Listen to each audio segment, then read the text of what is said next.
Hello, hello everyone. Welcome to Rob's Gaming Table, or welcome back, I guess I should say. We are continuing on with our playthrough of 7th Continent. We're going through the Swamp of Madness. Kind of, yeah, an accurate title. I kind of got a little madness during yesterday's stream, but I haven't seen that yet much. We spent a little time in the swamp at the beginning. Hopefully we're getting back to the swamp today. And then we're going to drain that swamp. I'm just kidding. Maybe. I don't know. I don't know where this goes. But anyways, thanks a lot for tuning in live. I appreciate it. And those watching later, I appreciate it. I know it's tough to catch up when I'm playing these streams back to back, doing long streams, playing through a 7th Continent scenario. But my memory's not the greatest, so me playing it back to back and many hours in a row helps me remember things that happened during that playthrough. And that's one of the best ways I feel to play 7th Continent, is just to binge the crap out of it. And the rulebook, it recommends 1 to 2 hour sessions, save it up with the easy save system, come back to it later, play it like a normal board game in little 1 to 2 hour sessions. That's not the best way to play this game. You want to sit down and binge through the chapters of this cool story, is how I look at it. But hello, I see Kanji's here, Matt's here. Hello, hello. Yeah, so we'll be getting started. I just spent like the last 6 hours putting away cards from the past 2 days. I'm just kidding, it didn't take that long. But when we're done playing, after the series is done, it always takes a while. I always have tons of cards to put away because I have the big banished pile. It gets so huge, I got to put all those away. So that's the one downside, is literally after the last stream shuts off of a series of 7th Continent, I like stare at the table and it's just so many cards, so many piles, because I always build up those piles of cards I don't put away throughout the day as we keep resetting the board. And yeah, I sit there for like literally probably an hour and a half, sorting cards, putting everything back in the box where it goes. All the stuff I pulled out and put in business card holders and whatnot. So that's the only downside to 7th Continent so far, is the cleanup. At least in my opinion. Oh, Jim's here, Bob's here, Tara's here. Hello, hello, everybody. Hello, hello. Anything to discuss before we get started? I don't know. It's episode 3. It's episode 3. If you're just tuning into this and you're like, what's going on, man? We started this 2 episodes ago, obviously. The playlist link is down in the video description, where you can go back and watch those if you're watching this in the future. There's also other 7th Continent playthroughs we've done on the channel. Playlist section, youtube.com/Rob's Gaming Table. Lots of playthroughs of other games, adventure games like this, and they're in there all the way through.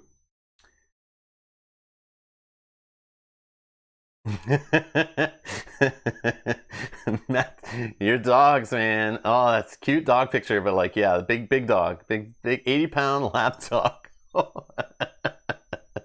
Is acting like a cat.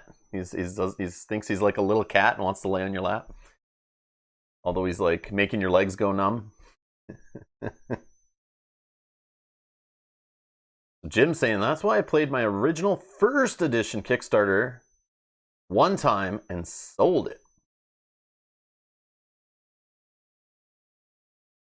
Oh, because like it's best to binge it. Oh, because the cleanup you're saying. All the cleanup and sorting cards. You didn't want to take the side job of being a librarian from the 80s, sorting those cards, you know, those card catalogs. That's what it reminds me of.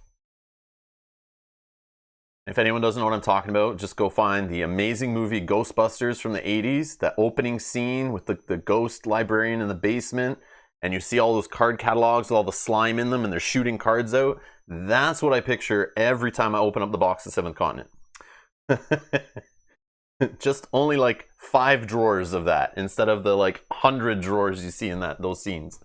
But yeah, that's how they used to organize the library. You have to go to these big racks before the computer stuff, and you pull them out, and there's like cards you're sorting through, looking for the books and where they are in the library. Yeah. The librarian should have sleeved. Yeah, I know. With all the slime, you got to clean that off. Man, it ruins so many of those cards. So. And imagine sleeving that. You'd have like paper cuts, like sleeving all the cards in a giant library like that. Yeah, you just have like all these like war scars of paper cuts all over your hands for doing that. Yeah. 7th Continent Legacy is needed, says Jim. Is that because you just want to, when you're done, just tear up all the cards? Like every card you draw is just like one-time use, you throw it away. And when you're done, you just have this like big bag of torn up cards and an empty box. Oh man, now we're talking. Now we're talking. They could make like a Seventh Continent Legacy. That'd be interesting. It'd take a lot of work to make it like feel different for everyone who plays it, but yeah, they could easily do that. This is kind of like that. I know the cool part I mention a lot when I'm explaining the game to other people. One of the cool moments for Seventh Continent when we're playing is I have some of you in the chat who've played this game to death. Like, no, like you remember like card numbers. You remember what comes out of that, that chest, or what is, that shiny thing, or inside that fish guts or whatever. What were those things, or what did we find with that treasure map? You guys always remember it.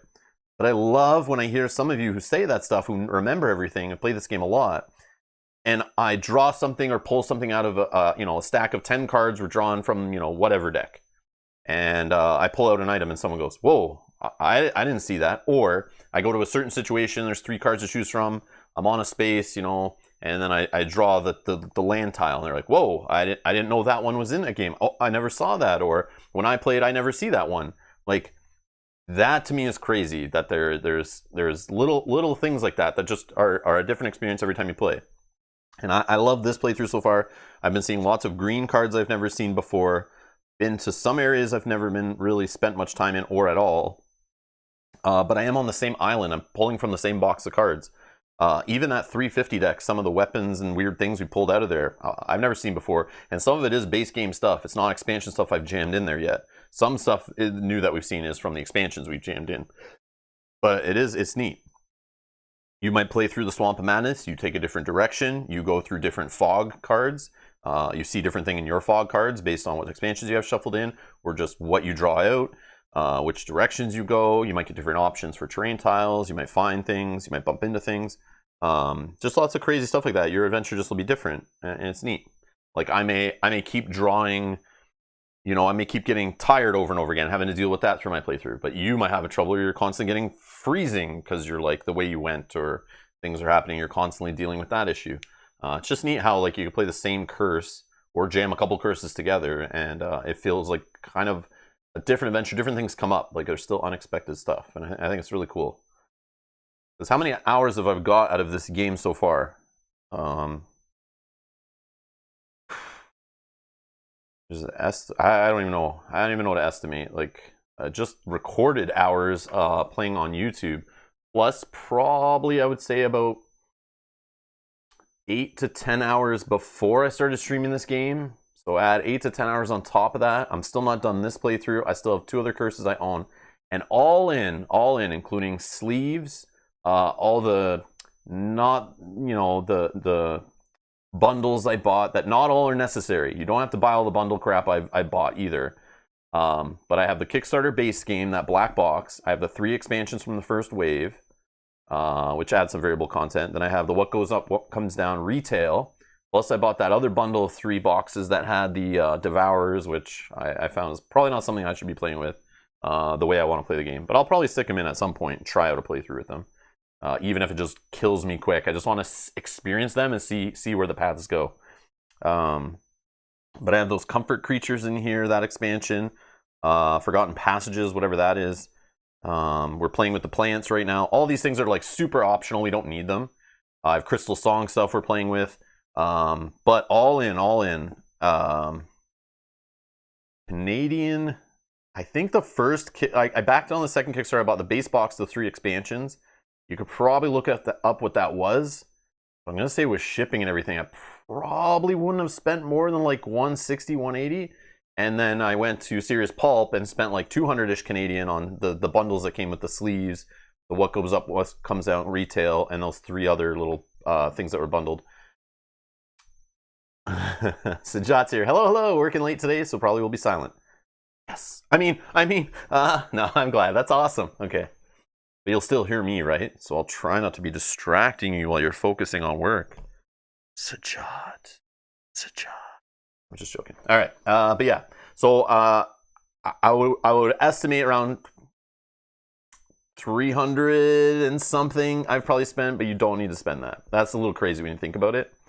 But yeah, that's why I'm playing like the hours I get out of this game. That's what justified me dropping another $200 Canadian to buy all the extra content, even though I'd already played the game. I already played... What did I play? Gracious Goddess a couple times, beat it once, and then I played like Icy Maze. I did a 3 curse playthrough, so that's 5 curses. Then we did Forbidden Sanctuary recently. That's 6, and then we're doing one more right now. That's 7, and I still have 2 more that I own that I haven't played. And I could go back and play other ones. Yeah, I'll remember kind of what's what, but I could go wander around areas of the island I've never been. I know people that do that in a playthrough where they put all the curses together and then they just like wander around, they go everywhere, they try to do it all super efficiently. But yeah. But that's what made me invest in expansions. I was originally going to be like, no, I'm going to play 7th Continent with those first 3 expansions I bought, and that'll be more than, I won't even complete all that. And here we are, we're playing the last one of that first wave of content I bought, and I still want to play more. So, yeah. So, I don't know. A box full of cards has seemed a little overpriced, to be honest, but man, if you like this system, the hours I've spent in here so far, just looking back, and the hours I know I'll spend more hours, we'll do the what do you guys call it, the balloon curse, and then we'll do the underground one or whatever, what do you call it, the cart or the barge curse, whatever, the veins of the earth. We'll do those 2 curses. I'm assuming they'll be just as long as this one, and I don't know how long this one's gonna go. Forbidden Sanctuary, we streamed that one, and that was like, I don't know what I do, 2 6-hour streams, that's 12 hours plus another 8 something streams, so it's like over 20 hours in one curse. I don't know. And at let's say $5 an hour for entertainment, let's say that's sort of like, I'm okay spending $5 an hour to keep me entertained with a board game. That one curse, that's like $100, right? That's like $100 of the 300 something I spent, if I'm valuing it at $5 an hour. So that's one curse, and then obviously I played all the others. So obviously you start dividing that money up by the hours I spent, and we're talking like a couple bucks an hour maybe. So yeah, but that's if you love it. Like, I'm having a blast, but obviously you guys watching the streams add into that value. So like, you guys are making this more enjoyable than if I just played this quietly on my living room table. I'll admit that. I'm sure it would have died a little bit more or had lots of rules mistakes, but I still would have been having fun, though. I still would have been having fun. So yeah. Let's see here. Tim says, for me, it's more fun to watch you play with us than it was playing myself. Okay. And that's cool, too. Like, I watch some people play games that I may never buy. I just watch them, and I'm like, okay, cool. I get the game. It's fun to watch these people play it. And okay, I'm good. Maybe that game's not for me, but it is fun to watch them go through it. And I know that exists. I know that's a thing, and I enjoy doing that, so I'm glad I can provide that to others. Because yeah, some people just have trouble with certain games and can't understand them, and I know they come to my stream and then they ask for help, but they try to figure it out, and I'm like, that's the best part, is feeling like I help someone either decide whether the game was for them or not for them, or figured out how to play it, or motivate them to get it back to the table, or overcome some challenge. Like, I love that. It's super rewarding. That movie scene is what started Double Sleep. I just saw that, Yogi Bear. No, Pontus, I was waiting for you. I didn't start. No, I'm killing time till you showed up. But don't tell anybody. I'm just stalling.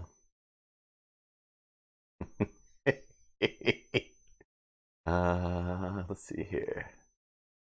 Yeah. Oh, Pontus is saying the base game has many hours of gameplay. If you like that, get expansions. Exactly. I would only recommend with this game, anyone that's like, this looks interesting, I want to try it. You can get the classic edition, which I think comes with like 3 curses or something in it. It's a smaller box, a little bit less cards, which means less cleanup, I'm sure, or less sorting, or less, getting it to the table might be quicker that first time as you sort everything out in the box. But it's $59 US. And I want to say free shipping, but I'm not sure. I'm not 100% sure. But go to Serious Pulp's website, and they sell a classic edition now, which is a smaller, cheaper base set that's much cheaper than the Kickstarter was. But obviously the content's a little shrunk down, but it's like, and it's a great way to start. And that's like a normal price of a board game. It's like a standard $60-ish retail board game, and you'll get hours and hours out of it as long as you're okay, struggling a little bit, learning the systems, getting your ass beat a bit, and dying, and realizing you're not valuing hunting as much as you should be. If you watch me hunting and you hate that whole part, don't get this game. It's a survival game. You gotta pay attention to your health. You gotta hunt. You gotta craft. You gotta prepare. This is like true. You're stuck on an island, and you gotta use stuff around you to survive. That's really what's happening here. This is not just a fun adventure game.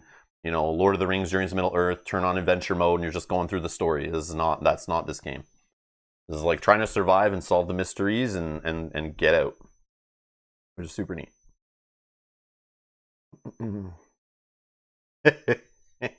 Mom says, I feel the same as Jim. I'm happier watching you make a mess of it than rage quit to table tip it yourself.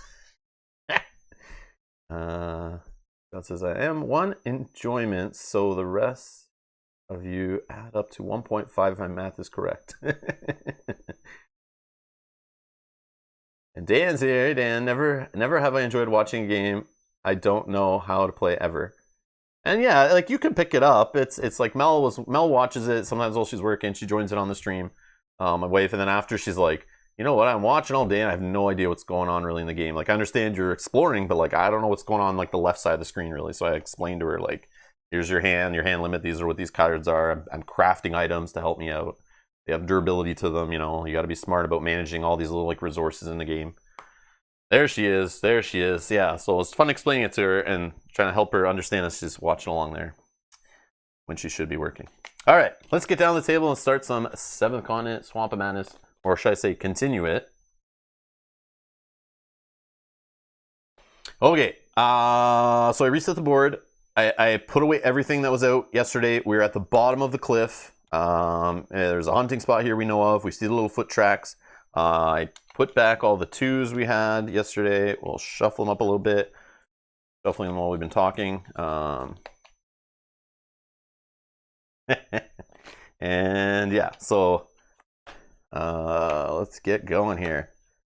Okay, so there's our map. Okay, so there's a spot to pray at here, but I'm not going to bother with that stuff. I kind of ignore it.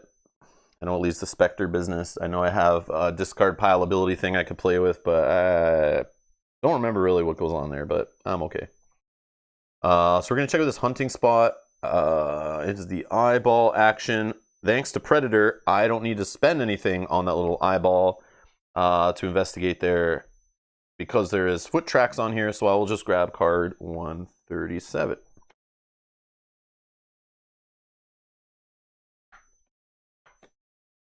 And there, of course, are multiple. There's 2 and a yellow. So this is obviously the hunting spot. And we're going to draw this one. And judging by the number of animal tracks at the foot of the cliff, this must be a game trail, and a heavily traveled one at that. All you will need to do is set up some snares or follow the tracks. Depending on the number of successes you obtain, take the corresponding number of 150 cards. I need like 4-ish successes would be nice, 4 or higher, I guess. And then I am not bloody right now, so we don't have to worry about tossing a non-predator card. But I am looking for predators. I have a double barrel shotgun. I have a hunting knife. I don't really want to use up the bullets, really. But, I mean, if that means taking out a bear or not, yeah, we might do that, just to load up on the food. I don't need to hunt. I have food, actually. Maybe I start a fire here first. The only reason I have this stack with the 2 food, I don't really care about this panpipe bamboo tube item really anymore. It will help me get a fire going. It won't help me craft a fire though, or like craft the item for fire. I don't think I have a fire item. But I need to make room, I think, for food. Let's think. So the bear, yeah. The bear, I would probably just toss this, take 4 food, and then I could just throw another one on here, actually. I could have 2 stacks of food kind of going until we get a fire going. But again, I wouldn't be able to stick the fire on any of these, so I'd be using up pips on something else. So I need to get a fire item in there. Also, Deadfall Trap, actually, could help with some hunting. I could craft that. I have stone. I have bamboo. I could use this up. Get some bamboo going, and then I can make this for free. Get something into my hand. That would help with the rest action. We're eventually going to do the rest action down here, somewhere down below. We also have a treasure map, I remember, that's near in the area. I'm pretty sure if I remember correctly. I know we've done it a couple times. It might just lead to like a 350 card. I don't know, but I'm pretty sure it's near that tree that you climb. So we could try that. I don't really have anything to help with digging though. Oh, I do have the pirate hat actually, just for 1 star. Oh, I don't need any stars. I just need to draw cards. But I could reduce the cost by 1 card. So I have some things we could do in this area. I just got to think out like which order to do those in. That's the pickle I'm in right now. So I have enough stuff in my discard pile, like eating would not be an issue. Like I definitely have cards there, so I can get rid of. I could use up this first meat for hunting also. It could add 3 stars, so maybe I don't need the Deadfall Trap as much.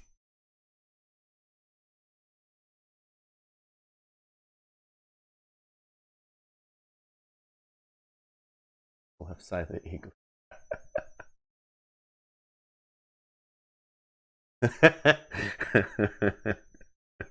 The cool part though, Dan, I don't have to be that extracting. Most devices you guys are watching me on, they have this cool feature. It's called mute. And very easily you can control me by just hitting mute, and you can shut me up real easily. The power you have nowadays, kind of awesome. So you can change my distraction level real quick. You can also hit the X button on this app or tab or window and totally remove the distraction. Can't believe you left home without your Zippo lighter. Mark's asking, hey Rob, any Gloomhaven games in the future? Well, Frosthaven's coming up in the future for sure. We're also supposed to play Forgotten Circles at some point, but I want to play that with Justin, the guy who was popping in and out of our Gloomhaven playthroughs. And yeah, I want to play with him. So and Mel, of course. So we'll do that 3-player as much as we can. So I kind of want to start it with him around, and we may play it all the way through with him. You know, if he shows up once every week or 2 weeks or something. Once lockdowns, COVID, all that stuff's more calmed down. But again, no rush. Like Forgotten Circles, I'm not rushed with it. We got the new updated cards and everything. But yeah, so that's the plan with Gloomhaven right now. Is if Frosthaven somehow shows up before Forgotten Circles, we'll just play Frosthaven. And yeah, we'll see. But if it's delayed more and more, and then we get to a point where we're like, oh, Justin's coming over and playing games, we'll try Forgotten Circles. That's the Gloomhaven updates. But I will be like Gloomhaven Digital. I'll be playing here and there, at some point. Richard popping in. Hi, I'm still not caught up. See you later. That's awesome. You're watching on the channel the other video and you see that I'm live. You pop in and say hi, go back. I appreciate it. I appreciate it. Hit that like button while you're here. It always helps.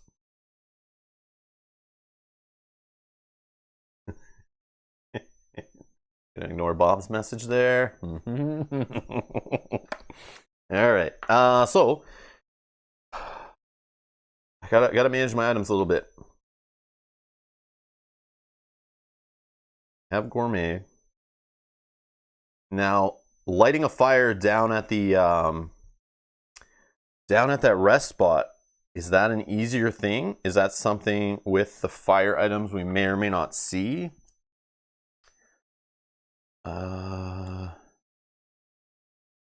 See what fire items. So rudimentary flint would be nice right now because we're on a place with stone, but we could craft it pretty quick and light the fire easily with the panpipes.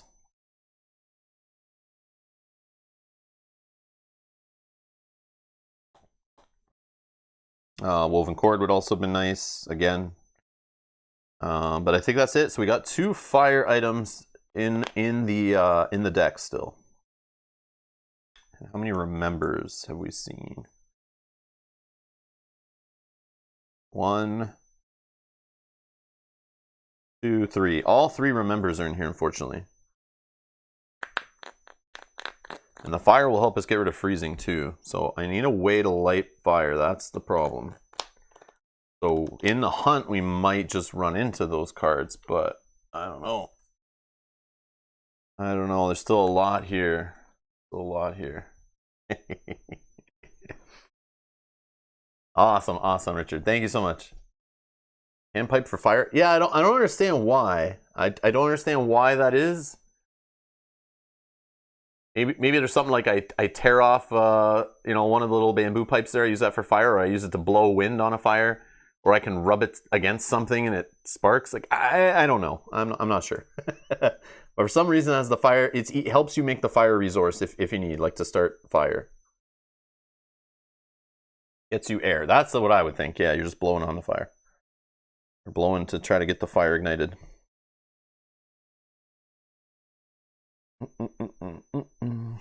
Okay.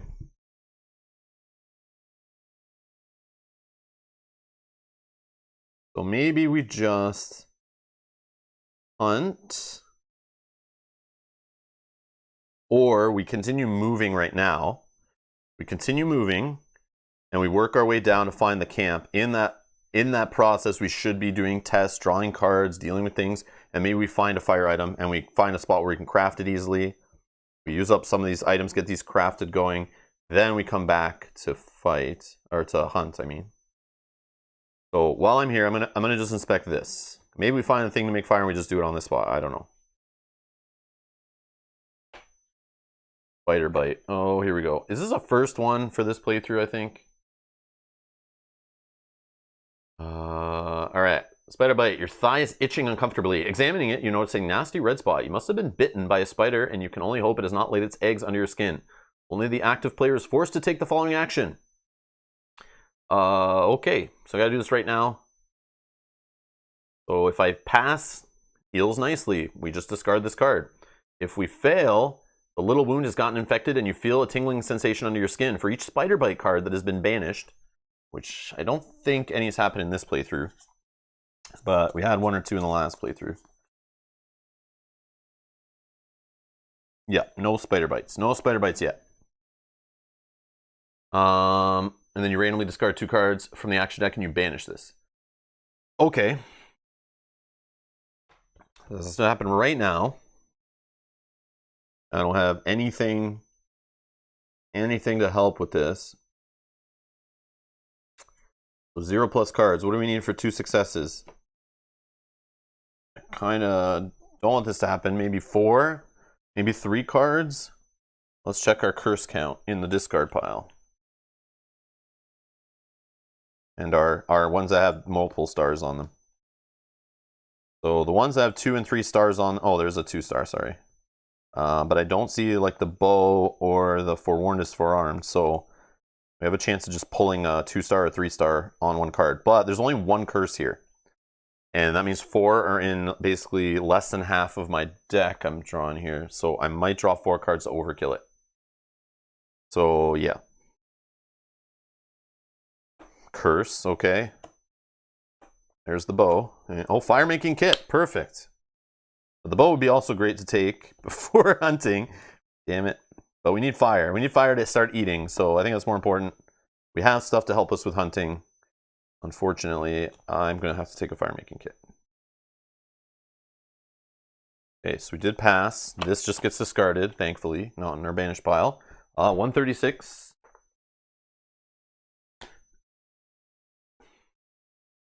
Although the snow is still deep in places, most of it is melted, leaving the soil drenched. Oh, this is is this our map spot? Where is this treasure map? I always forget. There's like 2 tiles near here that I think look alike, but I feel like this is it. Is that it? I mean, that tree looks accurate. The trees are the tree without leaves or whatever on it, needles, looks like the one. The snow is here to throw you off. Yeah, I think this is where we dig for the treasure. Right? Trees all line up. We're all good.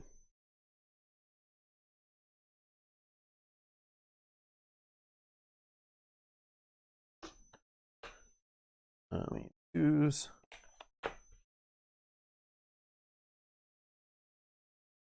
And this has the wood resource. But I think so does the campy spot here. So the number of this terrain card, 136.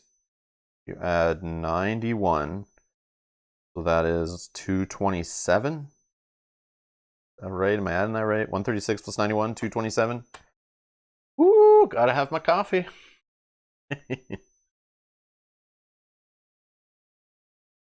Number right side.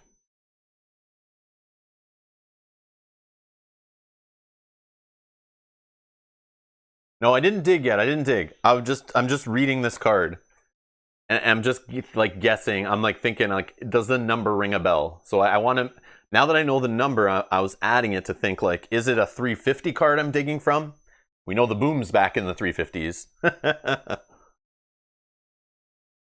Like, do I need to bother? Is what I'm trying to get at here. Is there even a point to digging it up? I've done this, like, this is probably the third or fourth time I've dug this treasure up, and I have no clue what it is. Like, I forget every time. I'm guessing it's like the bottle or something. I don't know. There's something that we see, probably we've seen a few times. Oh, is there a hidden number right side? Oh, was I not? I did not look at this one very closely, actually.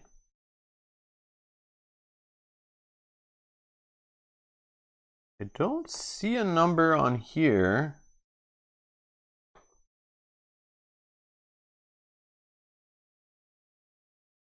Missing it. I see the footprints. Could be, man. No, right? I don't see a number on this one. I don't think so. But it is at snowshoes on the bottom. See the test? We need to get a success, unfortunately. Those bug me. Those are the ones we messed up last time. No number, right? Right. Oh, Bernardo's here. Greetings from 2031. Looking back at 2021 with nostalgia. Are you sure?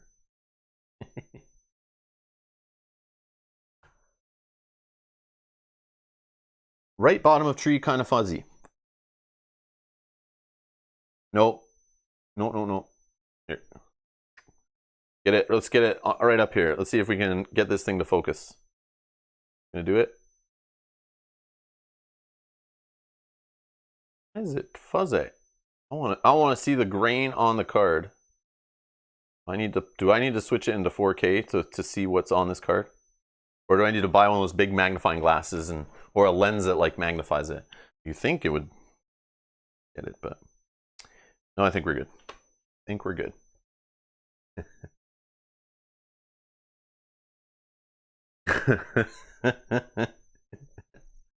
Oh my god. All right. So movement would be 2 cards. Do I want to leave now or do I want to just get a fire going where we are? Kind of want to keep going. I should make the deadfall trap, I guess. It's aggressiveness. Oh, you know what I can do? Let me use this to craft the deadfall trap. I think is the play.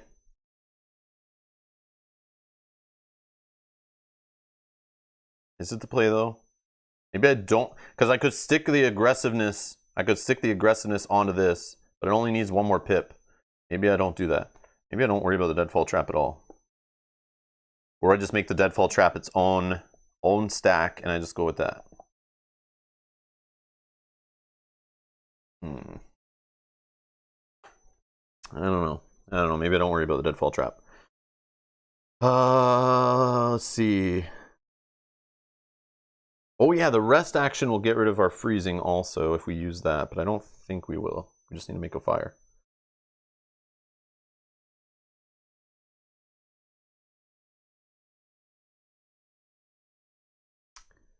I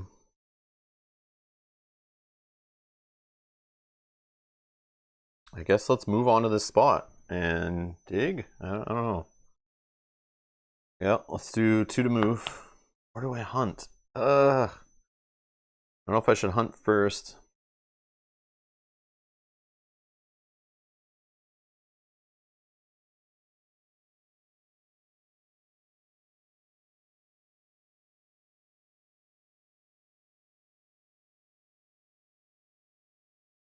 Hunt, make fire, and eat. Just on this space, right? I'm debating just doing that. Yeah, before I get moving and start wasting cards. Okay. Well, either way, we're gonna craft using this. I'm gonna get rid of. I'm gonna throw the deadfall trap out here.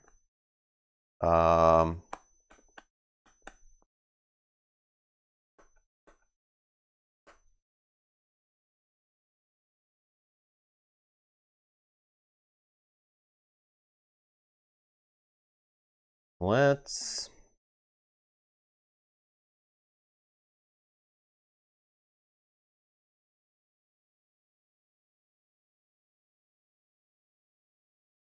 I don't know.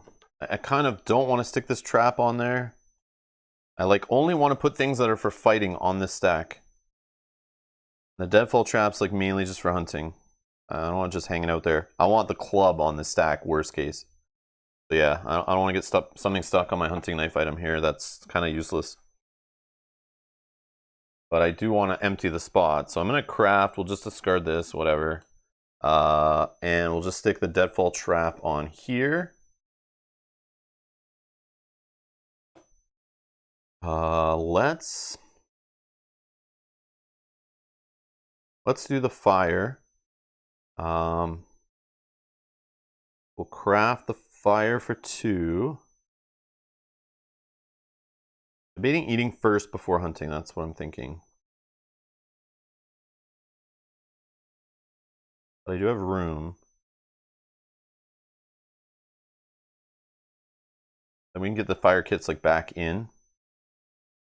Yeah, so I'll spend 2 cards to make the fire making kit. I don't have I don't have a plant on my spot to help me or anything like that. Camouflage outfit. Think. Okay, we're gonna take the think. Okay. And we'll put the fire making kit on here. Then we're gonna use a pip and draw 2 cards.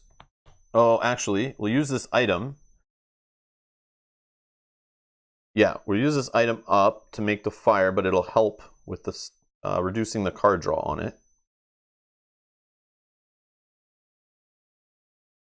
We only have to draw 1 card to make fire. Yeah. It's a shovel. Well, look at the timing on that, don't you say?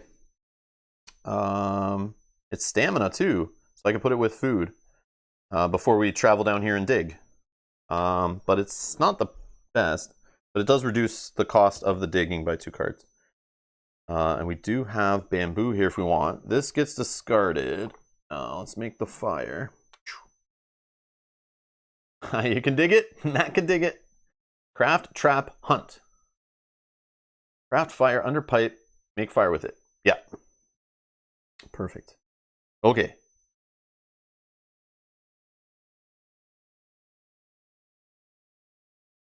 We can eat. I'm going to actually eat this. We have gourmet. We have a fire. We'll get 7 cards from here.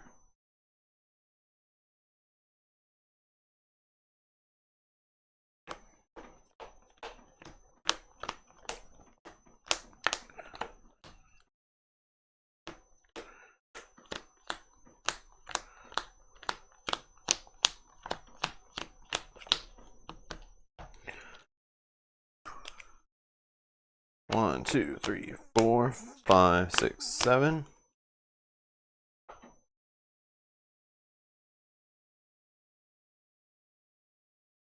And we'll just put them in there. Okay. All right.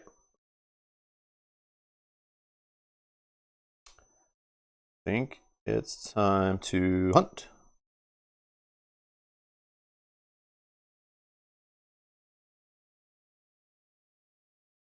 Craft free shovel. Here's the problem. So I don't have any way to reduce crafting. I have the bamboo. Oh, it doesn't use durability. You're right. Okay, never mind. I was not going to use this because I thought it would use up a pip. But it doesn't lower the durability of the item. Yes, 100%. But yeah, I guess we could throw it on this one here. Yep. So craft for free. That works. I forgot this was it falls off and it doesn't hurt us there. And then because of stamina, it's going to go on this meat crustacean little piece we have here and bump that pip up by, whoa, by 4 up to 5. Okay.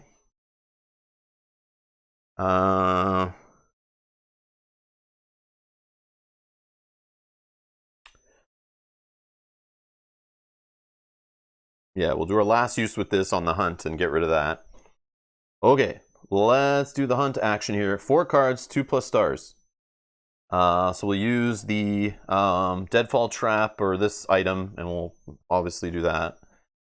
I kind of am okay with drawing 4 cards. Because, I mean, we got a star. We got a star from Predator. We could reduce the card draw, but, like, I'm okay. I want more stars. And I think I'm going to use this Meat Crustacean, actually. So that's 1, 2, 3, 4, 5, and 3 star 7s. Man, if we pull a 7, we're, like, golden. Maybe I will reduce the card draw. I'm going to reduce the card draw. Actually, let me check the... After we just shuffled, did I just throw back all the curses? Yep, I threw back all the curses. So all 5 curses are in the deck, so drawing a small amount of cards could be bad. And we want to find the bear. We want to find the bear. So we need like 7 plus successes gets us 5 150s. Oh yeah, freezing's gone. Thank you. Freezing's gone. Thank you, thank you. Yep. That's part of plopping the fire down. We're no longer freezing. Thank you.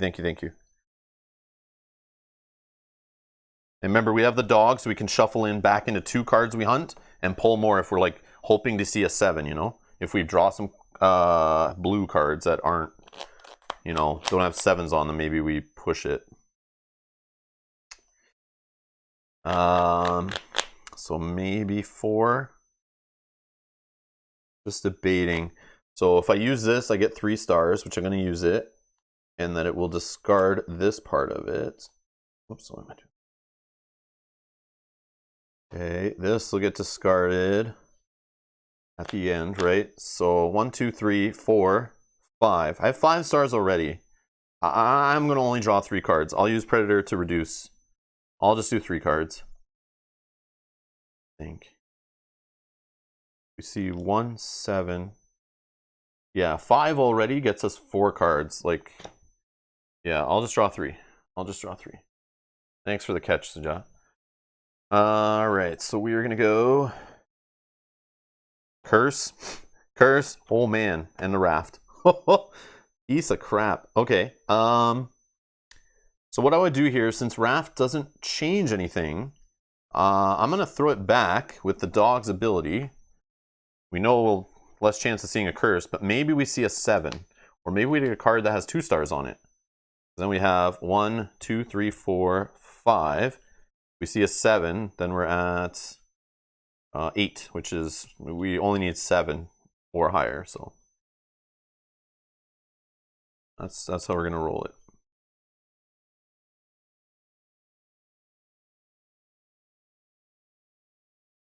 Okay. This one. Oh man, that sucks. Alright, so anyway, 3 curses. Well, 3 curses out of our deck, I guess.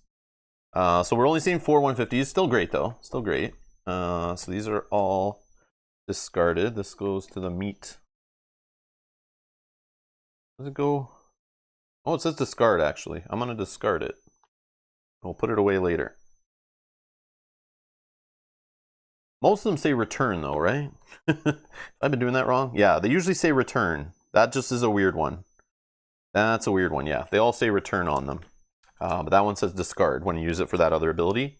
So it sits out of the game for a bit, but yeah, so these will go here. Okay, so 150s. Ow, sleeves are sharp on the corners. Yeah, so the sleeves from 7th Continent, or from Serious Pulp, are definitely better than the... Even though it's the same maker of the sleeves, Mayday Games makes the sleeves in both cases. And I bought the more premium ones that are 125% thicker. They are a little thicker, but they're not as good quality at all. They're like a softer plastic. I prefer the ones that come with from Serious Pulp. They feel more like harder, like a more solid plastic. I don't know how to say it, but the other ones are like soft. They scratch easy, it feels. These are like more solid. These feel like a more premium quality. Even though the other ones are thicker, they're like a thicker, softer, cheaper plastic. So that's my hot take there. So don't think you're. Maybe there's a certain style of Mayday sleeves. There's a couple. Maybe one is more closer to these, but yeah, they're fine. They're fine. But people are asking me before how they compared to these ones, and I now can tell you after playing with them for a few hours, both of them. So this whole deck is in the softer, thicker sleeves. They're definitely usable, but it is a softer, like plastic. It's weird. These are more like a hard rigid plastic. They're both, these seem clearer also, but that might be just because these are thinner, those are thicker. So those add like a little bit of a blurriness to the card, but not really. But we'll see over time. Like these have been used less too, so. 1, 2, 3, 4. Where's the bear? Okay, so if I drew a fifth one, okay, it wouldn't be the bear. So we didn't find the bear there anyway. Damn it. What the hell is this? What the heck? I'm assuming this is from some expansion. You spot a colorful egg sitting on a rocky hillock. You decide to take it before heading on your way. Did we see this before? I know this is on the cover of the box of that expansion, right? This is from the creatures. We know the goat. Goat and sacrifice it, which I've never done, right? I don't think have I ever taken it all the way to the Voracious Goddess thing where it wanted the goat? I feel like I always eat it. This is from creatures. So immediately after you choose to keep this, take an 878 card and keep and or take another 150 card. This leaves your hand, banish it. Huh. I mean, I could take this card. The altar is pretty close though. Is it though? It would have been if we went the other way. It's not that close. Maybe if we're in the swamp and we go through the other way, yeah, it's pretty close. If we go by that well we were by earlier. But it's like, I'm just looking for food, man. I'm okay with eating some goat. Goats are made for eating. Okay, so we have a vulture though. I always like taking vulture. It's not a bad thing. Free meat, but you get bloody. You get an experience though, it's nice. We could take the goat. We get 3 meat. We just have to spend a card to do it though, to fight him. But I mean, I could use a shovel to reduce that to not draw any cards, which is not bad. Especially since we'll stick some meat on here and bump the pips up. Or this empty-handed. Nope, I don't think we'll take empty-handed. That's not happening. Do I take the egg and then take the goat? Yeah, I'm doing the egg. I'm doing the egg. I just don't know what's involved. I don't... Yeah, I've never done this. If I just put it in... No, I had it in here for Forbidden Sanctuary also. I don't think I found this, though.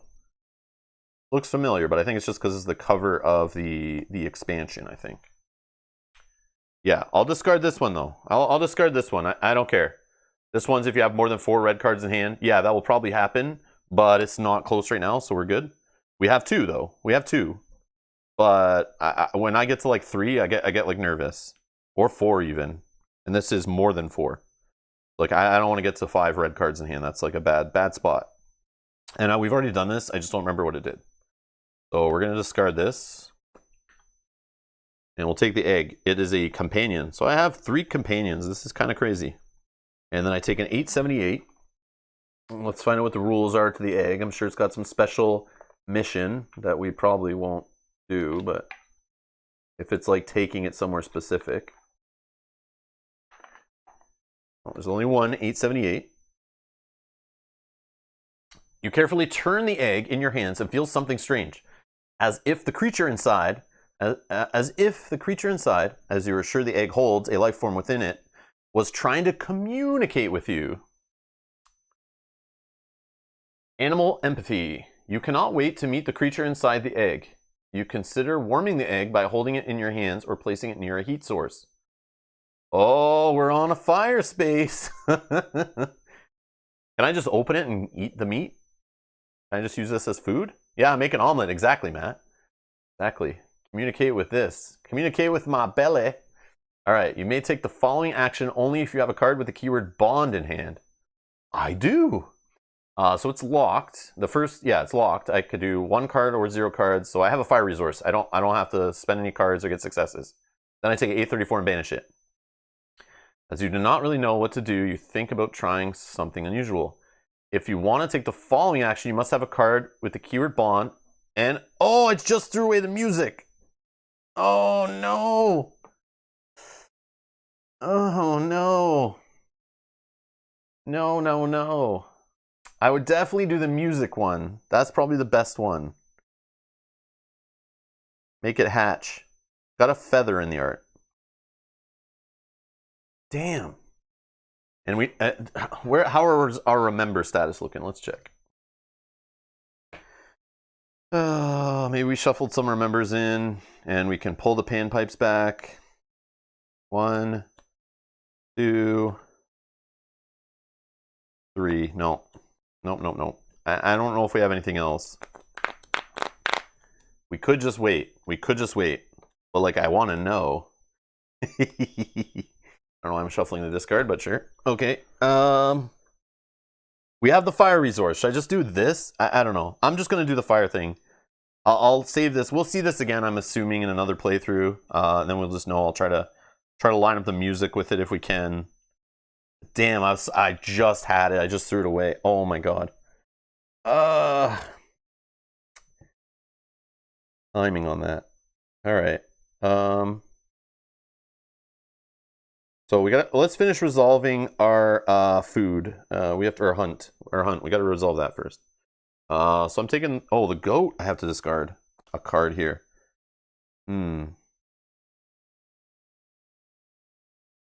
I mean, the Silent Man's going to go away soon anyway because I'm going to take the rest action.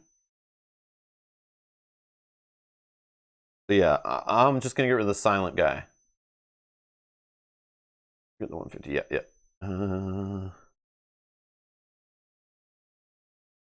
Yep. Boom. Silent Man's gone. Great. Okay. This goes. It's returned, right? And then this gets banished. And we have to grab another 137.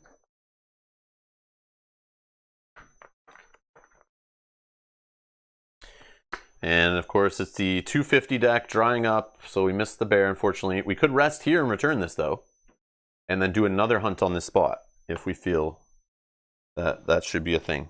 Okay, so I'm going to take the action on the goat, and we're going to kill him, and we're going to use the shovel to do it. Please, YouTube, don't strike my channel for the talk that we're doing here.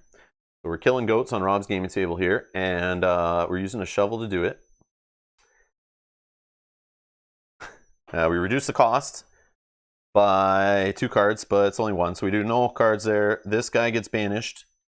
So again, it wouldn't be a Rob's gaming table 7th continent playthrough without taking out a goat and eating him. So we're going to take 3 meat cards. And see, Sajat's comment got blocked automatically here. So kill a goat with a shovel sounds legit. Yeah, YouTube didn't like that. You can take one more 150 card with the egg. Immediately after choosing this, take an 878 card and keep and or take another 150 card. But this was the 150 card I took. So it's saying take this one and another one. Like I took 150, this is the egg, right? And then it's let me take one of the other ones, so I took the goat. Is that right? Did I do it? Did I do it?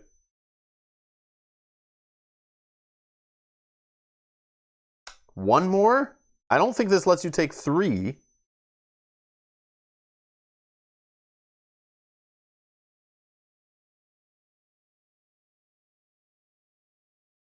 And or.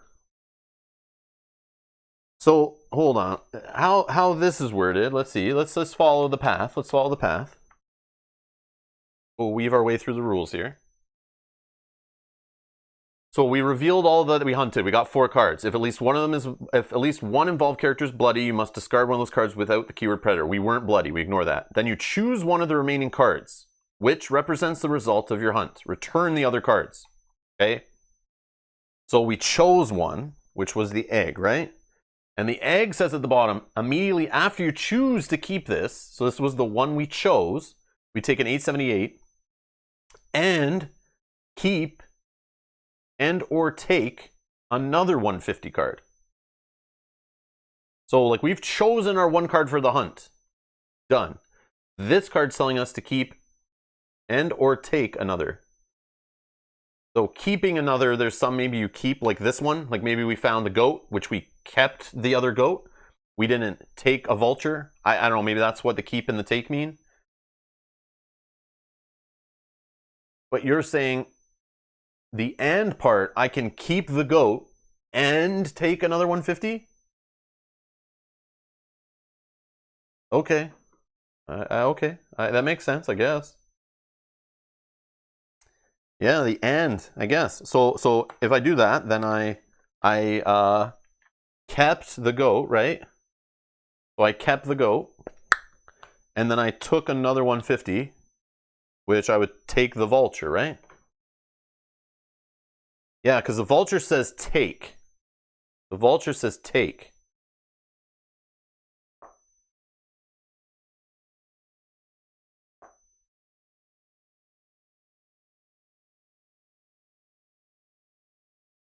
But I'm doing it, am I doing it randomly? Or am I doing it from my spread? Draw from the deck. So I shouldn't have got the goat then, right? So I would have returned these. I would have returned these, right? So no goat. I wouldn't have definitely got the goat. I just draw one then. I still only get one other 150 then, I think. You get one from drawn and one from random. Keep goat and draw one. Okay, yeah, I don't. Okay, I'll do it, but yeah, I guess. Yeah, that's weird. I guess so because I take these right and return the rest, and then it says and another. Okay. All right, all right. Shuffle it up.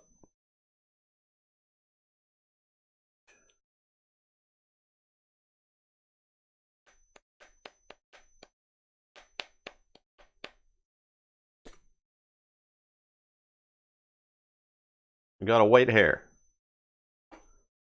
Okay. So 2 food cards from this, which I'm shuffling over here. This can go banished.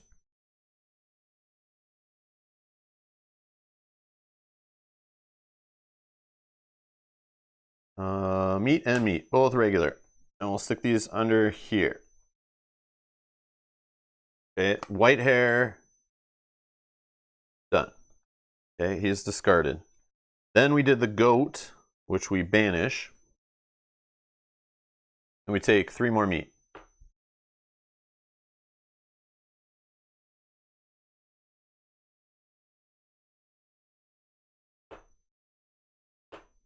And just regular meat.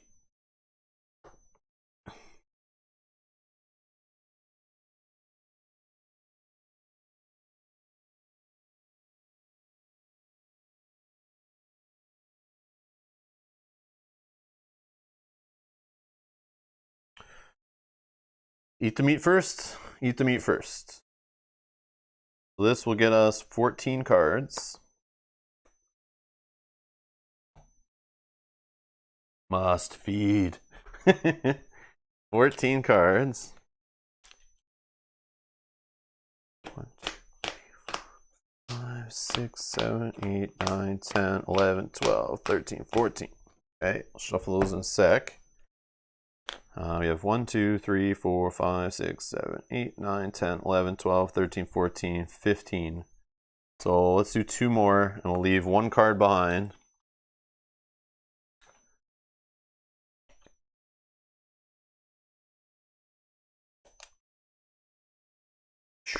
We're going to leave Rudimentary Flint in the discard pile, shuffle the rest back in,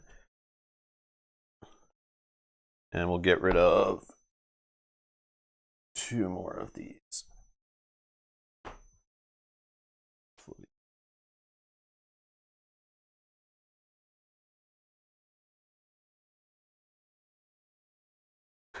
What about the no 1 card left behind policy? Yeah, that's why I'm confused. The messing with the order, general order of the hunt. Yeah, because if I follow the hunt card, resolve that fully, it's like I choose 1 card, and that's the result of my hunt, period. Return the other cards. But then it's like, do I finish all of that sentence and then do this? Or then this says, immediately after you choose to keep this. So it's like, literally after I touch it and say, this is my card, it's telling me take another card and keep and or take another 150. I don't know. I don't know. It's kind of weird. Feel much better now? Yeah. Yeah, we have one card in our discard pile. Not bad. Hey, Kate. Yeah, so it's like the immediate keyword. The immediately on the text there is like what makes it happen like before we finish the results of the hunt. That kind of makes sense to me. Still weird though. Still definitely weird. This game, like, I kind of don't take that timing as seriously with the whole like when you're spending these and resolving these and discarding these. I just kind of do it loose. But I know there is advantage and disadvantage to following that stuff sometimes.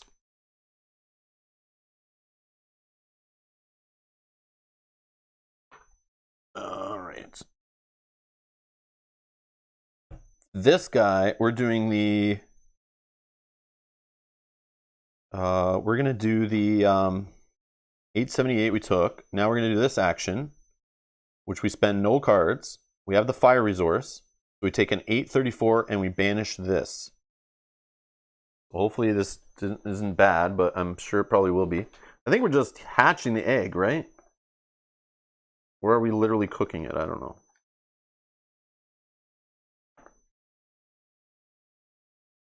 $834. Oh man, there's multiple. There's two 834 cards and a yellow one. What did it say to do this? Yeah, we have this in hand. The bond is in hand. Okay. So the shell is surprisingly resistant, and its occupant seems unwilling to emerge. Oh, so read this. 834. Let's put this one back. Okay. You're excited to meet the creature in the egg. Patience is a virtue, as they say. You may apply the following effect only if you have a card with the keyword bond in hand. Well, I do. If there are 9 or more terrain cards in play, 7 or more terrain cards if the action deck contains less than 7 cards, take an 834 or an 847 card the active player chooses and banish this. I only have like 2 terrain cards in play.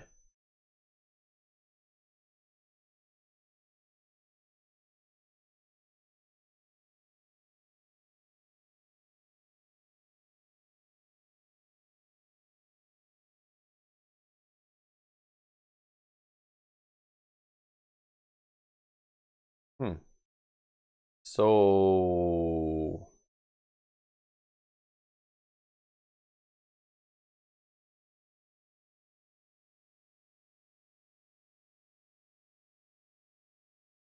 yeah, music result was 847. Yeah, 847 would have been music result. But I can't do this, right? I think, like, I'm just gonna hold this, right? It just goes in my satchel, and I can choose to do this later, right?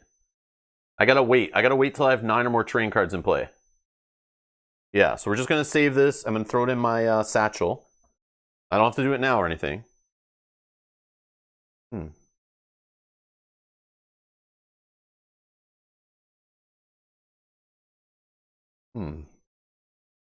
So if we get to do that, you guys we're doing a chat vote on card 834, 847, when and if we do that action. So we know 847 was a magic result. 834 we don't know. But we gotta wait. We gotta wait a bit till we have 9 or more terrain cards, or 7 or more if we have 7 or less cards in the action deck.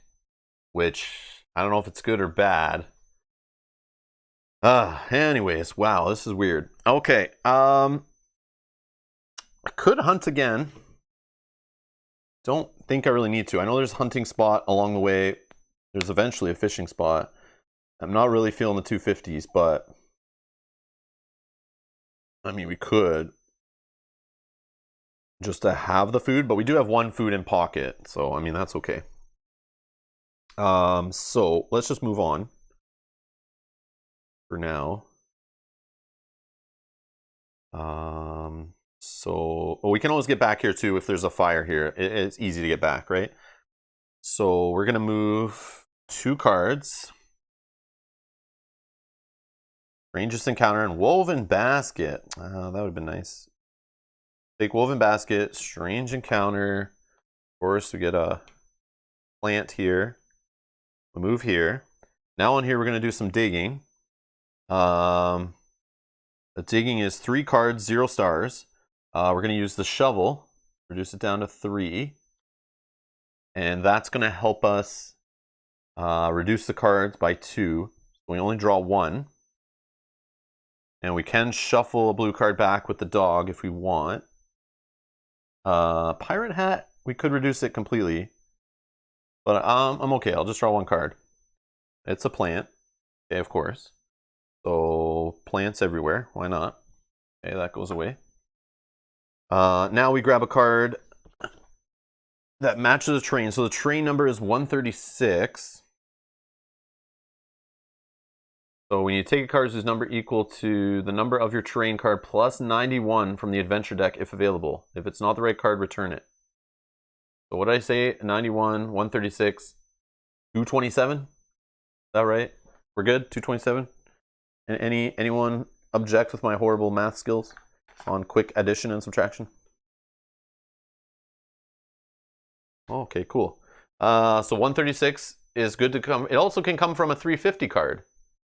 So you could pull this from there. So maybe there's some way of getting this treasure also from there. If your tenacity pays off, you unearth a treasure. I would hope so. Oh, this thing, the major relic. Yeah.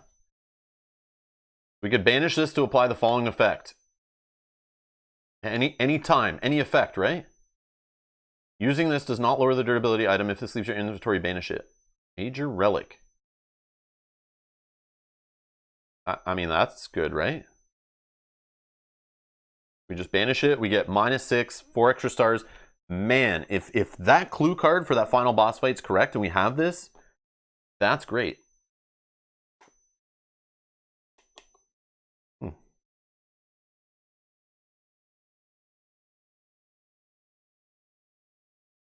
I don't know. Where do I put this? Where do I put this? I don't want to attach it on here. So I think I'm going to just throw it on. Oh, it's a fetish. It's a fetish. So now we have a fetish card. Yeah, I think I'll just throw it on there.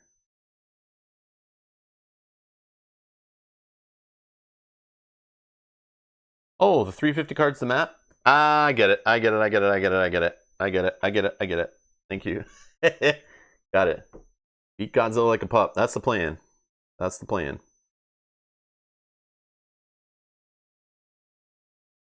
All right.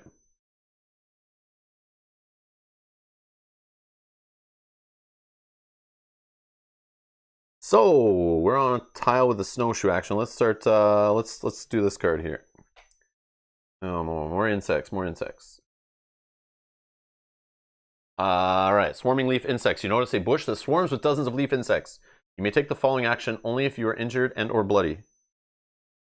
Not bloody. We're only tired. We never rested. Oh, we should have rested at the hunting spot. Ah, I forgot. I forgot. We can go back. We'll do it in a minute though. Yeah. Well, but we'll rest at the next thing. But yeah, I should have rested to get rid of the tired. Well, I guess that's a separate rest action. I think resting at the campsite just gets rid of tired. I think that's what it is. I just forget. Okay. So we're not bloody or injured, so we'll just discard this, go on our way. Okay, and then 131. 131. There seems to be a small clearing amidst the close, comforting pines that provide good cover and protection from the wind. And there's tracks on this space, if that matters for Predator. So we're near another hunting spot, so we can just keep rolling. And there's that little resting spot. I don't see any number on the card. Keeps. Yeah. Fix that focus. See if we can.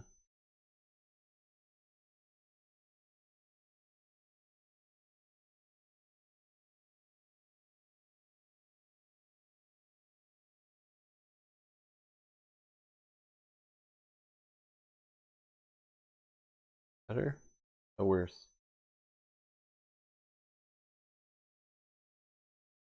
That's worse.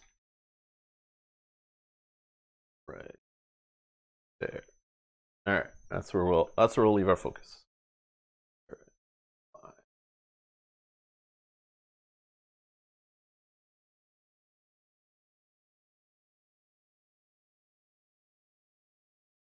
Okay.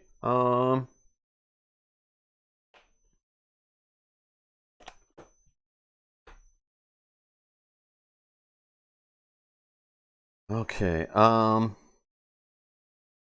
now to move off of here, I need 3+ cards, 1 success. Hopefully we don't draw a plant and auto-fail it. I don't have any way to help me with snowshoe action. So, yeah. Yeah, I think I'm going to try to rest to get rid of the tired right here. I think that's what's going to happen. Think Lucky Star and Walking Stick. I feel like Walking Stick is useful. So we're going to get rid of the Think in hand. Take the Walking Stick, get rid of these. And we're here. Okay, we're going to investigate 1 card. A Raft. I don't think so. All right, and 71.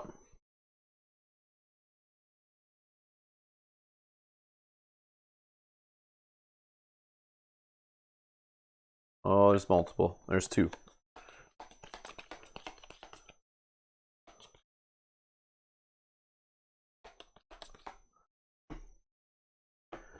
So this says, you discover a camp that seems to have been deserted long ago. It provides you a rudimentary shelter and some basic comfort. Immediately after this is revealed, one involved character may choose 1 card with the keyword Serenity in the discard pile and add it to their hand. I have Think. I'm okay. No Think. No thanks. All right, that's cool. Put this 71 back. All right, so yeah, if we rest here, we take the 0 and we can return our tired state. Don't see a hidden number anywhere.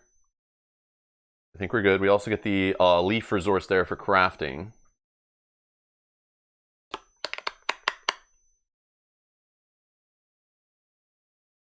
Should build the basket as well, so the shovel item is sure to keep the little statue for later. I was thinking that already, yeah. That's why I was holding this, and I was going to add it onto that. Because then that would make it a longer stack, right? And I can still attach food to it instead of starting a new stack. Because, yeah, I'll want that 4th option open, I think. For just, like, random stuff. Maybe the walking stick, I'll start a willow one. Okay, so that's there. So we'll take that rest action. Is there any way I can make it easier? Yeah, I could spend the pirate hat. Just not have to draw for successes. And get another freaking plant out here.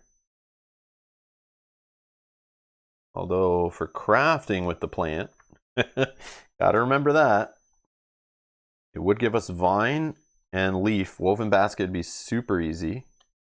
Like freebie. Okay. Silent dude left. He's long gone. He had to go. The goat took his spot, and then I ate the goat. So the silent man, he is lower on my priority category than food. He lost out to some good meat. If I had the option on his card to eat him instead, yes, I would have ate him. But that's the only reason he survived that long, because I wasn't allowed to eat him. Okay, so we're gonna craft walking stick for free. Where we draw cards, clear up a spot in hand. The basket, I mean, it's only 1 card, but if we wait, we could just draw.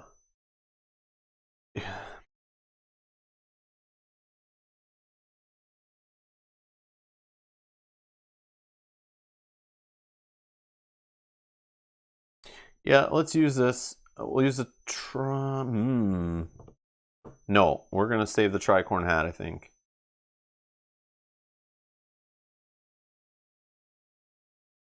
The egg is supposed to be gone, is it?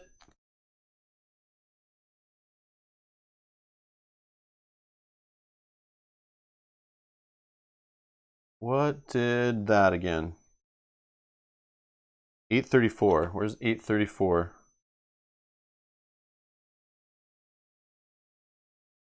Oh, 834 was the other card.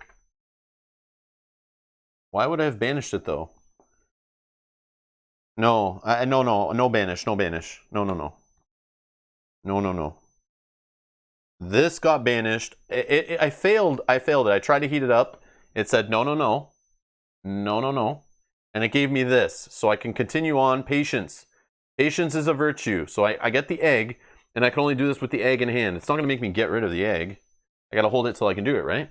Yeah, we're holding this egg until we can hatch it. Yeah. No. The egg story is not done yet. Patience. 1, 2, 3 terrain cards, right? These don't count as terrain cards, right? If they're flipped even? I don't think so, right? What are they called? They're called something. What are they called? They all have a different name. I don't know if they flip and they become terrain cards. I don't know. That could make a difference. You check the rules. Card types. Well, there's like multiple pages of card types. The very damn beginning of the book, which I should just scroll to it. Those are exploration cards.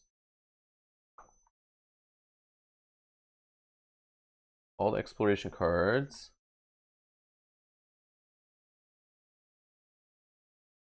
No, terrain cards are only cards you can put your figure on, I guess.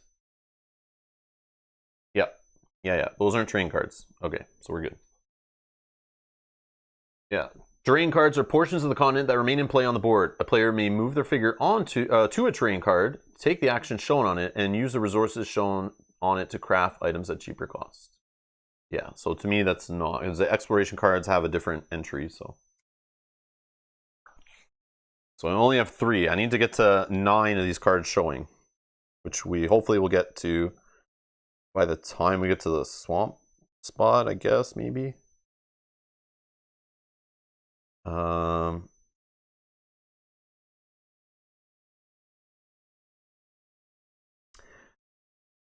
going to take the rest action, draw a card, looking for 1 star. Curse. Okay, failed. No big deal. Let's do it again. Looking for 1 star. Got it. Knowledge is power. Perfect. I was even hoping for that. I was thinking in my head, like, if we get knowledge is power, get an experience before we go. But I guess I do that first, so never mind. Damn. Okay, anyways, let's do the get rid of our tired state. And then we're going to do the whole shopping thing with our 7 experience. And we'll grab our advanced skill cards. Big pile of them here. We haven't even looked in this yet in this playthrough. Because we didn't have Scholar for so long, so every knowledge is power I got, I was just tossing them away and never using them. In our hunts, I never took any snake state experience, really, I don't think, too often.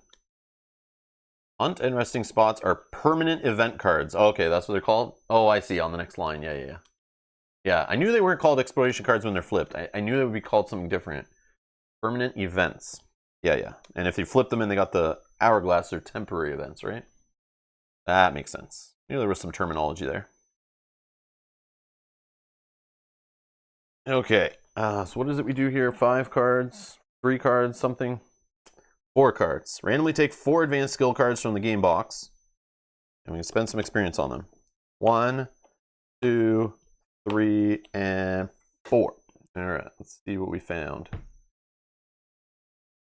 Okay. For 8, out of reach. Give your all. You may discard this during the result step of an action you're involved in order to apply the following effect. +5. Draw 5 initial cards, adding successes to your total. If you're in a jam, there you go. 8 costs, though. Can't afford it.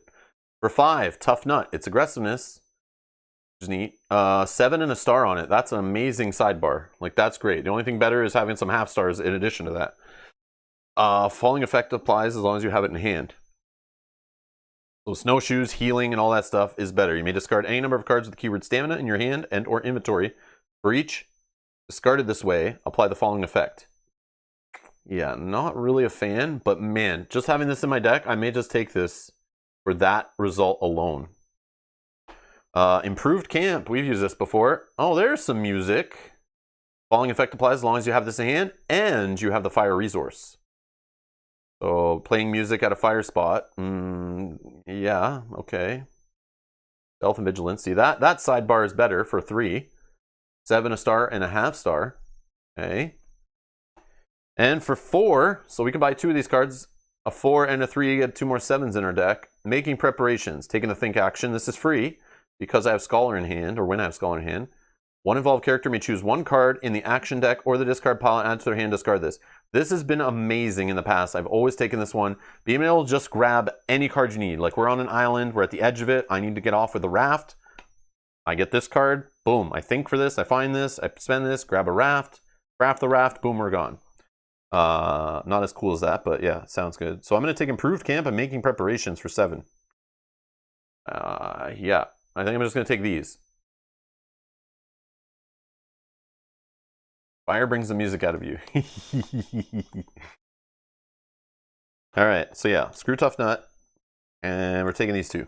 And we're going to just throw them... yeah, we'll just throw them into our deck. We don't need them in hand right now. And these will go back into there.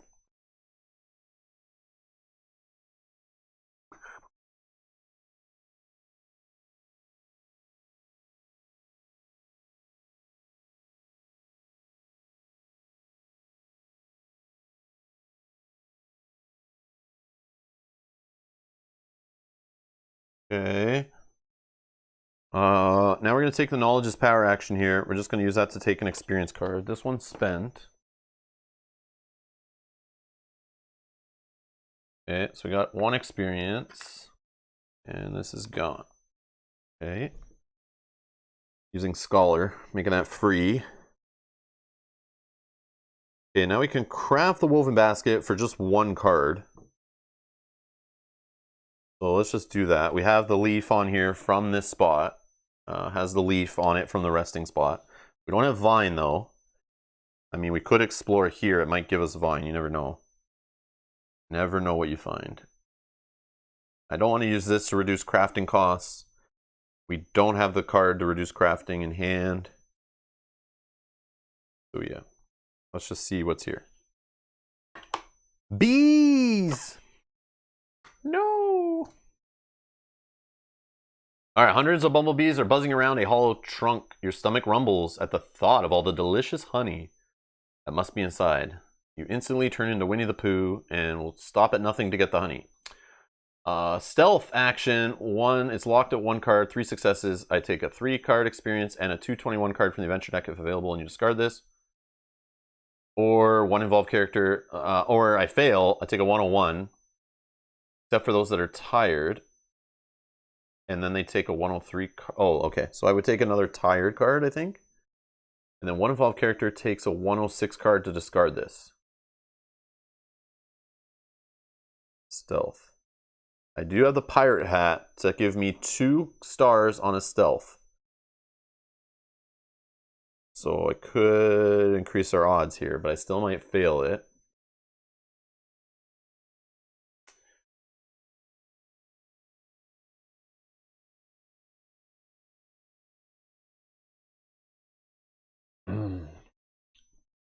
All right. Yeah, so I'm gonna use the pirate hat.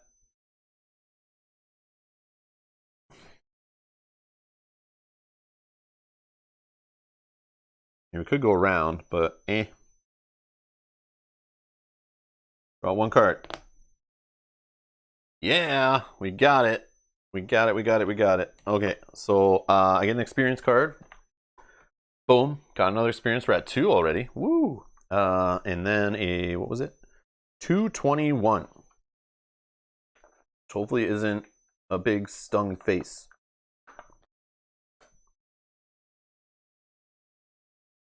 Your extreme meticulousness pays off. You managed to break off a large piece of honeycomb from the hive without the bees attacking you.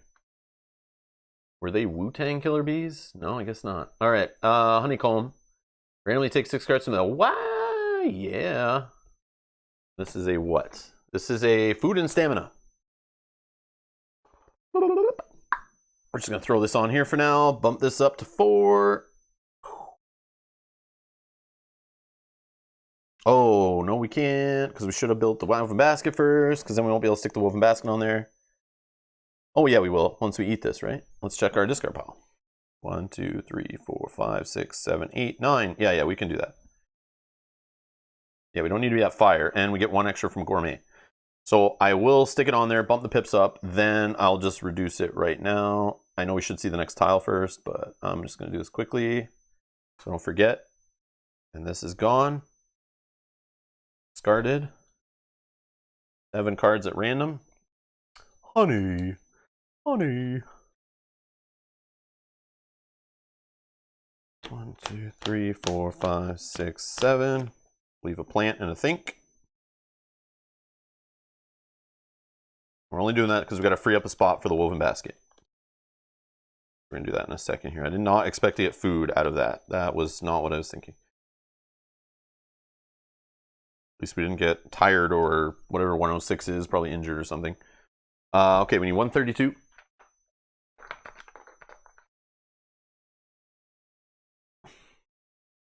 The area appears to be clear of any danger. However, a few fresh tracks suggest some animals have passed through here recently. Oh yeah, I should show the other side of the card. That would be important. Yep, familiar spot. I don't see a number, but we do see tracks. We do see some of the water, some snow. All right. Another 2 needed. 4 cards. Terrain cards revealed. All right, we're gonna use walking. No, we're gonna craft the woven basket first, right? I guess it doesn't matter. Even on the next space is fine. But either way, woven basket for 1 card. Knowledge is power, you say. Okay. And this will stick on here, which bumps the pips up on the shovel to 4. And now we can have 7 in this stack. So we're actually going to switch this. Okay. We'll do the knowledge is power. Yeah, knowledge is power. Throw that away with scholar for an experience. Should have waited because I could have done 2 together, right? But I would have had to toss. Learning from mistakes is fine. Another experience. We're at 3. Okay. So we're gonna spend 1 pip off of here, walking stick, to move here for free. Probably should hunt, right? Is there any? I mean, we could hunt with this thing and get like good results. I mean, we could just use the knife, get 2 stars, a 7-star. I mean, it's not like crazy game breaking, but we get Predator also.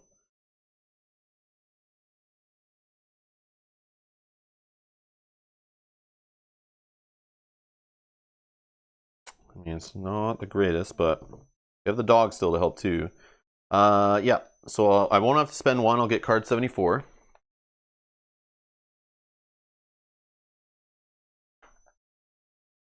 Animal spore and some tufts of fur on the nearby rocks indicate animal activity of some kind. You hide and wait in ambush, ready to pounce on any potential prey. And it's just 152 cards, 3+. We're hoping to get 4 more successes. 8 would be amazing, but I think 4 we'd be okay. Yeah, put this on the bottom here. So 2 cards. Maybe we'll get 1 or 2 successes out of the deck. Maybe we'll see a bunch of curses again. Who knows? So if I were to take this action, I have 1 star automatically plus a 7-star from Predator. And that's all. So I kind of want to use the hunting knife then in this case, which I will. And that'll get me 2 more stars. We're at 3. And then what's this underneath here? Oh, yeah, and another 7-star off this. We're not going to use the ammunition stuff. So we have 3 regular stars, 2 7-stars, and we'll draw the 2 cards. Oh, nice. So what I'm going to use the dog. I'm going to shuffle back in this 1/2 star. We got 2 off the bow. So the bow actually did better for us here than if we had it crafted, so that's great.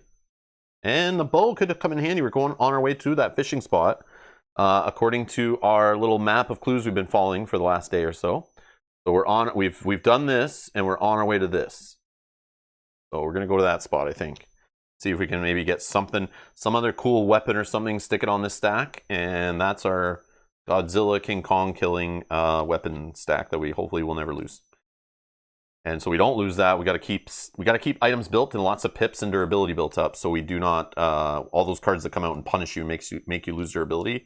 We got to make sure we have junk made or stuff we don't care about as much so we can lose pips on. Because this we need to keep. And this is also nice to keep too, just for reducing the cost by 6 in the combat. Actually by 7. This item right here can reduce that by 7 on that final fight we assume is coming based on clues and gives us an extra star. Imagine we're doing all this and it's like stealth we need to do, not the sword action. But I guess it would make sense because the gun, I'm pretty sure, was one of those X's. So was the dynamite. And the dynamite doesn't have a stealthy symbol on it. All right.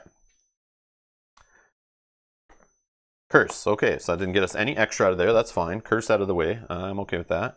So we'll take the bow to hand. 2 stars. No 7s, unfortunately. 2, 3, 4, 5.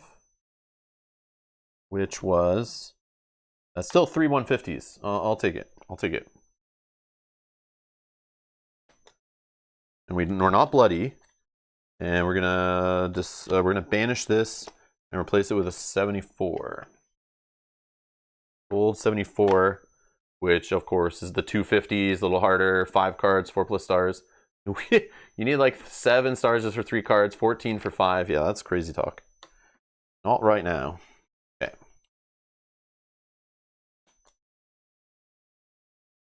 Yeah, we did get a clue talking about everyone getting ambushed and dying, and that one guy survived. Yeah, so it's like a... And the gate had bones. There was the tied up spot out in front of the gate, which we assume is where it was. It talked about going through the gate and something surprising and whatever killed everybody. But there was also that spot out in front of the gate that had the 4 little pillars and rope that was torn. So you could tell somebody was tied up there and sacrificed. There's also a guy hanging from the tree, a skeleton. Then there was bones all over the ground. So whatever this thing is, it eats people. And yeah, and attacks and kills. So, and supposedly some military dude, soldier guy, hid a bunch of stuff to help us with that. So we assume it's, you know, the weapons, the dynamite, the shotguns, the stuff we've been finding to help us fight whatever this is. But again, I think it would be super amazing. It's titled Swamp of Madness. If we get there and it's none of that stuff, it's just some crazy thing, and no matter what we do, it's not like some physical thing you can destroy. I think that'd be super clever, but we'll see. It's like they all were just going mad. There was really nothing there. Empty-handed. Vulture, and what are we drawing? 3? Where did I put it? We're drawing 3. The big bad horn bear. Oh no. Okay, so should we just shoot the bear? I think we just shoot the bear. Because we can stick 3 more food on this. We can put a couple food on the walking stick. No big deal. I'm still hoping out for like the craziness, madness side of the title to happen. All right. I think we're gonna fight the bear. We just need 8 successes. Predator gives us 1. We have to draw 4 cards. If we use this item here, I mean, we should use the bullets from the gun, right? Just shoot the bear dead. Then we just kill the bear, and we're good. We have 5, 6, 7, 8, and we can reduce the card draw, and we don't even draw anything. So yeah, I'm gonna spend a bullets, and we take the bear. These go back, and we just shoot at the bear and kill the bear because we can reduce the card by 1 off Predator, by 5 off here, by another 2. Like no matter what, we're good. So I'm gonna hunting knives down to 3 pips. Ammunition, which says if you want to apply the following effect, you must discard 1 card with the keyword ammunition. Okay, so we're discarding a card with the keyword ammunition. Gone. Bear's dead. We take an experience card. Ooh, 1 experience. So we're at, what are we at, 4 now? Nice, that was quick. That was quick. 4 experience, wish I got those before we went and rested. We take 5 meat. 5 meat cards. 1, 2, 3, 4, 5. All basic ones. Damn it. I want that one that had 7 on it, or if there's more, I want them. It gives you 7 meat out of fire. These will go under here. Bump this to 6. All right, 1, 2, 3, 4, 5, 6, 7. These 2 will go under here. And the bear gets discarded, and we get a 105 because we bloody. I feel like I've done this a few times. Oh, we gotta discard 1 card from the deck. Oh, remember, that does suck. That's a bad discard. All right, so we're bloody. Great. Go jump in the water soon. All right. Any cards in the discard pile? Is there a point going back to the fire and eating? Not really. Not really. Not really at all.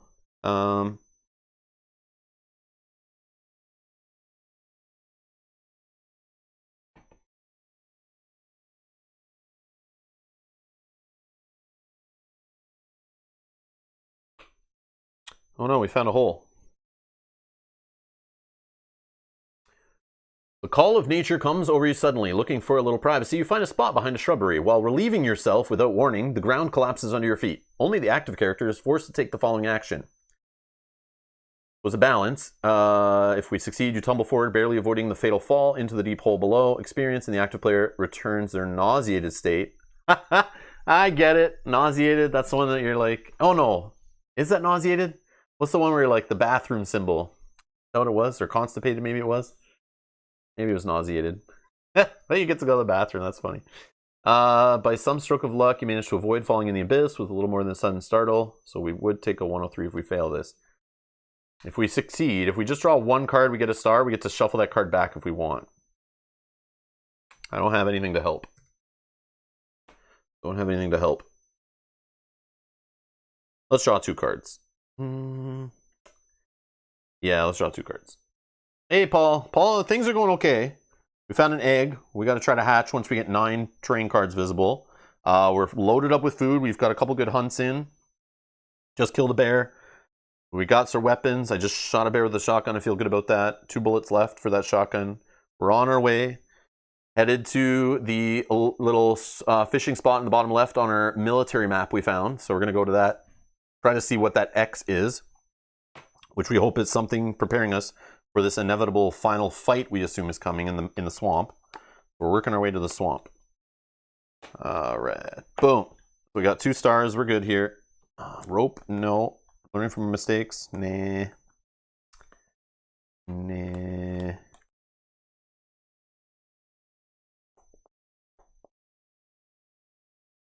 No, we're good. Okay, so we get another experience.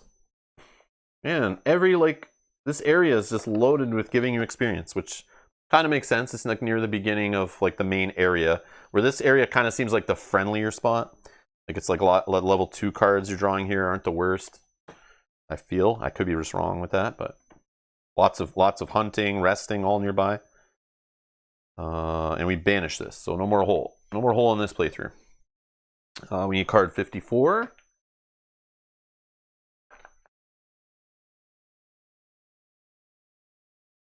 The wind whistles through the boughs of the tall pines, carrying both the scent of sea spray and a faint underlying smell of rot. More animal tracks, which we know is just leading to the spot we were just on. But again, if something comes up with predator, we have a hunt, fight, or the eyeball action, some assistance there. Don't see a number. We do know there's that crate nearby here, right? South of here, we could go to the beach, grab the crate, maybe crack it open. Using the shovel with the key, help off the shovel. Maybe find another 350 card that helps us. I don't think we do, though. I don't think we need to do that, but it's an option.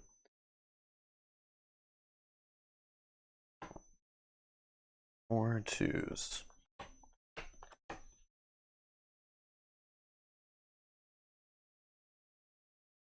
There's just one to move from here, which we'll just draw a card for that. Low pipe. We're good. Let's go here. Spider bite again. Spider bite. Another one. Can we avoid it? Can we avoid it?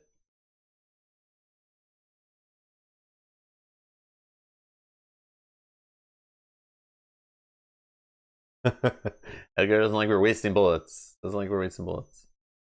I wanted to. We had 3 full bullets. I mean, we could have the boss fight go for multiple rounds. That will suck. If we need like a 3rd attack on him, we can't do it. We're screwed.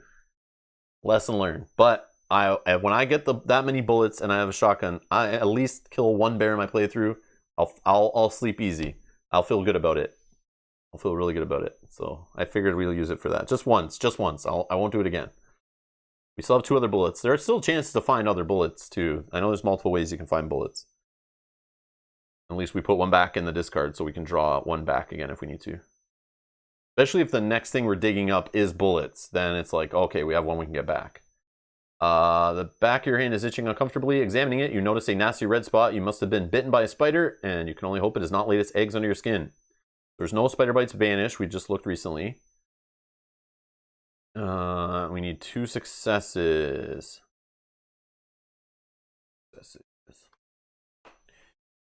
Let's draw 3 cards. And we got 3 successes. Remember, you say. Really should have crafted that bow. Should have crafted that bow before I looked at this, but that's okay.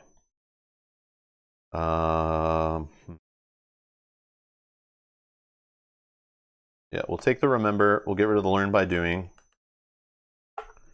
Okay. 72.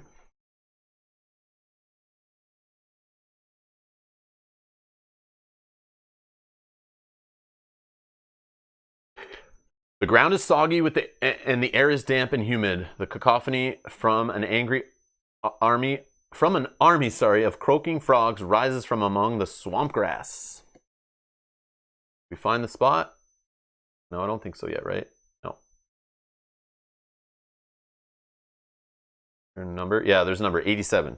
I knew this one was different. 87. We need to go left, right? So I think it's 87 is the way to go left. It seems you have found a hidden path running westward, where tangled rushes are apparently hiding the entrance to a maze of vegetation. Now we can go to the west. Bamboo is here. Get some bamboo.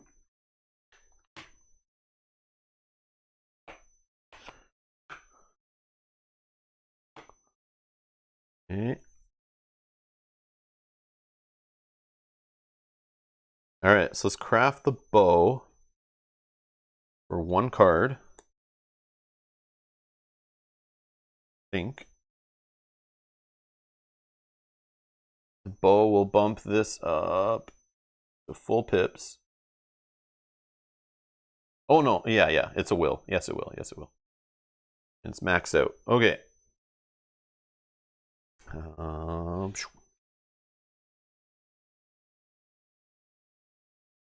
Probably.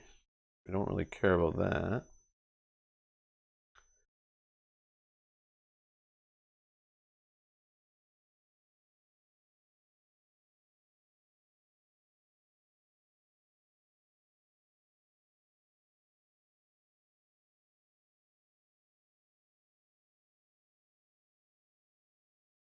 Explore all first.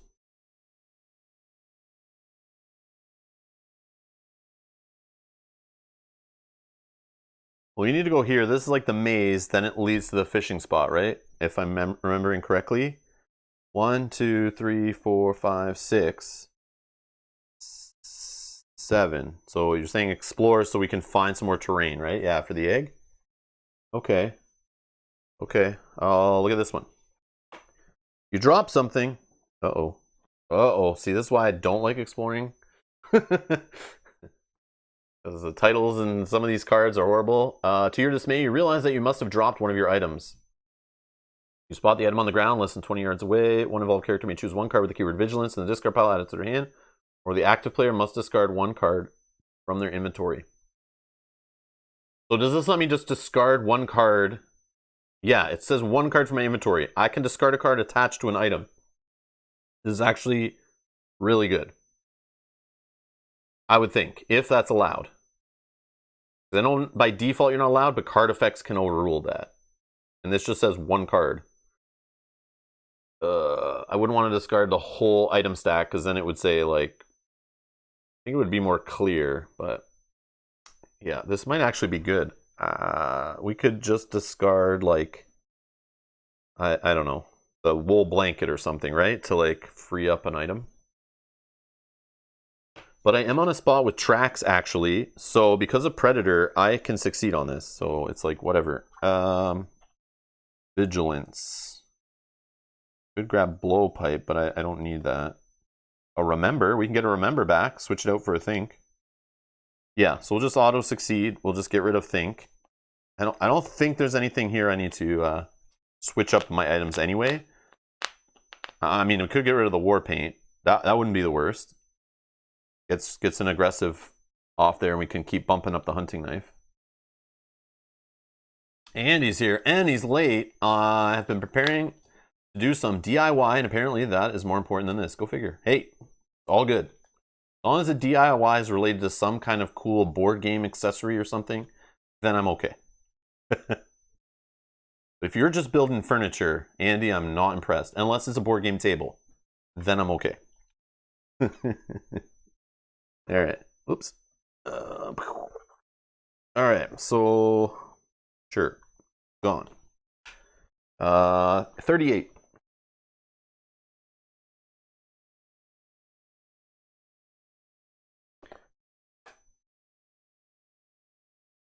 Sandy Beach runs along the coast, and towards the north it appears to give way to increasing vegetation and a greater likelihood of finding wood.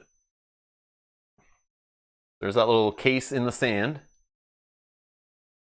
And we're not leaving the damn island. I don't want to take any rafts this playthrough if we can avoid it. I like how this has all been taking place on the central island. I think it's really great. Been having fun with that. Just finding which island goes to which island and connections and all that. I'm a little tired of that, but this is a nice change of pace. We also have the animal tracks on this spot. I don't see any number. Focus, good, I don't know. Anyways. Alright. So that case, I believe that case leads to getting a card out of the 350s. Painting and wallpapering. Okay, alright. Yeah, I might complain about that, Andy. Yeah, maybe that was not as important, because the walls are there anyway. You don't need to make them look prettier. That's a want and not a need. So, you know. That's cool. It's all good. Alright. Let's see.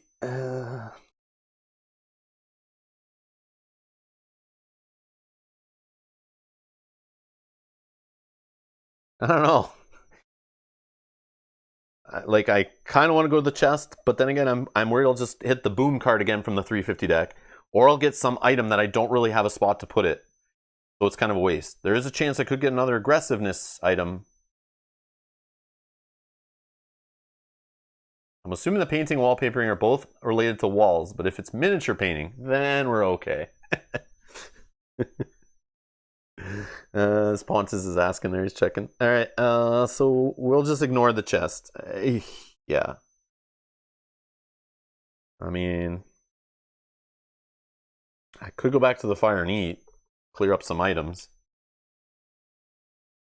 6, 7, 8, 9, 10, 11. I don't have a way to make fire right now, but that would be cool. Dropping a fire in this spot would be neat. Actually, the spot I'm on would probably be good for fire if I can find something. I have Remembers in hand. Let's see what we got in here. course, I don't have a single fire-making item in my discard pile. Weird. And I switched out a think for remember. I should have kept the think, and then I could use that to dig for a fire item in my deck. Or there's a chance of me getting that one that lets me grab any card. No, I didn't get any more of that weapon shown on the map. I don't think so, Andy. After yesterday, when we ended with the double barrel shotgun at the plant, that's all we've gotten. We started today at the bottom of the cliff. We're working our way along. We did find an egg that if I can get 9 terrain tiles revealed, we can try to hatch this egg, I think. And we'll have a little poll in the chat, or we'll just ask you guys which option I go for. It has an option if we can get to 9 cards revealed. And we still have this guy, obviously. If we lose this card, then we can't do that. So I'm just working my way towards the swamp is the plan. So we left there, we saved here, and we're on our way here, which we're very close. We got bloody. We did some good hunting. I put the shotgun in the chest of a bear and pulled it. We got rid of 1 bullet, so we only have 2 more ammunition left. But we got a ton of food from the bear. Okay, let's see here. I'm just debating going back and eating, but it would be nice to drop a fire before that. But I have the walking stick, so getting back is not a problem. So yes, I am going to use my fire ability to just move from -3. We're going to go back to the fire spot. And I'm going to just eat some things. I think I'll eat it off of this one. Let's just eat 1. I think. 7 cards. I mean, it's a little weird, but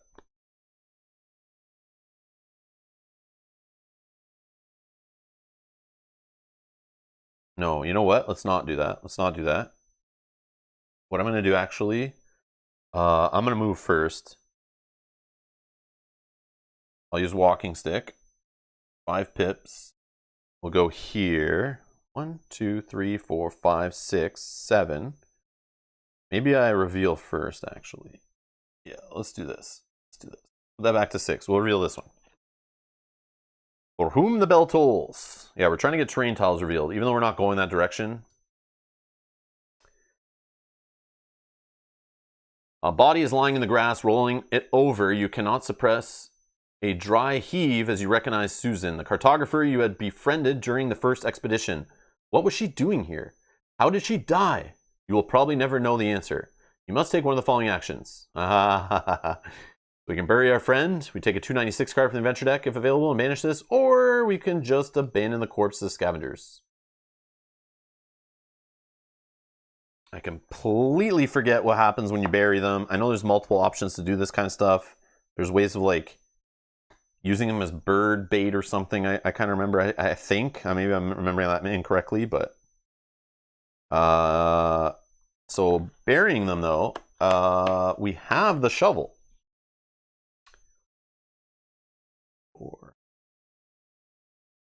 Yeah, we have the shovel. Might as well, right? Let's drop it down.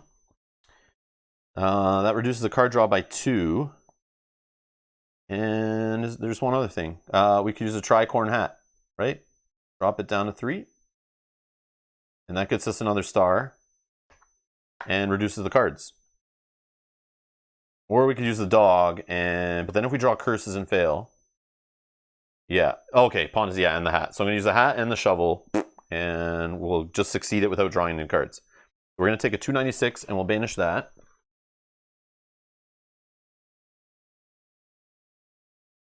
Okay, there's a green and a yellow.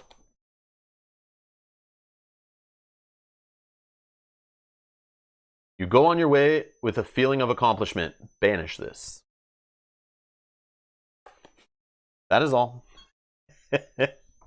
I love that kind of stuff. So later, if we do something else, I don't know, it'll benefit us, I guess. I don't know. 59.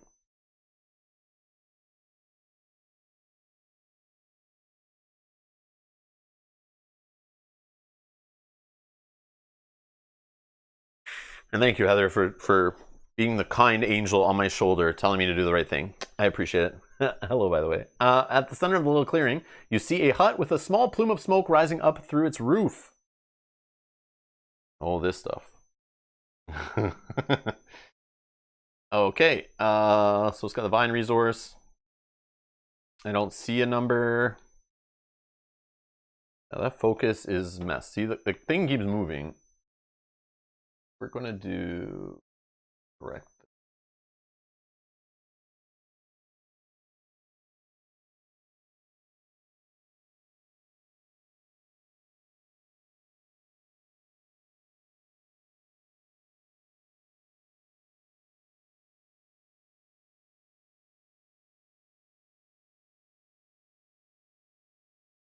Okay. I don't know about leveling here. I just know there's a dude. I think we can get shelter from him, right? I know the whole clue thing, and I know last time we killed him, and I'm not going to really talk about that for those who don't want Forbidden Sanctuary spoilers.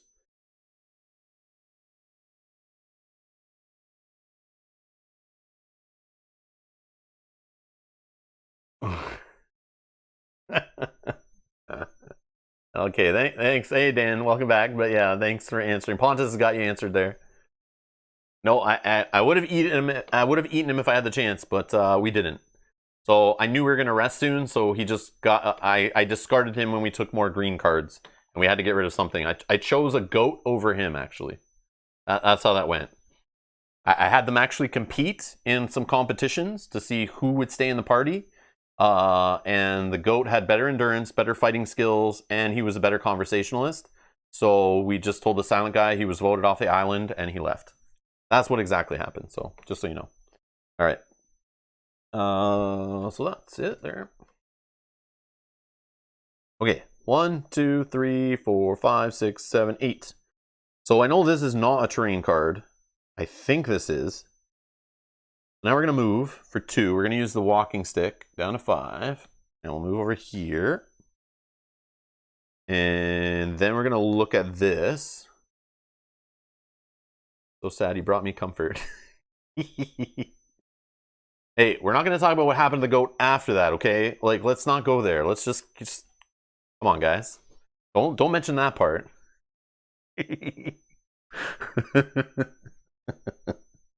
Okay, so this we're going to reveal this one. Torn off page. A handwritten page seems to have gotten miraculously caught in the branches of a pine-like tree. Take a 50 card and banish this. Okay, sure, why not? Let's grab a random 50 card out of the stack here. Pterococcus. So if we see Pterococcus on our terrain card, we have the poison resource. Okay, so now we have another way to get poison going. Sure. 86.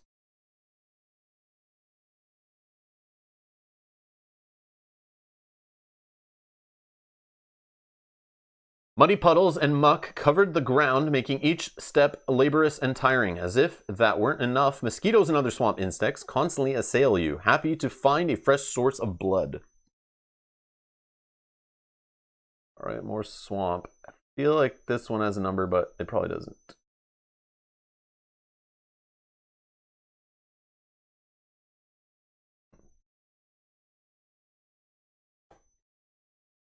We need the 7s now, actually.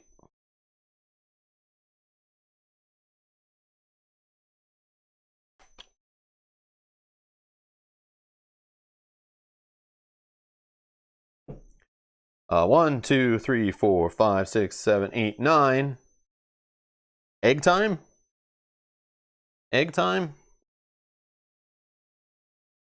You're excited to meet the creature in the egg. Patience averse you. As they say, you may apply the following effect if you have a card with the keyword bond in hand, which the egg has the keyword bond.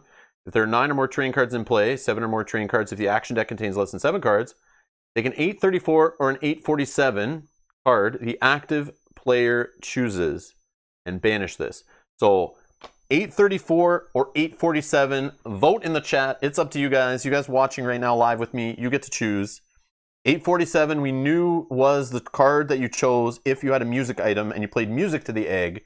Instead, I put the egg over a fire trying to warm it up to hatch it. It failed, gave me this. So we can see 834 or 847. Drop it in the chat. That's the choice we're making. And I'll grab whichever card. I'll give it 30 seconds or so. You guys get to know. I don't know what they are either. You shouldn't know either. If you know what the answer is, don't spoil it. Don't vote. Just vote if you have no clue. I have no clue. I want to see. So 834 or 847, animal empathy, what is in the egg? That's what we want to find out. Maybe it's just trolling us. Maybe we don't get there yet. But this is what we're trying to do. This colorful egg has a feather outside of it. Sitting on a rocky hillock, we took it.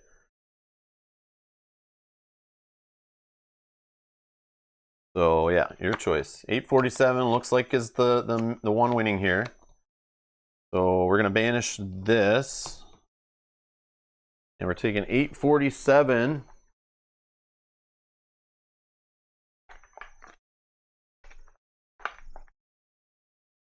There is one 847 green, one yellow. Interesting.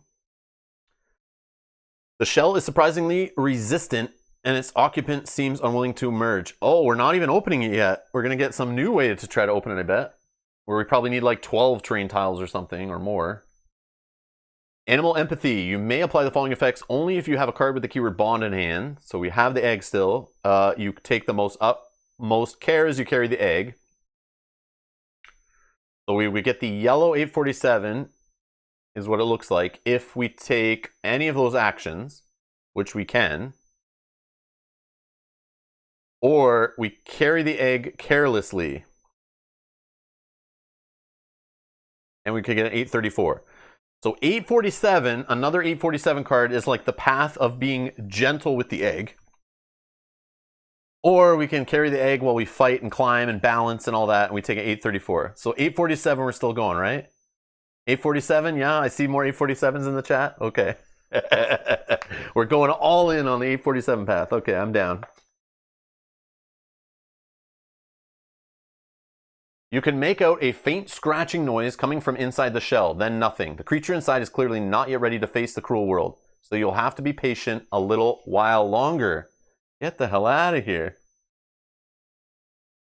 Chromatic egg. Immediately after this is revealed, banish the egg card you have in hand and take 2 experience and an 819 card.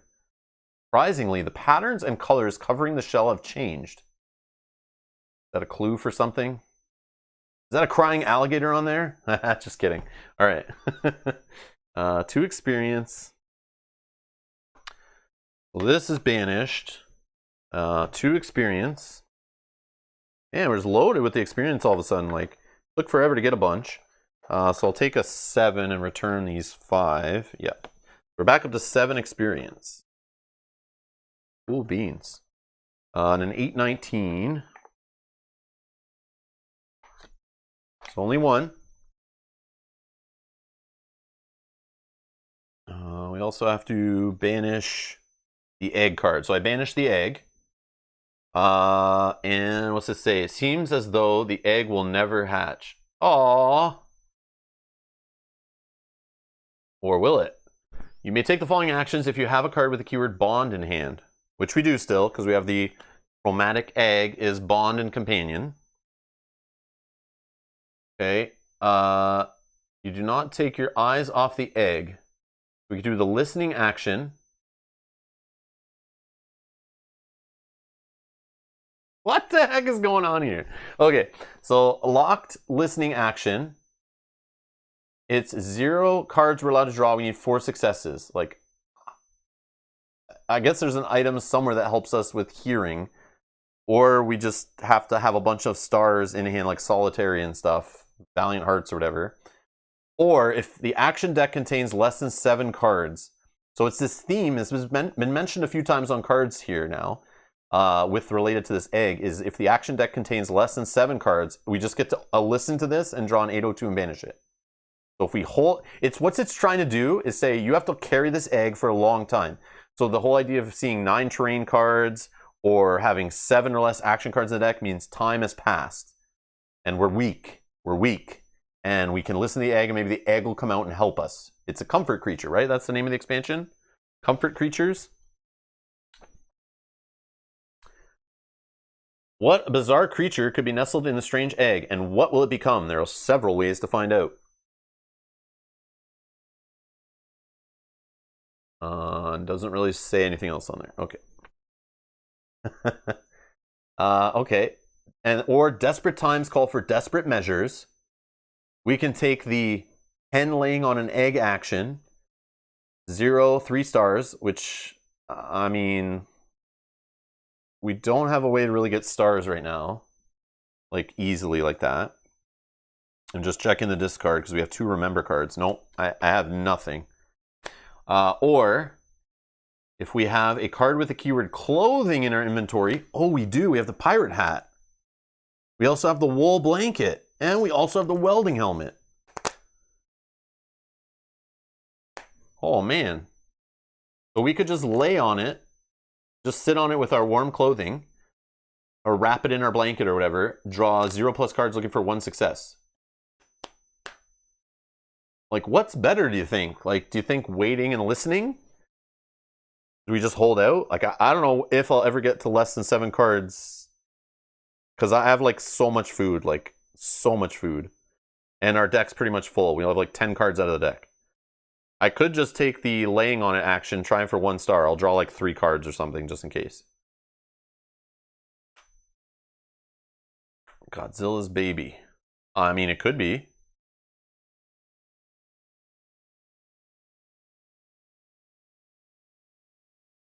How did you do that action? What are you talking about? How are you doing that action? Wait. What action? The one before?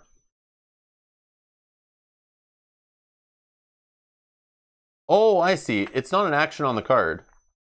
I see. Edgar's saying because this just helps you with the action.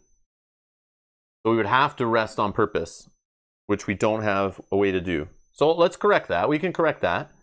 We can go rest, no problem. Or we can we'll remember back a knowledge is power, actually, right?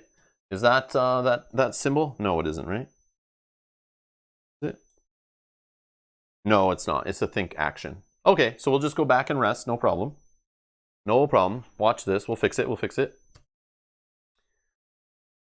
So we go like this. Free move all the way back to the fire. Okay? Now we're going to take the rest action here, hopefully not failing it, to return this. So I'll draw 2 cards. Okay, we did fail it automatically. We get another plant card here. Okay, great. We're not going to keep that.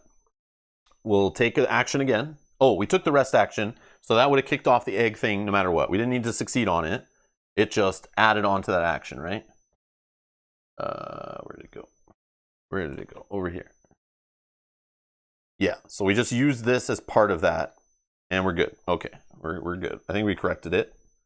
We really don't need to rest again here. I just need to do the rest action. So I should have just failed it anyway and not drawn cards. Oh well. All right, so back to the egg. Okay, now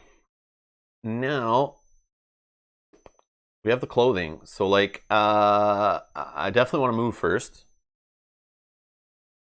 So this is in hand. This is just chilling in our satchel. So what we're gonna do, we're gonna now move from here, walking stick again. We'll go here. And now with the clothing action, we're gonna draw 2 cards, trying this chicken thing, even though you can't fail it, which is nice. We just need 1 star. So I'm gonna draw 2. I just didn't want to be on the spot with the plant still, because we could fail. Rudimentary flint and examine the notes. I like the flint actually, but... Oh, there it is. Examine the notes is what I was thinking was the other thing we could do with that symbol. I was confusing it with knowledge is power. I knew there was a way we could just fire that off.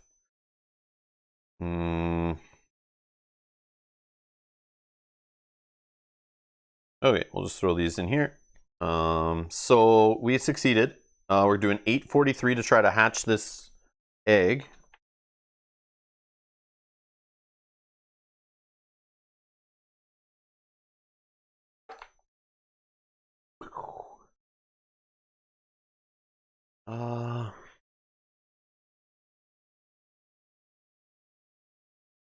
I don't think it's locked, because I don't think it would put the plus sign on it. So this is where it's confusing us from before. I had this question before, actually, but what I think, like, see the top line? There, it doesn't increase and add a plus. So I feel like this is locked, you can't increase it, or you can't draw extra cards for fun, you're locked. But this one, I don't know, maybe it's a misprint, but we've had this situation before, and I asked, like, is that lock applying to both Why couldn't they just print the lock symbol again? I don't know. Or shift this over a little to the left and put another red lock in there. Or is it saying that it's not locked? But in this case, it says 0 plus. So it's kind of saying, you got the clothing, go nuts. Like, you can do whatever you need to get it done. It's weird. I think that might be a typo, though, the plus on there, maybe. Maybe it's a typo. But again, how are you getting that star? Unless you have a card to help you, I guess.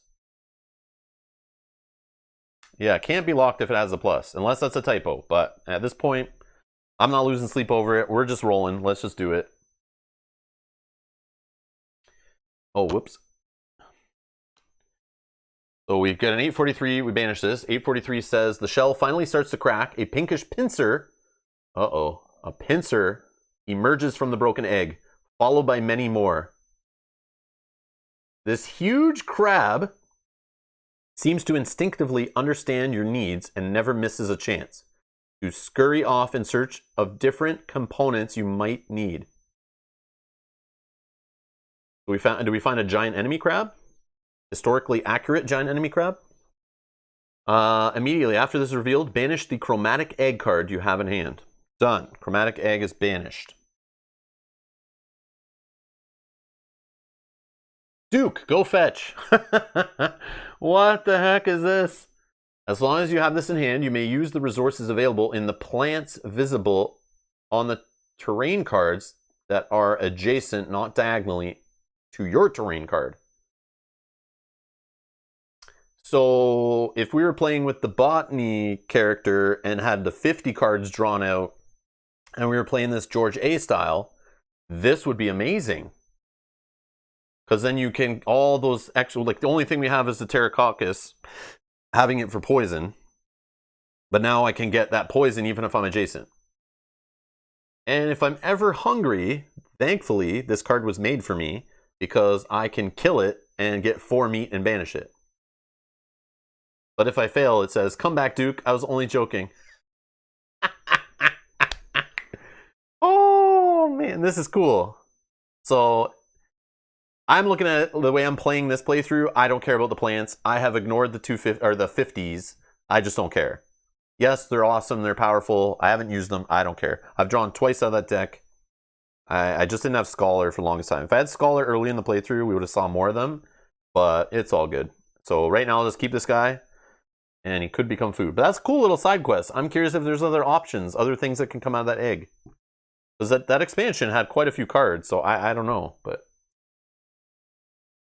that's neat. That's a cool little side quest thing. I like that. That's kind of fun. That's neat. Not necessary. Definitely, I wouldn't buy that expansion on its own, but it was in a bundle. So I just, I took it. It's fine. So far, it's okay. It's like a golden retriever you can throw on the barbecue, says Bob. And it's resource to... As long as you have this in hand, you may use the resources available. Oh, the resources and the plants. Oh, man. Okay, I get it. I went right over the resources part. But you're saying, so if I have like leaf or rock or vine for crafting on any surrounding tile, I can use that for crafting on the same tile. So if I have like all 4 directions revealed that all have crafting abilities on them, I have what's on my space plus all 4 of those. So I could have 5 plus different crafting things available on a space. That could be super powerful. Obviously, there's a lot of duplicated crafting items in certain areas of the island thematically. Makes sense, but in theory, you could get like a ton. So right now on the space I'm on, I have bamboo, and like wood. But if I was standing on this spot, I would have wood, vine, bamboo, leaf, and leaf. That would be pretty sick. Okay, that's cool. Named for Duke, the dog out of Arkham Horror. I was thinking the same thing. Yeah, he's fetching the parts you need. That's super cool. This is neat. I like this stuff. I think that's neat.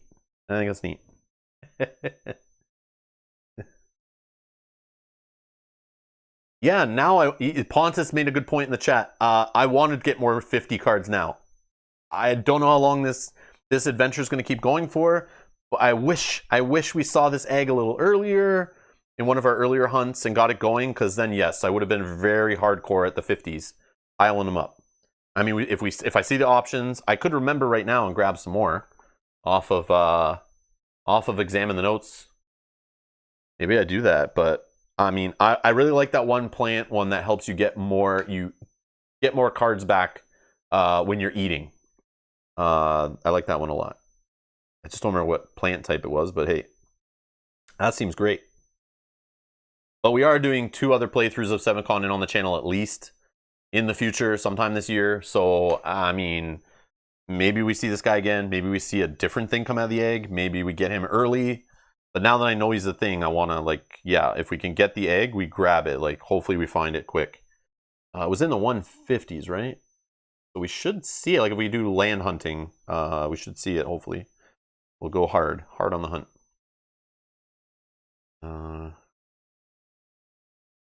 Oh, it's the same. Oh, it's the Pterococcus. Yeah, it's the Pterococcus, right? That has the food reduction on it. Okay. So from here, we're gonna reveal this spot. Yeah, that's cool. All right. Oh, we found a snake. I just sent my scorpion to fight the snake or the dog. You sit down on a stump for a few moments, catch your breath. Looking down, you notice a snake coiled in the brush by your feet. The active player must either discard 2 cards with the keyword stealth from their hand and or inventory in order to discard this immediately, or take the following action.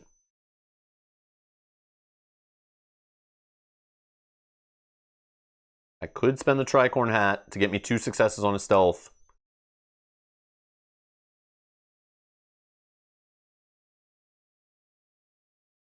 Okay.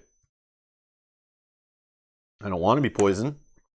I wouldn't mind an experience point, but I kind of... Let me think here. Stealth.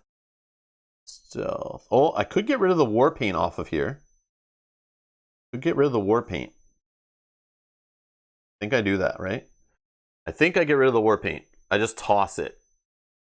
And do I have another one with stealth? Please say yes. Maybe I don't. Oh, yes, I do. I could just get rid of the wool blanket.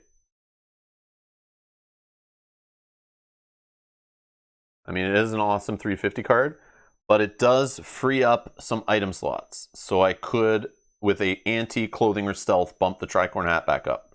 I'm really want to keep the... I'm kind of holding on the earplugs thing because I think, like, I don't know if it's still important or not, but it seems like it was kind of key to this Swamp is Madness playthrough. But I do like the tricorn hat. I do like the welding helmet. I think it'll come in handy.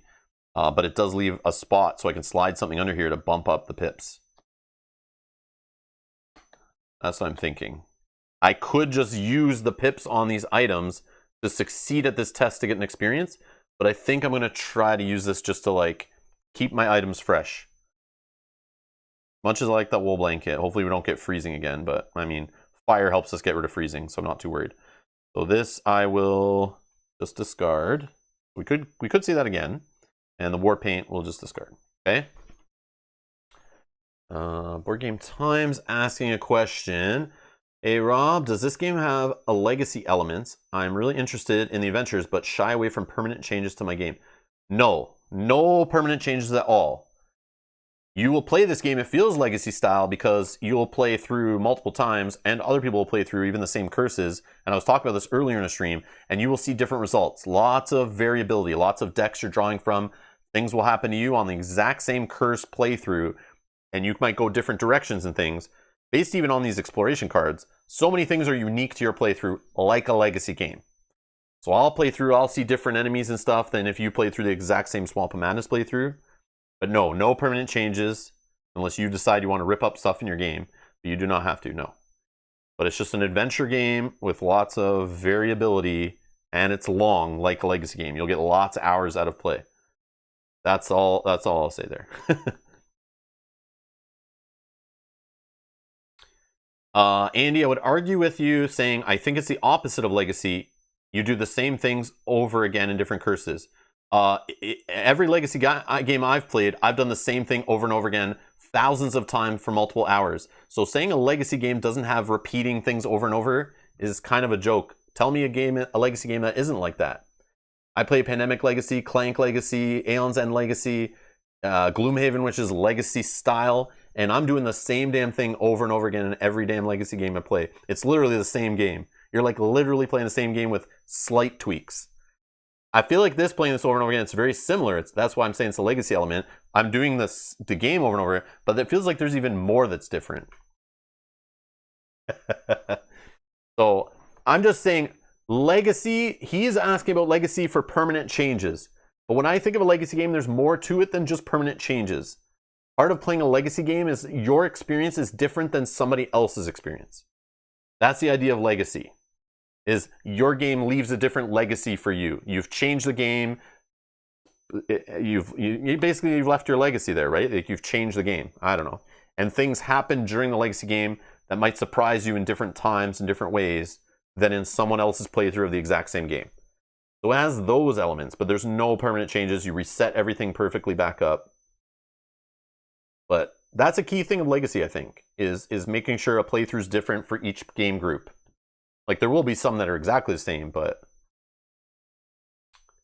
Oh, Andy, you've never played a Legacy game. Okay, well, that's the 101. So in a Legacy game is basically like you playing a series of gameplay sessions of the same game, but as you play the game, it will slowly trickle rules out to you and make it more complex as you go, and keep throwing different surprises in your face as you go. And you'll make... Sometimes those Legacy games will make you make permanent changes to the game. Like writing on cards, ripping up cards, adding stickers to things as you play. So that's a Legacy game. And also Ponta's saying, not necessarily different, but choices in one game affect the rest of the games. Yeah, that too, where specific choices you make change the rest of your sessions of the game.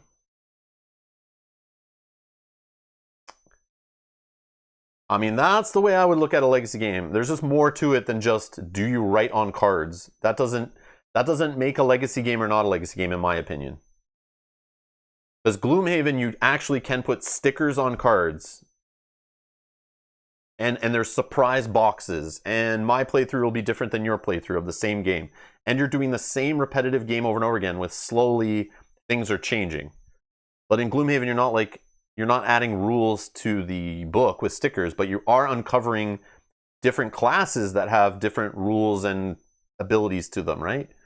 So like, I don't know. It's something that's like not, I don't know if it's like defined in stone what a Legacy game is, but just from playing a bunch, like there's certain things I look for that have to be there to consider it Legacy. Because Legacy games have reset packs also. The ones that make permanent changes, a lot of them sell reset packs or removable stickers. So if I buy a reset pack, does that make my game Legacy if I can just reset it back to the beginning? So, yeah. Matt says, a big part of Legacy is creating a narrative running through a series of sessions. Yes, good call. Which,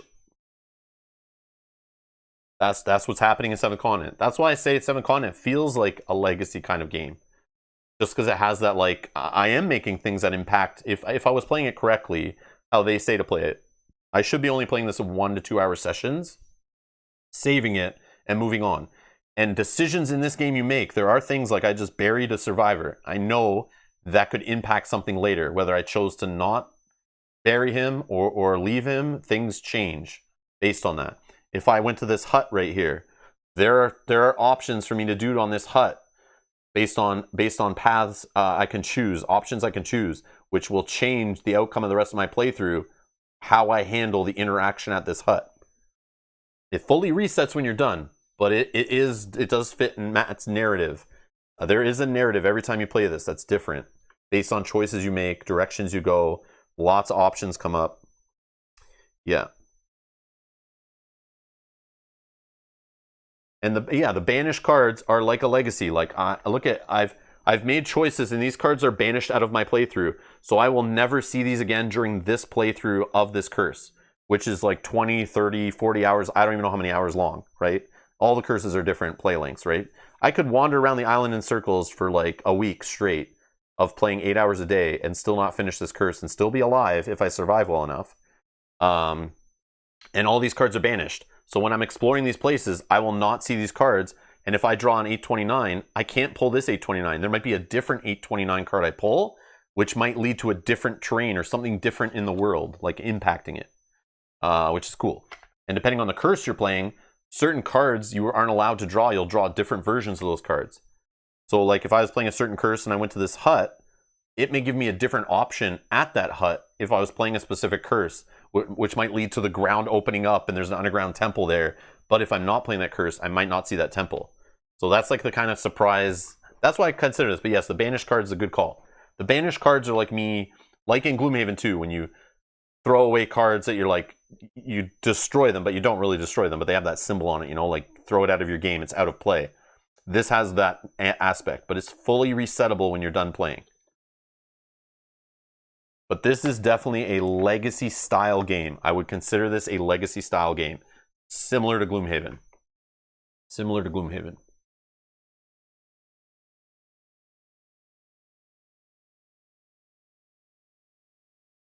Yeah, I don't know about the 7th Citadel. I mean, we looked into it. I backed it. We'll see it in a year and a half, 2 years. I don't know when we're going to get it, but I backed it because I love this one so much. And I would love to play more of this kind of game. So I'm excited. But yeah. And you can still buy 7th Continent. I was saying this earlier, Board Game Time. Yeah, you can go here. I might as well show it because this question gets asked a lot in my comments on these playthroughs. Or people come in the live chat going, oh, I can't find this game because they're looking for the black box. But, oh, take a little commercial break here. Let's see if I can find it. Serious Pulp.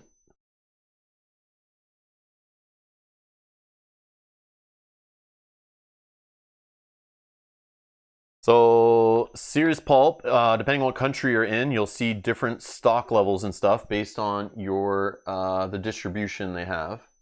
But if you go to the shop, right here they sell the classic edition.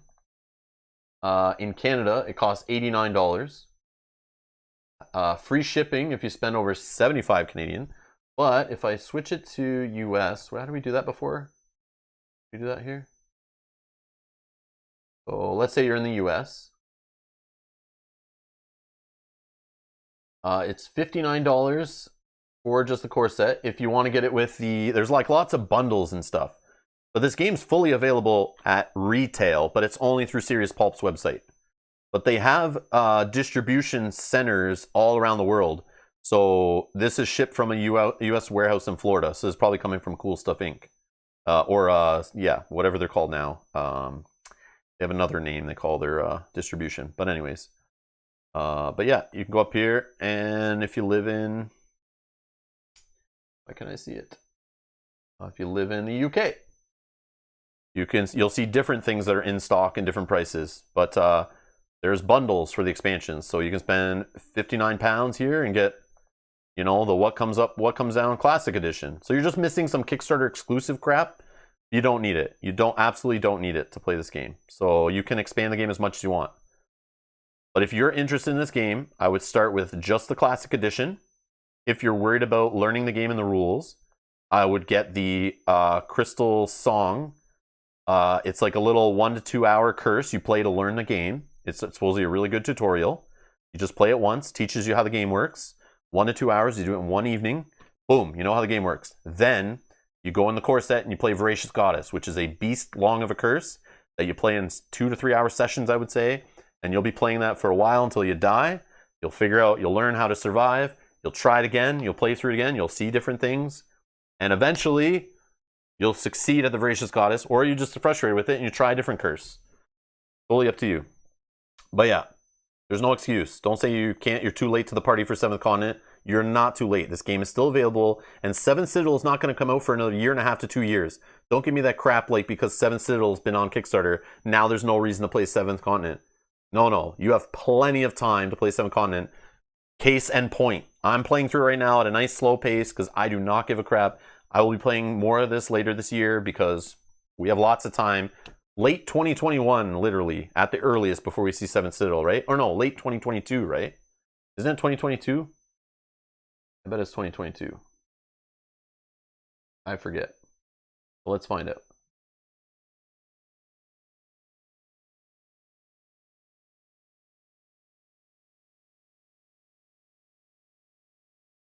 Could be wrong. You will receive a link by email when the late pledge manager opens, likely in spring 2021. So likely, which means probably summer 2021, the late pledge opens. Like, they're not even done. They're not even done with that. Yeah, see, expected delivery, May 2022. So, I mean, it could hit in May, but most likely it'll be delayed by 3-6 more months because it's a Kickstarter. And we could see delays, plus shipping windows, right? Like, your shipping might not arrive to you in May. You might get it in June or July, you know? So we have lots of time before 7th Citadel comes out. So don't give me that crap like you're too late to this game. I don't want to hear it. Don't want to hear it. Spend the $60, try the damn game. You don't like it, someone will buy it from you. That's my rant. Yeah, screw the FOMO. FOMO doesn't exist. It's in your head. Don't give into it. Don't give into it. FOMO's not real. FOMO's not real.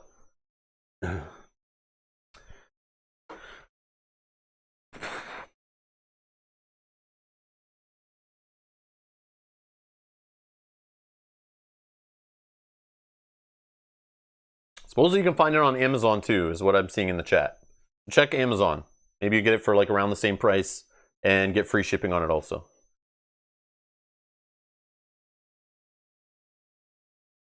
Oh, Matt just got a notification for your Trove chest. Nice. Nice.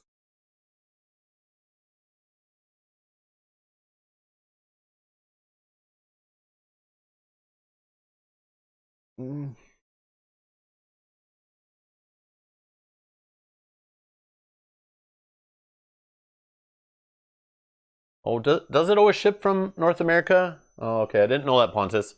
I got mine shipped from within Canada, though. Mine came from within Canada, and it came super fast, too. So I don't believe it always ships from North America, or from the US.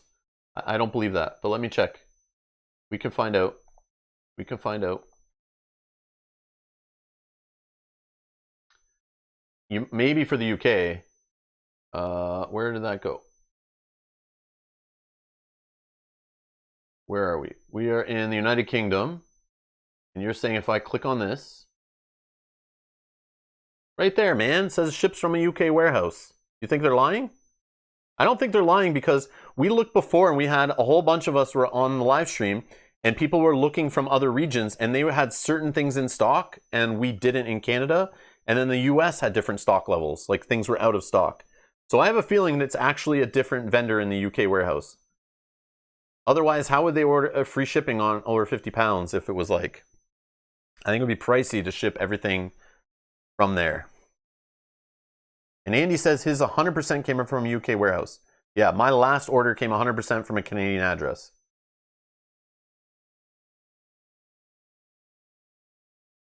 I don't know, Pontus. Maybe what you ordered, like, maybe they screwed up and there wasn't stock available there, so they just, like, sent it from the US warehouse? I don't know.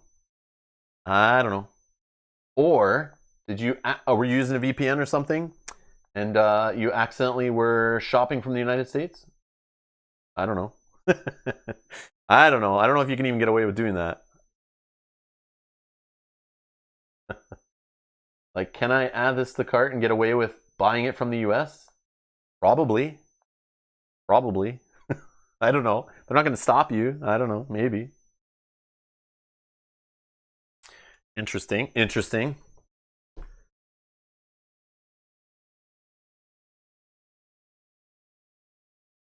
Heather says, I plan on delays of up to 24 months. I'm not disappointed that way. For Kickstarters, yeah.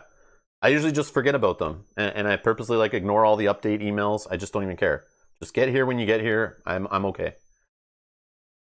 That's why I prefer to buy games from retail, because at least I know they show up within a week or less. And I feel a little more confident that I'll get to play them soon. Let's see.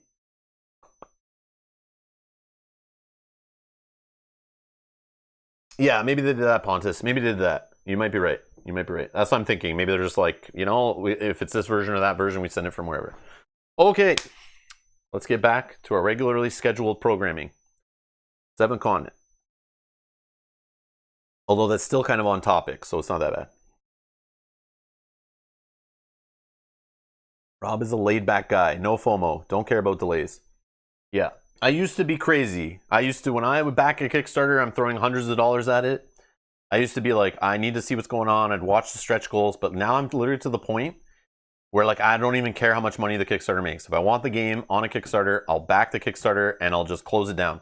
I don't want them throwing more add-ons in front of me. I don't want them throwing more expansions in front of me. I just don't care. If it's that great of a game, I'll get it later, I'll play it, and I'll go buy some expansions. If they're Kickstarter exclusive, oh well, that's your problem. That just means I'm not playing it ever on my channel to show it off. I don't care. I'll have other games to play. So man, I just have the problem of, it's a good problem to have, of too many damn games, not enough time. Too many great games and not enough time. So if your game doesn't appear to me as something that's going to be great, do I care? Like, don't buy expansions for games that aren't even finished yet. Stop doing that. That's my rant from yesterday. Did you pledge all in for 7 Citadel? I don't know what I did. I don't remember. See? I backed it on live stream, I think. I think you guys were there. I did that on a live stream. I'm pretty sure. That one I backed right away. I just don't know what I did. I may have done all in because of how I'm playing almost all the content for this. Oh, Sajat's back. Stop. We got to stop having fun. Let's get back to the game. Stop having fun and let's get back to the game. Sajat, do you remember what I backed for 7 Citadel? Were you there for that? Do you remember if I backed it on stream? I don't know if I backed it on stream. I know we looked at it on stream. How can I tell? Go to my email. Let's see. I'll search my email for 7th Citadel.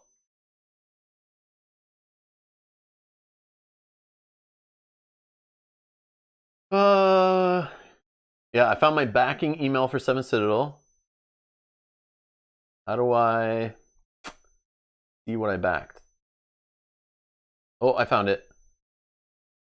It looks like I backed just the collector's edition. Is that right? Yeah, 7th Citadel.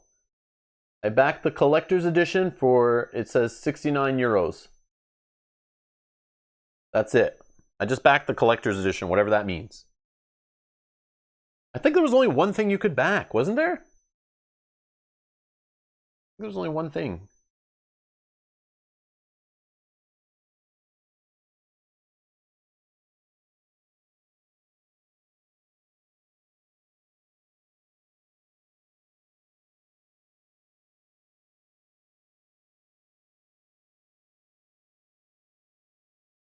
Oh, there was a gameplay all-in. I probably would have done that, but I didn't. Whoops. I guess I just did this. I probably should have done this. Why didn't I do this? Maybe I did later. I don't know. I go to manage my pledge. Let me see. I'm going to go manage my pledge in my other window here. If it lets me log in. I might not have my password on this computer.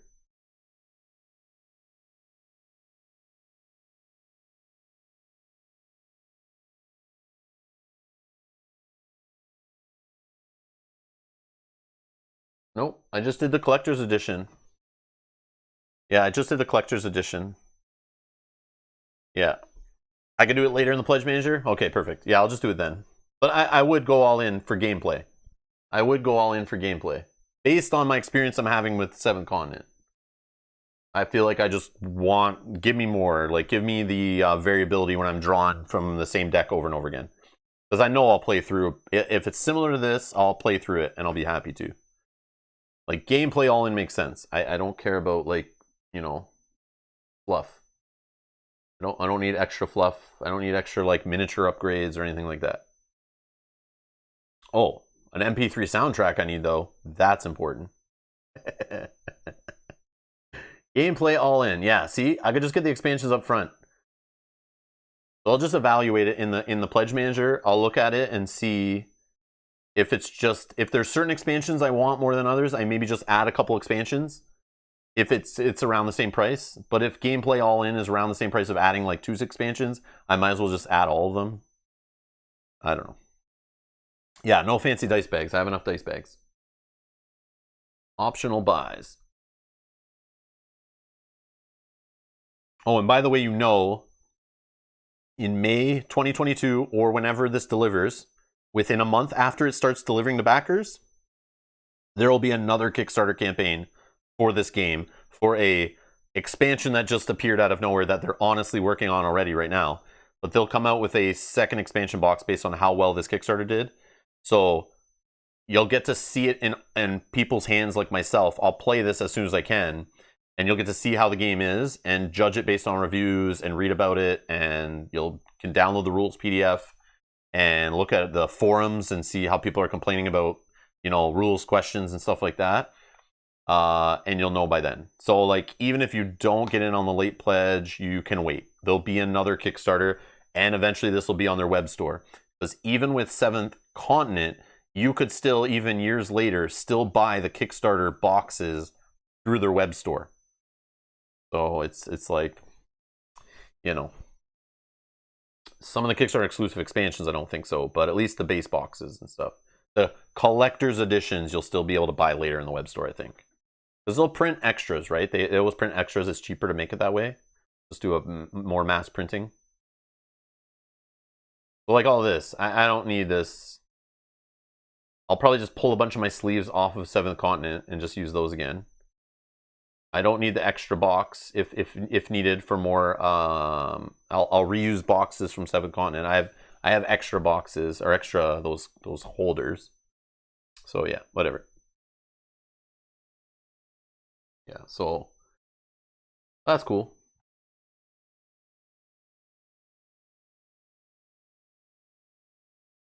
But now the question is, do I need wooden card holders? Just kidding. Oh man. Yeah. We'll play with the pledge manager later. I'll adjust it. But yeah, it looks like I only did the classic. Maybe because I didn't know enough at the time. I don't know. Or maybe because I only had so much money available at the time, to be honest. Like maybe my budget, maybe I just bought a whole bunch of board games or backed other Kickstarters. I did, didn't I? Wasn't that around the time I backed something else? I backed like Oathsworn, I think. And I was like, man, I don't know. I gotta relax on the Kickstarters. Yeah. Kanji saying, I'm good with just the collector's edition from Kickstarter. Yeah, because you can buy those expansions later. Don't worry about it. Like the ones that matter, you'll get them later. You can buy them later through their web store, worst case, or on the next Kickstarter, or yeah, no worries, no worries. Maybe even on Amazon later. Like by the time you've played a bunch of the core set stuff from Classic Edition, then you start looking for more if you even want more. So it's like, don't buy expansions for games that aren't finished or that you don't even know if you'll like. But I've played Seventh Continent enough now that I know I have trust in these guys, and since it's the same system, roughly, I don't see why I would be like, I don't want to keep playing. But who knows? Want that around the time of Frosthaven? Or you'll be able to buy the reprint cards for 30 on the used market. Oh.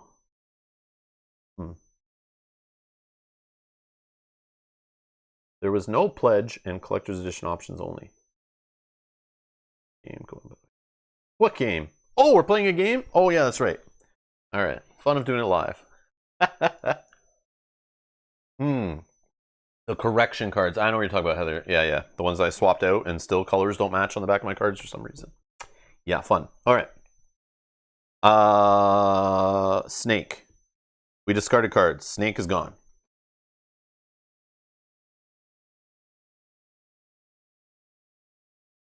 So we discard the snake. We're going to see 44.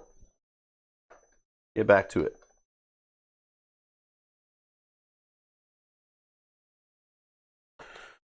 Oh no!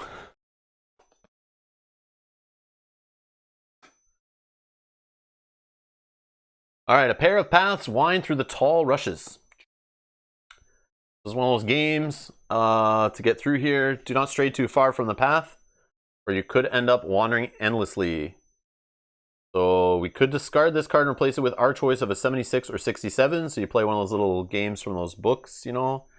So the tip is always start from the exit and start drawing your way through, following the path. And I have a feeling it's 67. After a quick glance, no, maybe not.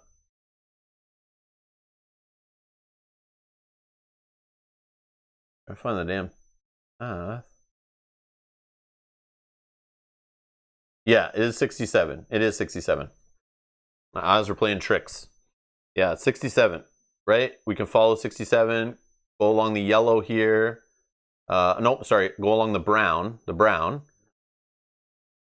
and then we switch to the yellow here, go under this stuff, yellow over here, switch back to the brown, go under this one, and follow this brown, which switches to yellow, goes underneath, and hits the exit. So 67. Boom, we got there. All right.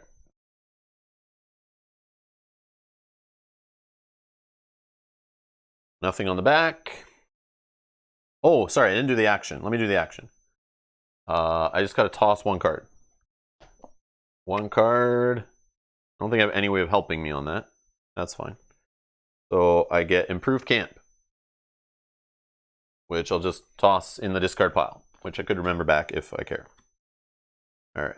So this is the card we got instead. We discard that card. And we got a connection spot. The track you decide to follow proves to be a reasonably passable. There we go. You mark it out in order to more easily find your way back. So again, we got to toss a card. Then we can throw an 83 on the other side. We'll toss a card. Bolas. Well, we want the bolas. We want the bolas, right? Because we want to put the bolas on here, I think. But again, I want to see, at least the bolas can come off of here, right? Yeah. Well, we can throw them in here and remember them back either way, right? Doesn't matter. We'll figure it out. Okay, so now we're going to cross 83. We're going to get 83. Like, at least we want the club and the bolas, I think, attached on here before the final fight. If that's the thing. Assuming we're on that path. Otherwise, we might find something soon that we can throw on here. Then we just get the bolas or the club, whatever. Alright, so let's see what we get.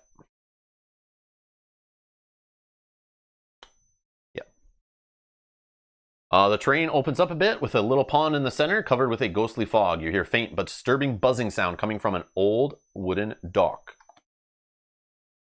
So we're going to get rid of Bloody here, I believe. And we see this little thing from Bloody Hunt, so we know there's a monster around here. Get Bamboo. Very number. See a number.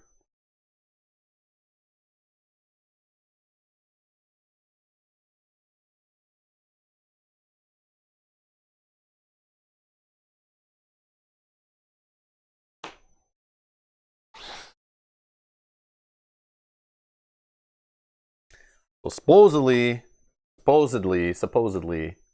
we're going to find something here from our military map. What could it be? And how do we do it? Do we have tracks on here? We don't have tracks, right?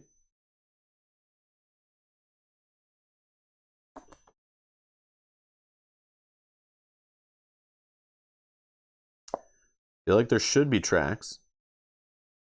Maybe that doesn't happen at fishing spots, right? Because Predator maybe is only for the hunting. All right, let's see what 64 is. Been a while. So 2 options for 64. It's a cannon.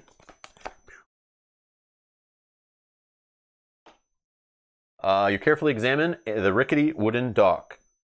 Yeah, I thought so. A swarm of giant colorful dragonflies appear from under the dock. And buzzes at you quite menacingly. They swarm, but you're able to kill the majority of the giant dragonflies, 78. Or we take a poison and return this. No, we gotta fight. We gotta fight. 2+, 2 successes.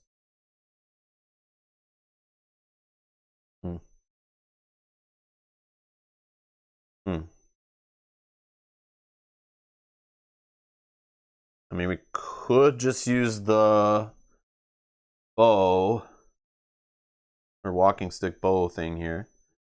Could also use the shovel, but I don't want to. We could use the tricorn hat. Or we just draw looking for successes. Let's just draw looking for successes.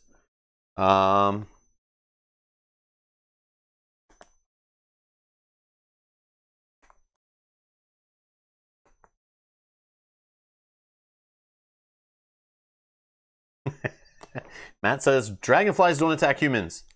This game encourages discrimination against dragonflies. Agreed. Now I'm going to be swatting dragonflies every time I see them now, after my experiences in this game. Let's go with the tricorn hat.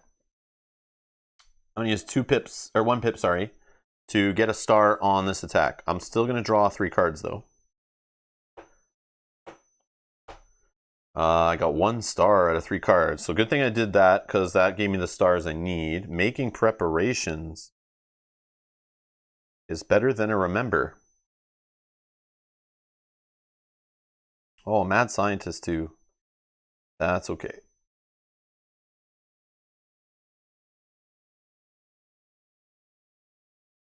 Making preparations. Okay, so 78.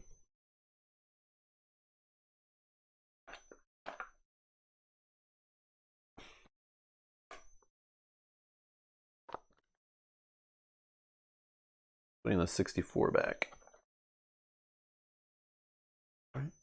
Okay, you make it to the end of the dock where a worn but firmly attached rope hangs down into the pond.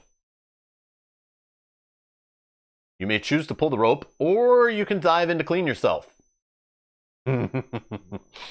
Diving in. Ah, this is where we get that monster, right? I think it's this one. We got Vine resource here. That's cool. This one. Oh, it goes this. Running out of space. Boom. All right, we'll throw that there. And these guys are discarded. Okay.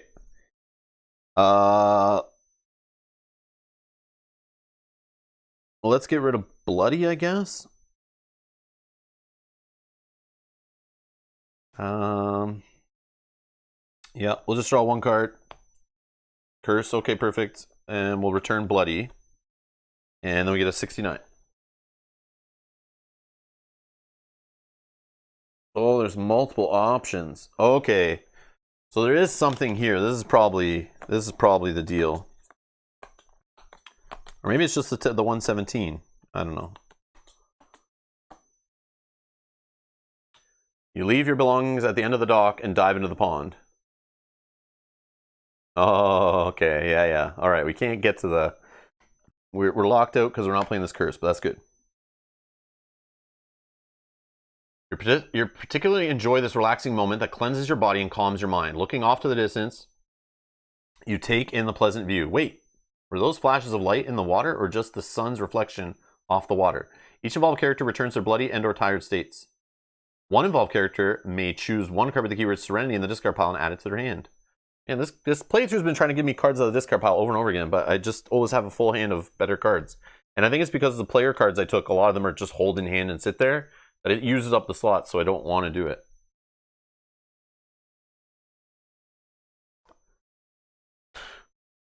Serenity, what do we got? Serenity now! Let's see here. Serenity is a think. That's it. I don't care about a think. I got making preparations, which is like a think on steroids, which we're good. We'll put these 69 cards back. Was one of those 69 cards the thing we're looking for?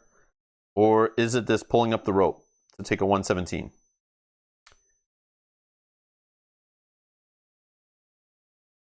Hey, Rory. What's going on, everyone? Hope everyone is well. Rob's back to another 6-hour stream. Probably longer. It's Friday, so I might stream longer. We'll see, though. How long have we been going for? 3 hours. Not bad, not bad.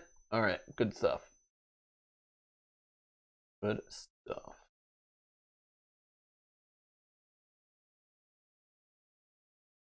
Okay. Mom! No. It'll be having a later dinner, and we'll see. Hopefully I'm done by then, but we'll see. We'll see how the play is going, to be honest. What now? Do I look here? I just forget. I forget this tile. Every time I come to it, I'm always confused, like, what is what? I love Seventh Continent, Rory. Love it. Solo only. I didn't like it playing it multiplayer, 2 and 3 player. Thought it was not the greatest game ever. Playing it solo, though, freaking get sucked right in. I love it. That might be different for you and your experience. I want to try it again, multiplayer, but like I kind of don't. So I don't know. All right. I think it's because this game is very video gamey. It makes me feel like I'm playing like a tabletop video game. It feels honestly like that kind of game. It's not a school night, so I get to stay up late. Yes, exactly, Bob. Exactly.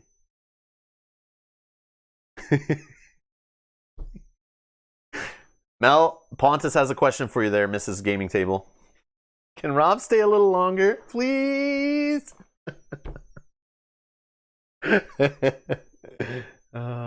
You could remember something you can build or use immediately, or have empty spots for cards. And I was thinking of that. I don't know what is coming up. Like I know we can fish here, right? I think that's just what this eyeball is a fishing spot. So that's I'm not worried about that. I think pulling up this rope, the strength test here to take a 117. I hope that's the thing we're looking for, and maybe it has a bell symbol on it.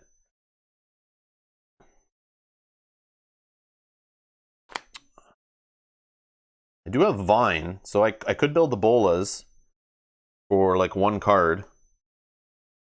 Yeah, I think I'm going to remember back the bolas before I do anything. And then I'll craft the bolas. Oh, we're going to remember. Okay, perfect. Off the deck. So all our remembers I think we've seen. Bolas I'll throw under here on the aggressiveness. We'll bump this up to 4 pips on our hunting knife stack. Okay. I'll feel a little more prepared that way. Other than that, oh, maybe the rope. Maybe the rope is needed here or something. I don't remember.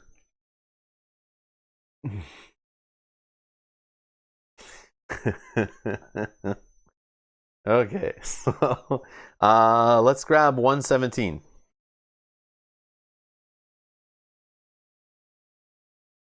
There's only one.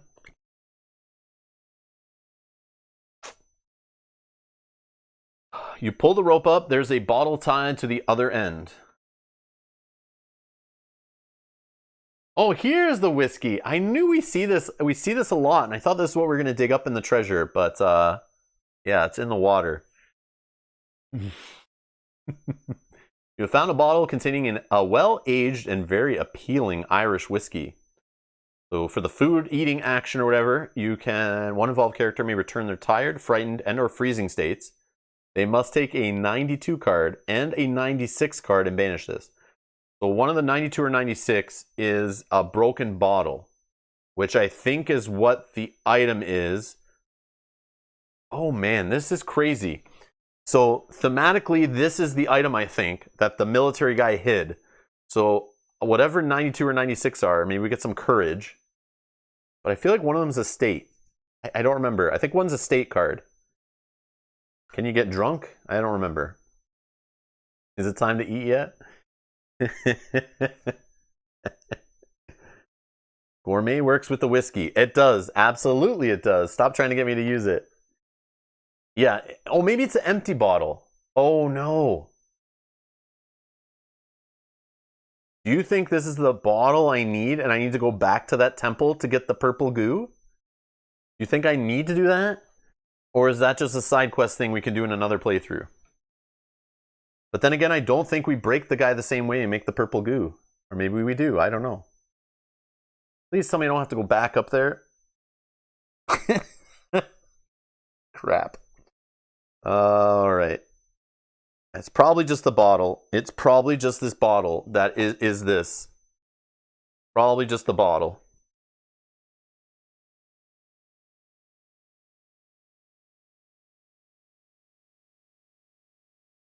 And maybe taking the empty bottle and getting the purple goo together makes some kind of weapon.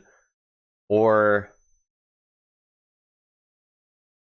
yeah, Pontus is saying it smelled explosive, to be honest. Yeah, maybe that's it. Maybe that's it.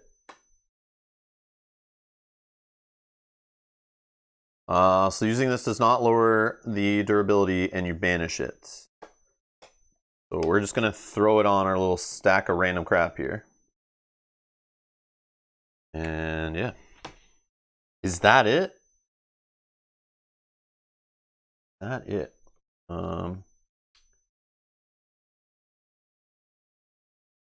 I don't think there was another 117. Yeah, so that's it. That's all we can pull out of the water. I don't think there's a reason to drink it right now, is there? Should I just drink it to find out what it is? Tired, frightened, or freezing. I have none of that stuff. But maybe we get frightened. Oh, you know what? Maybe we save this. I can dive in again, but like I know there's a monster, right? Or maybe it's only if we play the bloody hunt. Yeah, I could dive in the water again. I feel like one of these times diving in the water is not going to be good, though. Edgar, you remember? We drank it before on stream, right, Edgar? If we drank it before on stream, you can tell me. Because my memory's bad. I could have wrote notes, but I didn't. I don't think I wrote notes, actually. Let me check on this one. I have some notes from like some of my earlier playthroughs when I went back and rewatched stuff, but nope. No. I didn't write anything about this. I do have a note saying there's a totem in the swamp fishing spot. That's we already know that. We just saw that.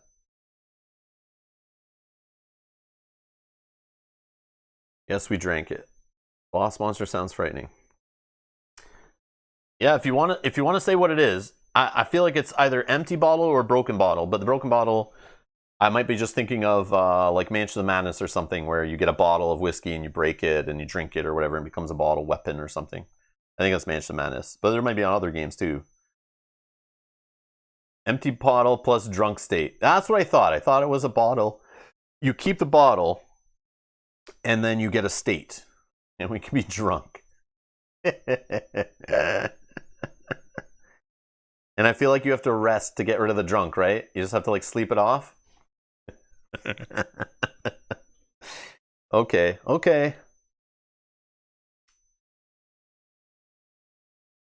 I mean, let's just do it, right? Let's just do it. All right. I want to see what it is for sure. So let's just do the eat action so we can take a random card from here. Taking that food action, we'll just shuffle that one in. Okay. And I mean, I'd love to save it for tired, frightened, or freezing.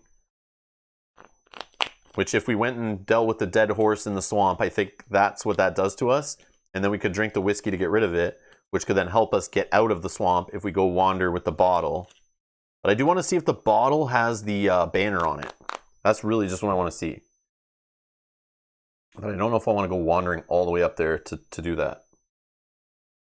92 and 96.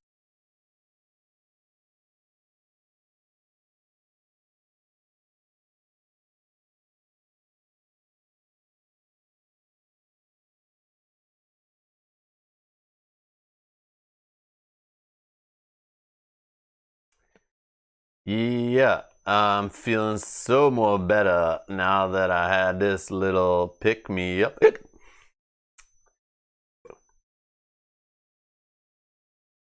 Go home, Rob, you're drunk. So the rest, yeah, we can discard this. I thought so. And then the bottle is empty now. In the civilized world, you would likely throw it away, but in the wilds of the 7th continent, an empty glass container could prove useful. You don't say. God damn it, it has the banner. Oh! So if at the start of the playthrough, if I was in the swamp and I just went southeast and went down to the fishing spot like I was debating on doing, we could have grabbed the bottle. I could have gone on my way up north, got to the temple, rang the bell, saw the ooze, bottle up the ooze, and I bet it would have created some kind of elixir or potion that would help us even better in the final boss fight over this. But I mean, another 7 star is not bad. It's not nothing, that's for sure. If we're drawing like 9 cards and we see a few 7s, that's just multiplying that by more. So I don't know if I'll wander all the way up there. I feel like that's optional.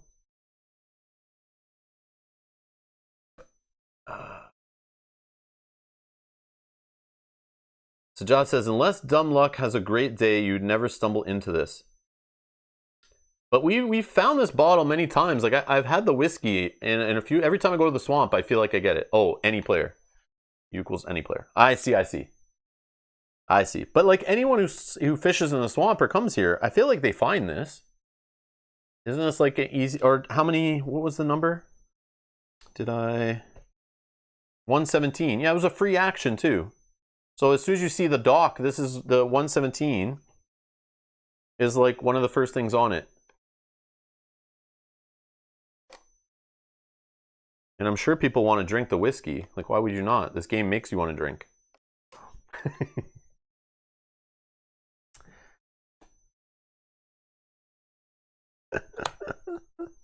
You're drunk. What I'm saying is, how would you make the connection that this bottle would be required at a location you've never seen? Oh, that, yes. Yeah, I get what you're saying. Unless you've already seen it. The thing though, Sajah, after playing a couple times, anytime I see this blue banner though, you're kind of trained to know that the blue banner is useful at least one other place on the island. So the idea is you'll hopefully bump into it. If not, you'll see the match some point. So now we finally have seen the match for the bottle. I don't think we've ever seen another bottle used for this, but I have a feeling there is multiple uses for this bottle in the game. I just don't know right now. What I want to know is, well, I kind of want to know, but this banishes. Okay, so we can't get the whiskey anymore. I just want to know, is this the thing that is the X? And I don't want to know if you know, but is this the X? Is this literally what we're getting here? Is this to help us? It does have the fighting symbol, and it has a potential to go get purple goo, which was related to this quest, I believe, or to this curse. So I have a feeling the whiskey is the X. I have a feeling it's the X. I don't know if we'll find something else, because this was the only card. The whiskey was the only thing, only 117 in the deck. And the 69s, randomly pulling those, I don't know if they'll lead to something better, but I think it'll lead to just bad things. Yeah. Yeah, they put the blue banner on the torch, right? The torch is like a main deck item, and ever since I figured that when I saw the torch connect with that like cave or whatever you use it in, which I'm actually not far from, once I saw that connection, then I started looking every time, and the raft too, right? They teach you with the raft really early that, hey, if you got a blue banner, like, keep an eye out. There's things that will connect with it. But some of these things are very obscure. Some of them it's like a rarity to line them up. Like the shield on the welding helmet. What's that for? I don't know. But I like the little blue banner thing. It's like they're fun little side quest things. I like them. Or like the snake. The snake and playing the music with the snake or something was one. Or the rope with the portcullis. Like, I love those things. They're all over the place. And it took multiple playthroughs for me to connect them. All of them are obscure? Except for the raft, though. The raft, yeah. So the raft, yeah. The raft's like the one that they beat you over the head with like so much. Like every playthrough, I feel like you have to use it. And you have to keep it in mind. So cool. So cool. All right, so empty bottle. I honestly am debating going up and using it, though. Like, I just want to see what it is. But I don't know if I'll ever do it again. Because you might only be able to do it in the Swamp of Madness.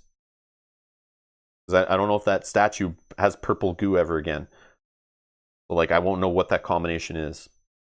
Those are the kind of things, like, as a completionist, kind of in my head, I want to do it, but I also know going all the way up there again is going to take forever.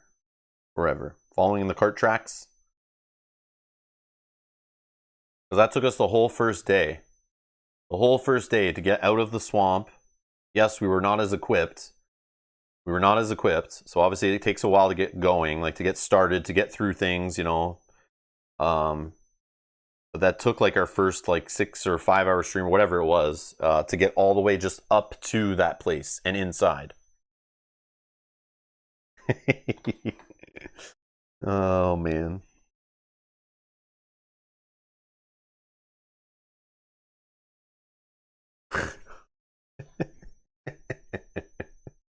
Just look at this guy. I just love it. Who says they don't like the character art in this game? Come on.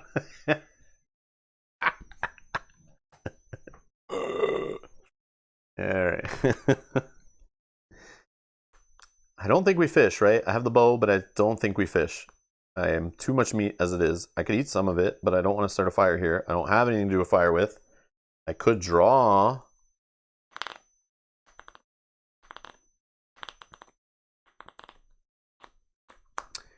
Yeah, I think we just leave here with the bottle. We call it a day, and that's it. And then we go through the swamp. We got to try to figure out what's going on. We got to get back to the gate. I don't want to get tempted to spend more. Like, I know we could find a bear maybe again, but like again, I don't care. But I do need to eat before we do that final fight if it's nearby. Like if we get there, and we have to spend a lot of cards to move through the swamp. I could eat raw meat and fish a bit, but like why waste the cards to fish when if I just go make a fire after I draw some more cards moving around, I then can use the meat more efficiently and I didn't have to waste cards. Like, you see what I'm saying? Like, I don't know how to explain it correctly, but I can either stay on this same terrain, eat some of these inefficiently, spend some cards to fish, maybe get what I want, maybe get some meat, maybe have a bad fishing experience, and I'm still on this terrain. But if I just take the meat I have, keep moving, I'll fill my discard pile more, I'll find something to make fire with, I'll be further along my adventure on a different tile, I'll have a fire on my spot hopefully, which could help me in other ways, especially for movement. Because remember, I can put up to 4 fire on the board with this solo, create a character card. I can have 4 fire figures in play, and they reduce movement by 3 to get to them. So if I have another fire spot, I literally, if I have it connected, I can go all the way back to this spot even if I wanted. So I'd rather, instead of staying at the spot and getting stuck in kind of a loop, I'd rather move along the way and keep it going. Yeah, no fire and discard. I don't think. I keep going through it and not really looking. Oh yeah, I do. Rudimentary flint. I don't know why I kept skipping over that. Yeah. So I could do that. But I would want to make the fire further away. Like, I don't want to do it in this dead end spot. I'd rather have it connected on my path so I can jump between fires if needed, if I care. I don't know why I would there, but putting it in the swamp is kind of pointless because it's not connected to anything.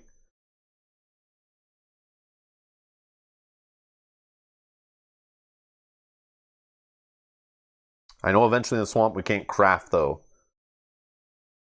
How's your little 6-legged friend doing, by the way? I don't know.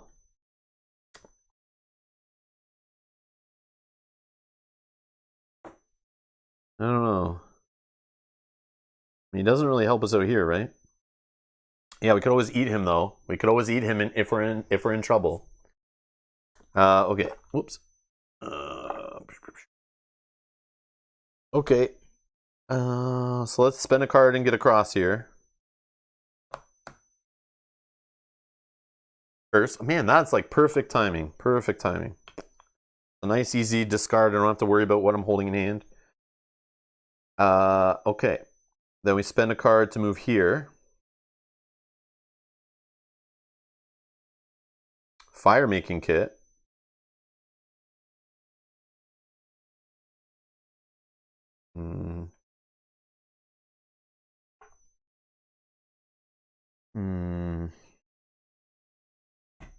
Gonna check this one out. Easy does it. What's this do? A repulsive little creature hops up to you. It moves in circles, squawking louder and louder before spitting a jet of acid bile at you. Immediately after this reveal, the active player must apply the following effect. -1 durability, or if they have no cards in the inventory, take an 800 card. -1 durability.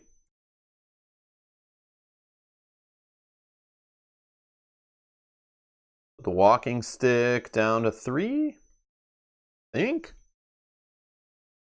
I don't know. That's kind of sketchy.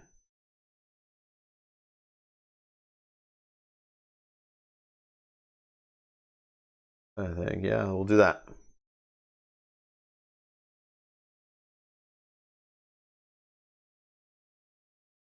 Okay. Only the active player is forced to take the following action.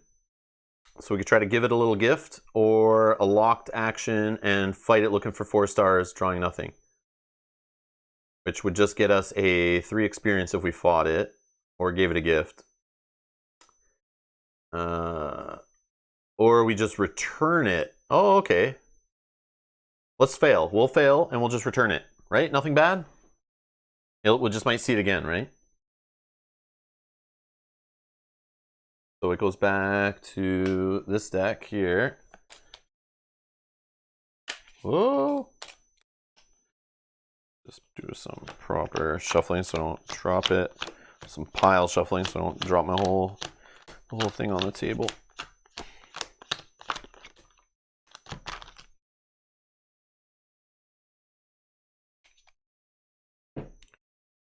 $112.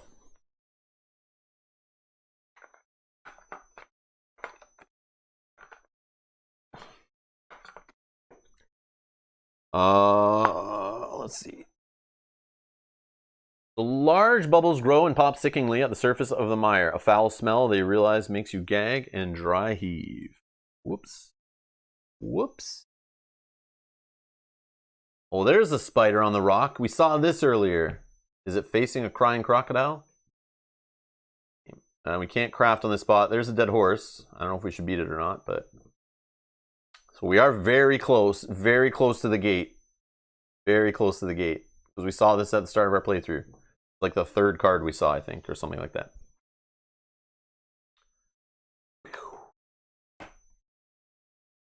And 7.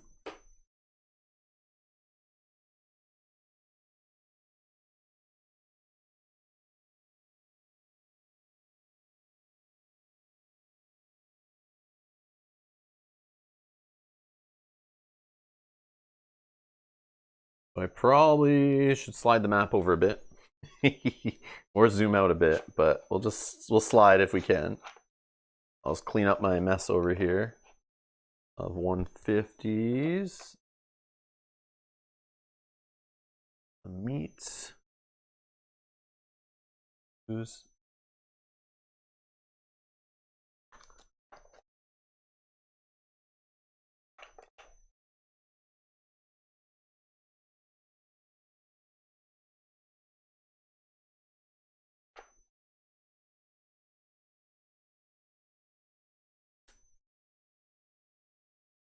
I'm just clearing off space for sliding the map off the screen here. Put this up here. Okay, let's go like so.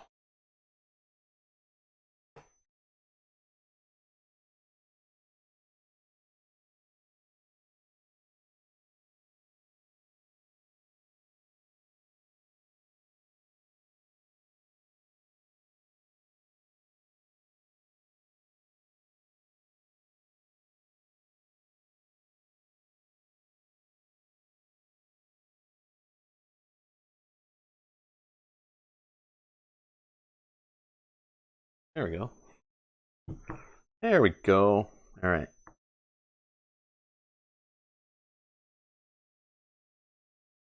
So I should probably build a fire here, because I can't craft on the next spot or rest or anything. I actually could build a fire right in front of the big gate, right?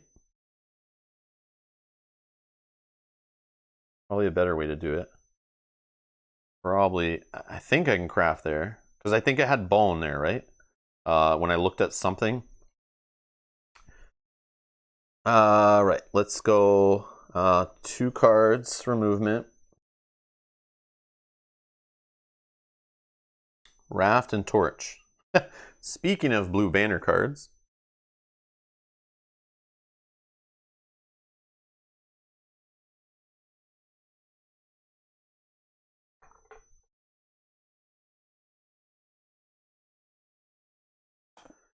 Dry land!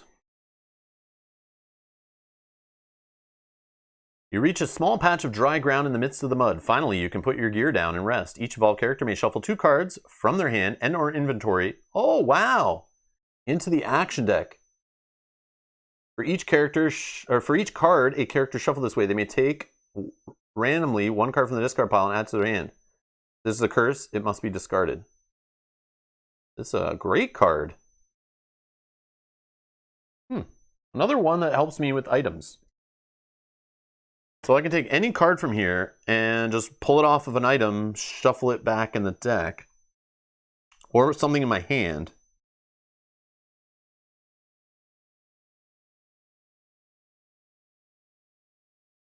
I mean, will I need Predator anymore? I don't know. If it's like we're going to a final fight. If there's tracks near there, I don't know.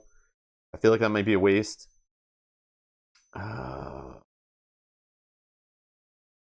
All these are rando items, so I can't do that.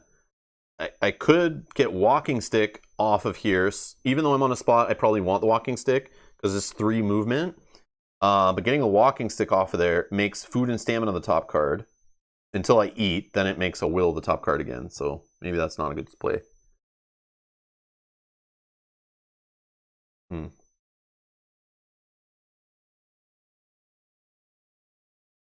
shovel. I could get rid of the shovel off here. It's not 100% necessary. But again, fighting item, fighting, fighting, fighting, fighting, fighting, fighting, fighting, fighting, fighting. So like part of me doesn't want to shuffle anything back in. But I mean, I could get the Walking Stick back. Like I'll see it again, and I could craft it onto here to get more pips, because it does bump it up by 4. Mm-hmm.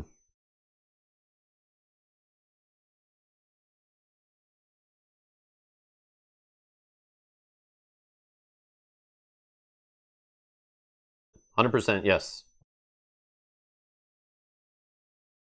So that, I could skip by this crappy tile and go here, yeah. Yeah, I could, you're right. Unless I draw a plant card and fail on that fire space that I made before. Let's go.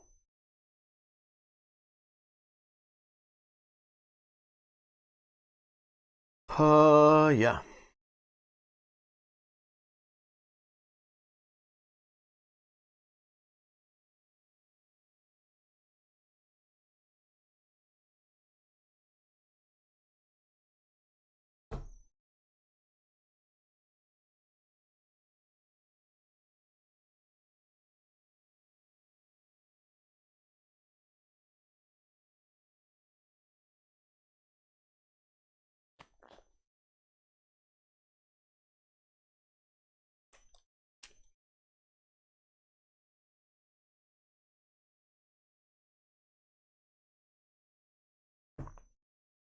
I don't think I want to do it with the shovel, but I might.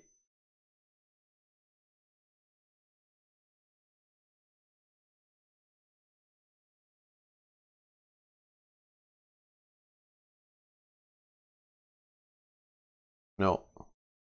No. Okay.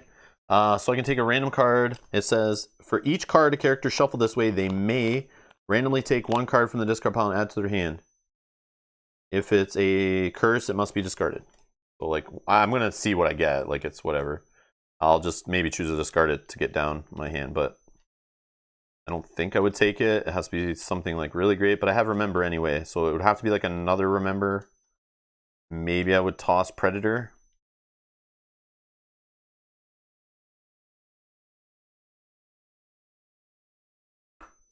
Lucky Star. Yeah, that can be kept over Predator. Because that would be amazing. Get an automatic star when I'm using a fight item and I have 7 stars like on bolas and stuff, on the shovel, on the bow. Jason Martin, thank you so much for subscribing. I appreciate it. Welcome, welcome. Thank you so much. All right, that was a cool one. I like that one. Dry land, that's nice. 140.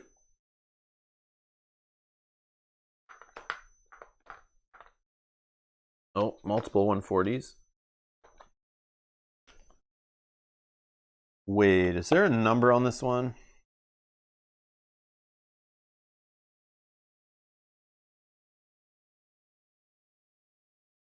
Don't see one. I don't know, maybe I'm going the wrong way into the swamp. I don't know. We have two 140s, it'll be this one. The vegetation here is completely withered and the air in the swamp is heavy and thick. There is not a single patch of dry ground and the constant annoyance from the insects is enough to drive you mad. There's absolutely no way that you want to set up camp in this awful place. But I do. Oh, okay, so we can go left on this one. And there's the cart tracks. So this is where we dug, we found a hole, and we got the root. This is where we got the root that we ate earlier. I don't know if that was banished or shuffled back in, but I don't think we'll dig.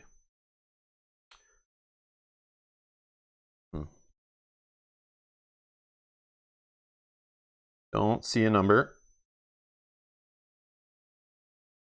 At a quick glance.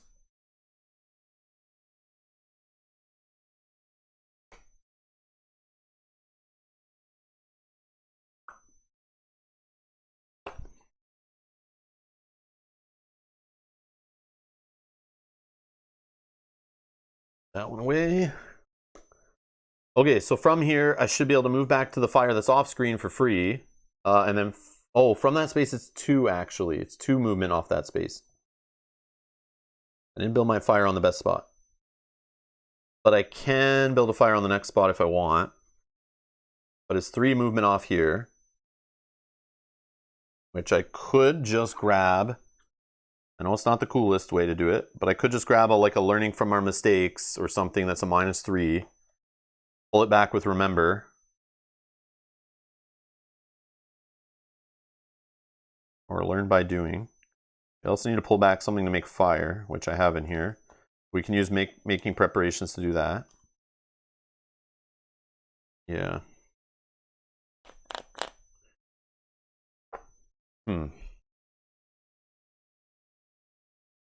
Yeah, we're gonna use a remember.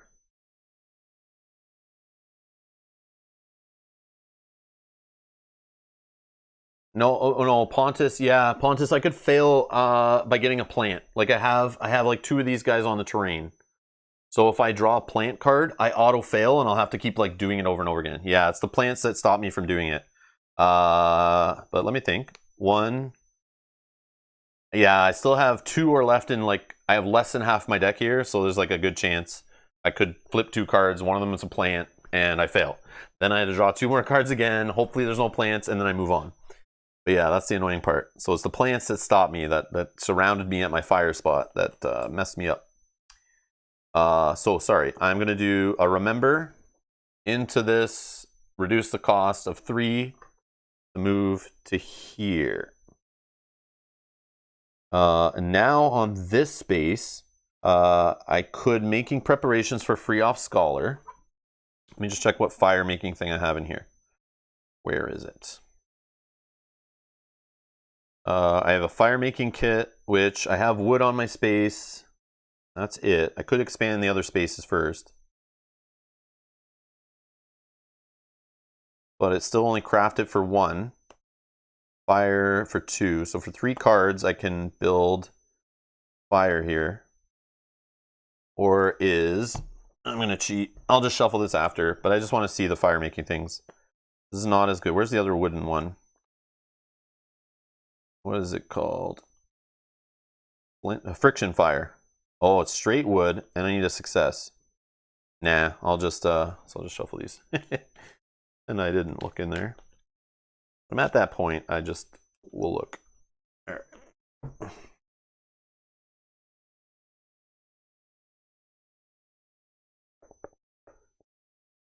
But I could also go here probably. Oh, because I have the little guy. I have the little Duke, so I can use wood on the next space. Yeah. Let's do that.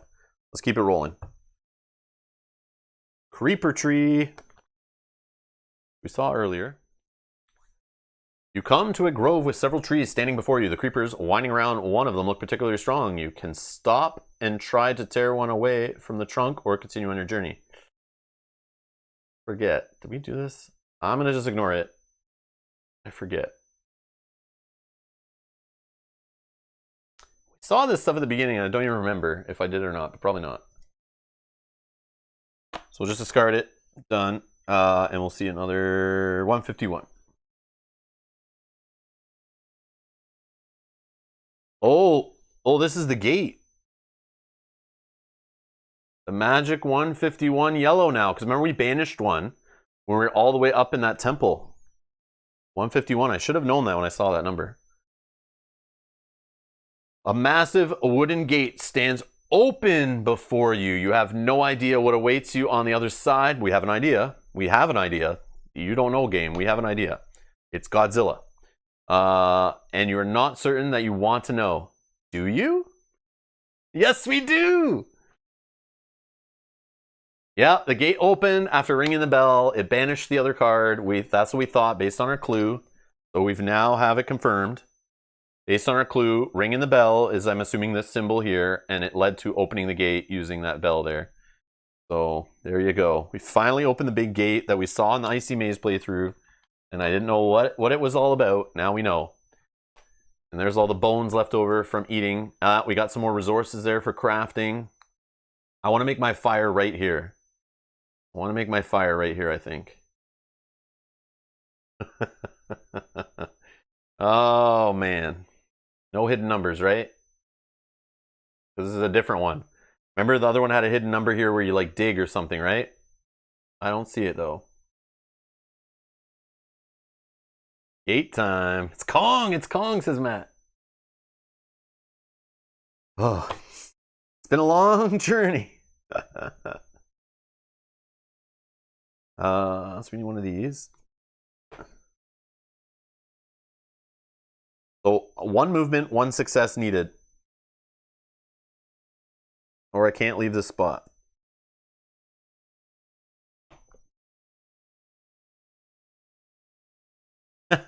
We see the walking stick, and it gives us a star. It was meant to be. Meant to be. The walking stick helped us get out of the mud. All right. Before we go on, I'm gonna add to the suspense. I need to get some water, which I totally forgot to bring down. So I've been sipping on a cold coffee, and I'm starting to get a headache. And I understand why. I need some fluids. So I will be back in like 2 minutes. Maybe I'll make another coffee, actually. I'm sipping on something hotter. And yeah, I'll get some water and some coffee. We'll be right back. Stay tuned.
Sorry, I'm back. I'm back.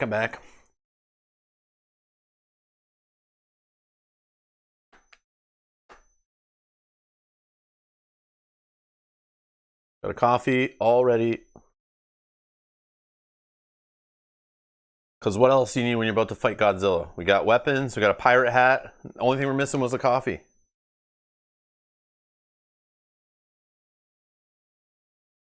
Okay. So, we're standing at an open gate. I want to make a fire here. So, we're going to use making preparations. That is going to help us go find any card we want with Scholar for free, right? And based on that, I think we wanted the one that was in here. Yeah, we wanted this fire making kit. Okay. We have all the resources to build it, thanks to our little Duke fetch friend. We have plant here. We have wood here. So we'll just craft it for free. It's a stealth item. I don't have a spot here, but it'd be nice to stick it on this one. That's okay.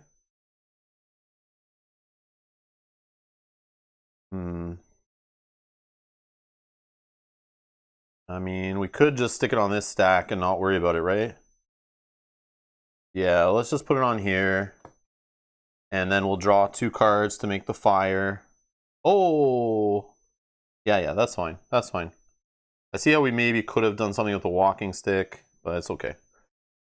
Because we could have eaten like 1 food. I mean, I could stick it on this stack, actually. If I stick it on this stack, I use a pip. I'm down to 3, which is fine. And then I pop it off here, right? And this goes down to 3. But we have aggressiveness stuff we can put on there if we find the club and whatever. Worst case, war paint. So 2 cards to do fire. Right. Okay. Learn from your mistakes. Okay. Now we have fire on our space.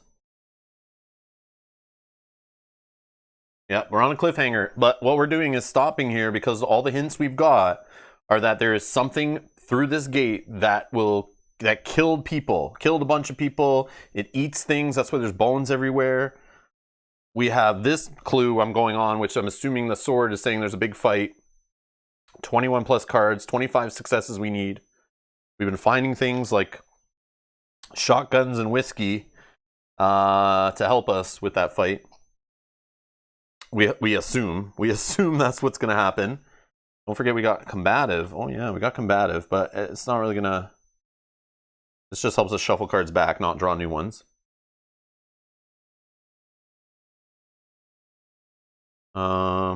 Okay.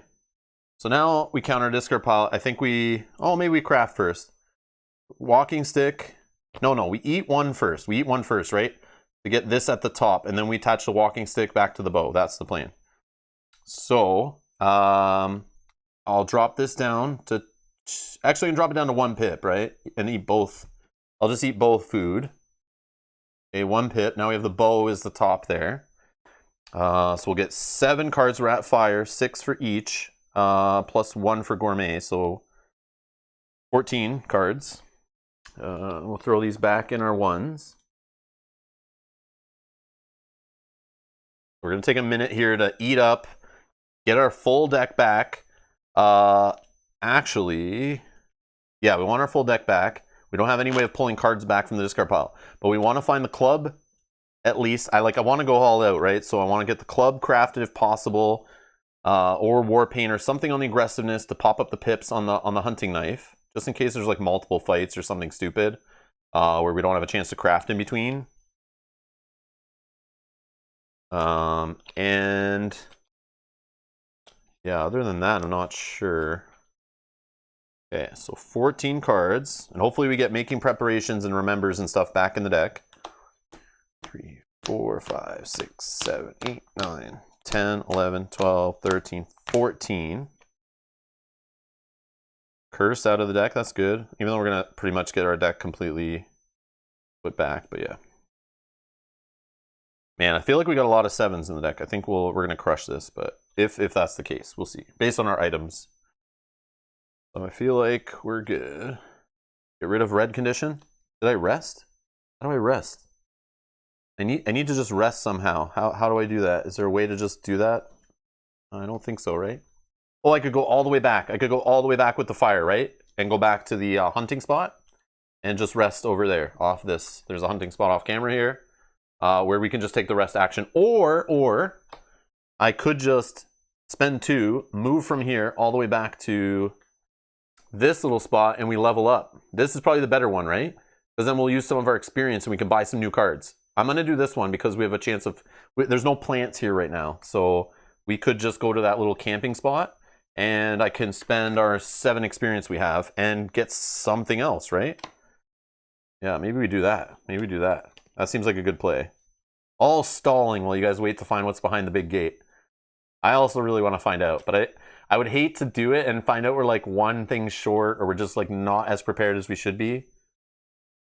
I'm just going based on everything we've been told so far in this curse. All the little hints, all the little mission reports and letters and stuff. Okay, all right, deck shuffled. Oh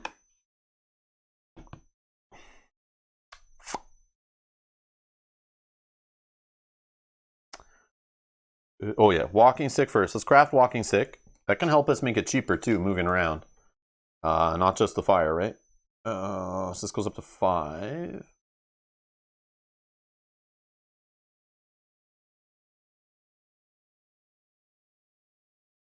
Sajad, I still am under... I don't know if you were here earlier when I was making the guess that, like, the way it's called Swamp of Madness, I talked about at the start of the stream a little bit, and during this stream.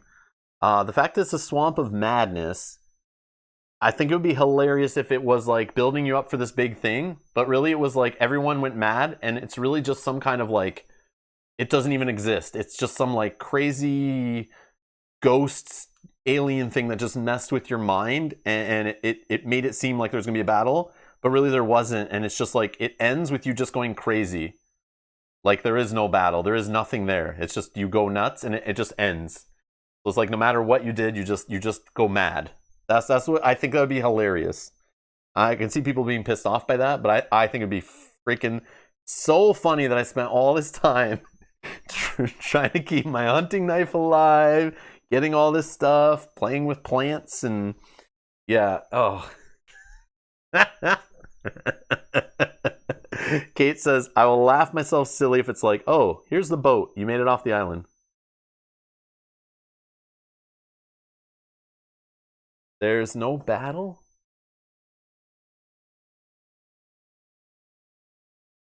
In quotes? I don't know. Don't spoil anything, Sajad. Don't spoil anything. I may be misunderstanding, but don't spoil anything.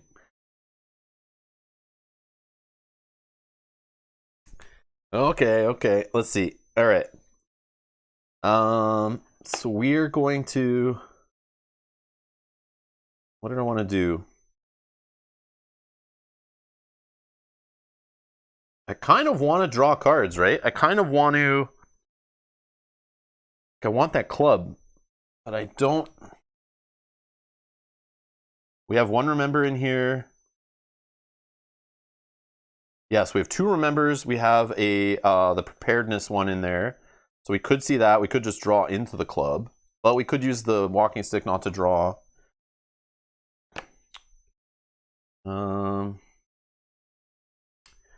Rest action.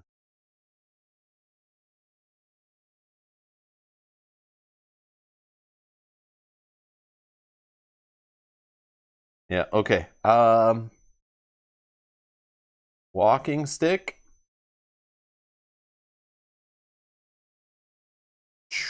So I'm over on the camp spot. I know it's not really on camera. We're just gonna leave it for now. I have to take the rest action, which gets rid of the drunk. Okay, we're no longer drunk. But I need 1 success on it.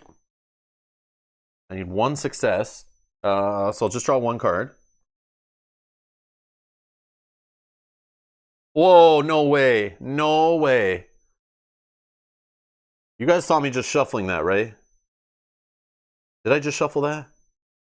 Yeah. I was shuffling that. We got club. And it's a star, so we don't have to keep drawing like idiots. And we're going to take a rest. So we get to get the advanced cards. Wow. Okay, that was a nice pull. The continent never gives up anything for free. This is a lesson we've all learned. Yes, agreed. It wants me to level up. I agree. Okay, so these are the advanced skills. We're going to draw 4 of them. We have 7 experience. I have no coupons. No coupons to help us discount keywords to make them cheaper. So what can we get for a 7 experience? 1, 2, 3, 4. Haha, do you do birthdays as well? Get the hell out of here. I wish. Oh. Could this be good for King Kong? A shield? A bamboo shield? So in the fighting action, you get a 7 and or prevent getting injured or poisoned. That would have been good for this playthrough, I think. I feel like injured and poison has been flying at us over and over again in this playthrough.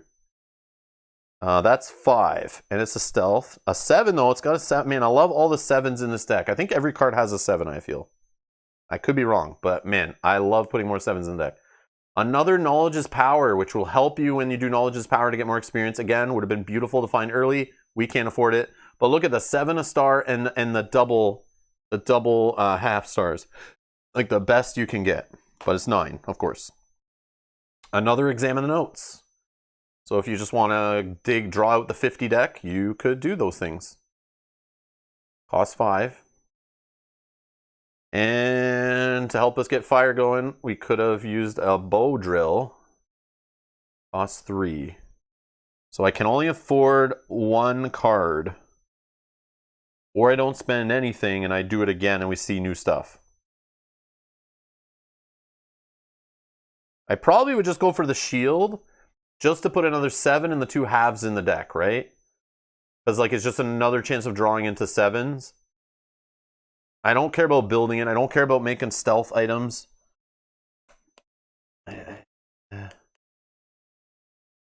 Yeah, I don't really care. None of these are really making me excited. Shotgun, dynamite, keg, other weapons, easy battle. Shield is fine.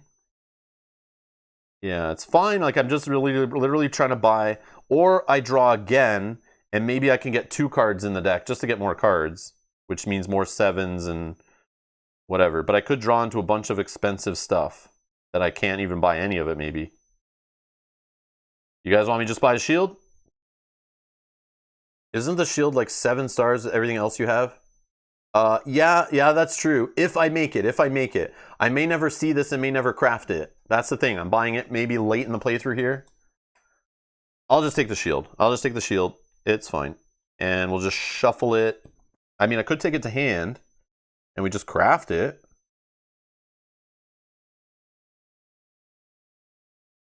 Yeah, we could just take it. Yeah, we could just take it to hand and just make it. Where's bamboo? There's no bamboo near me where I am. But I could just use learn from your mistakes.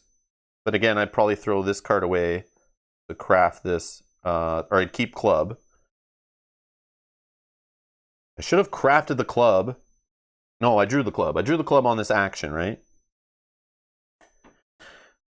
Yeah.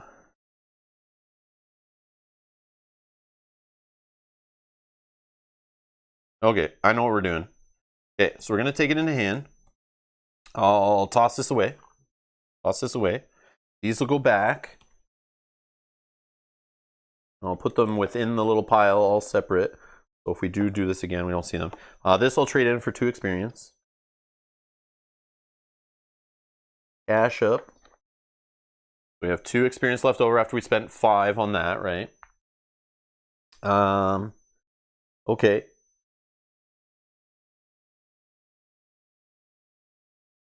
And then on the space I'm on, I'm actually going to spend the 2 cards. Oh wait, club isn't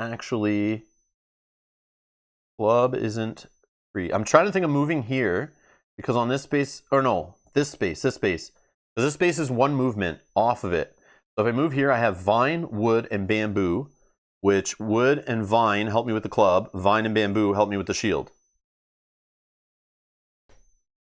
but I gotta spend 2 to move, or I use the bow or the walking stick. Yeah, let's just use a walking stick, whatever. Which brings us down to 3. Okay, so we stop here at the hut. I could also do the hut thing to get the fire resource, right? Cost me 1 card. I can just eat on that space, but again, I can just move to this one, and you can move there for free. So I don't really care, but it is something, because I think as soon as you reveal the hut, you automatically have the fire resource. Okay, so crafting, that's what I'm doing. So stone, I don't have stone here, so I'm just gonna spend 1.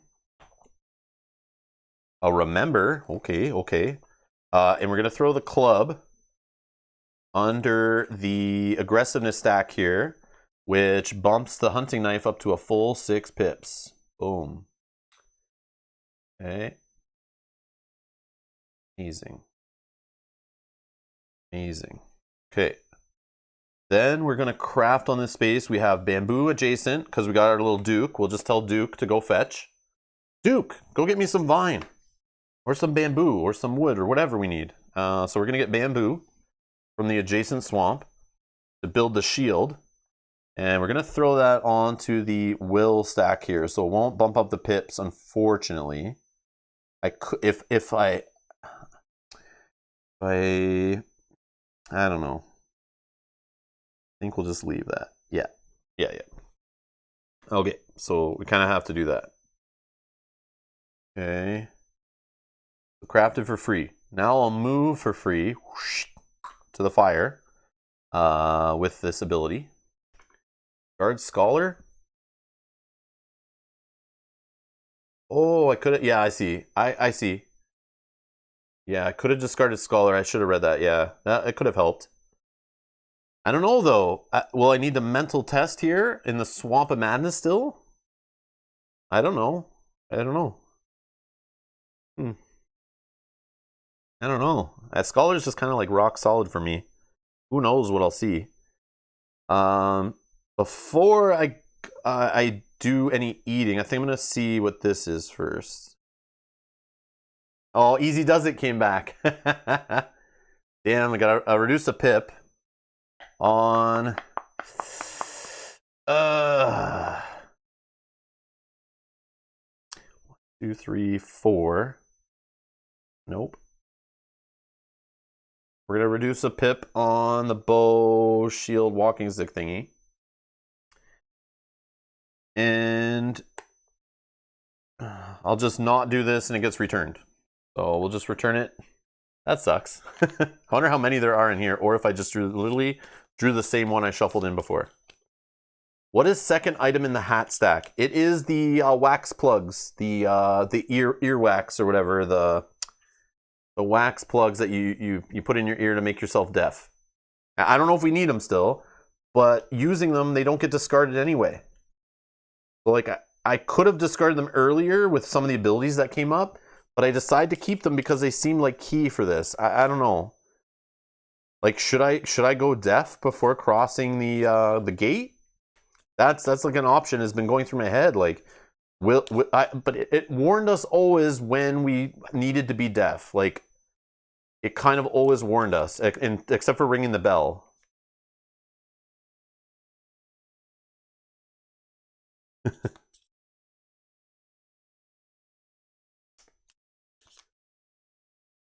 Okay. I should go deaf, you think, Pontus? You heard it scream when you rang the bell. Ah, true. But was that just the crystals, or was that the monster that screamed, or both? Okay. I mean, I've been thinking about that the whole time. Like, that's why I didn't discard that. But man, I was feeling like it's useless, and I wanted to pitch it off here so I could put on some clothing or stealth onto the hat, then buff up the pips. But I didn't. I thought, what if it will ambush you if you're deaf? True, Edgar, true. Very true. So we need 602. Let's see what the next tile is. Maybe that'll give us an answer. 602.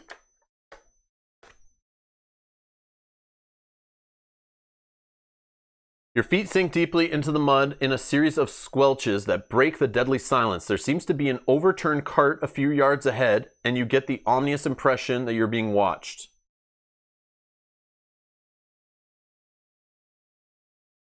So there's the cart tracks. Oh, there's another one of those rocks. Look at the rocks. They have like a symbol of the skull, a bone. Yeah. Is there a... Oh, there's a snake. There's a snake on the rock back here.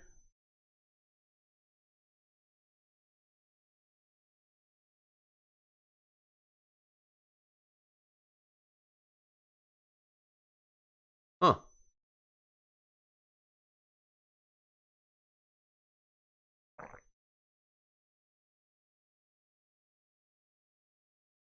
See better on this camera. Yeah, you can kind of see the snake. Lots of symbols on the rocks. I think we've entered the true Swamp of Madness here. Because now, or the swamp continues.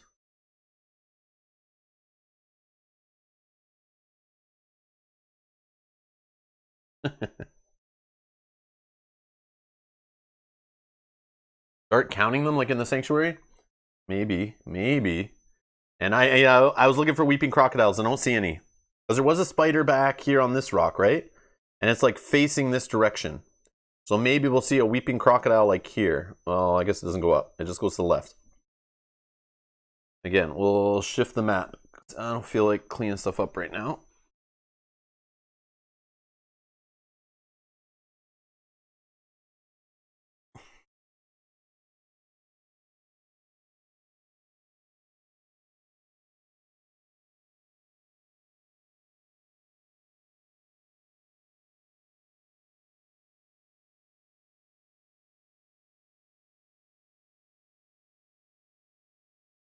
Oh yeah, I have to eat. Yes, that's true. That's true.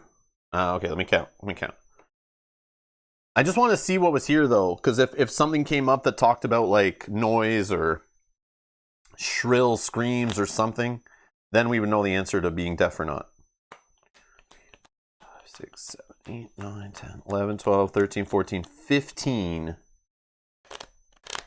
Yeah, so I might as well spend 2 pips off here, drop from 5 to 3. I'm going to take away, actually I'm going to take away this one. And just slide this under here. And we'll take 2, we'll get 14 cards back.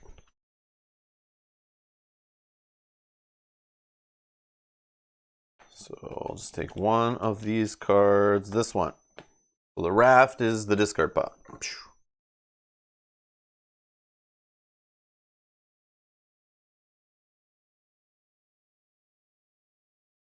Oh, I should have done remember before. Whoops. I should have done a remember before. Oh, was there something in the deck, in the discard that we know we'd want to grab?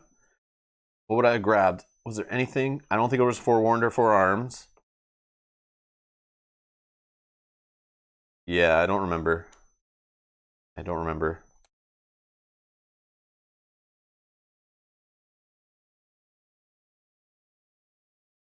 think Solitary. I don't think Solitary was in there. Oh well.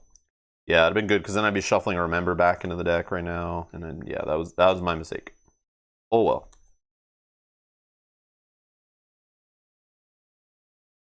So we have 2 meat left. So right now the way things are, we could gobble back up 14 cards.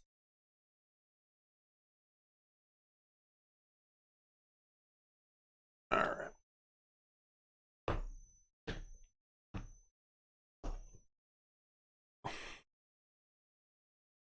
Okay. Now what? Are we good? Are we good to keep moving? So to leave the space, 2 for movement.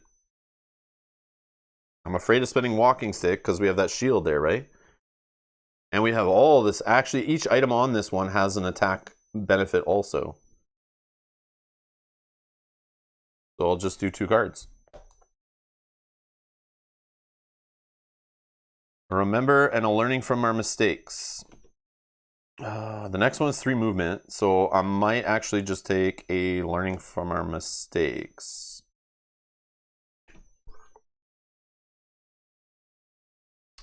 So I could investigate the broken cart. I might as well. Which we can just draw a card to do. Knowledge is power. Okay. 621. Uh-oh, there's multiple. There's 2. There is 2.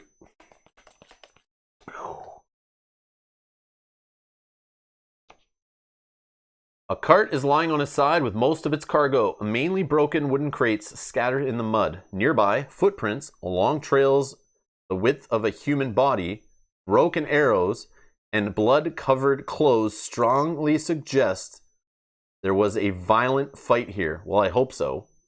I hope we're on the right path. If it's messing with us and there's not, that's crazy. Searching the cart, you find one crate that still appears to be intact. A heavy, locked chain keeping it shut.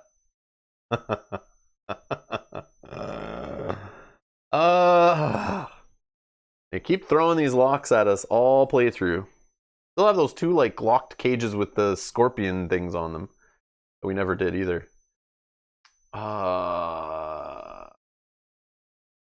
So it's just to get a 350. Man, they really want to get us 350 cards, eh?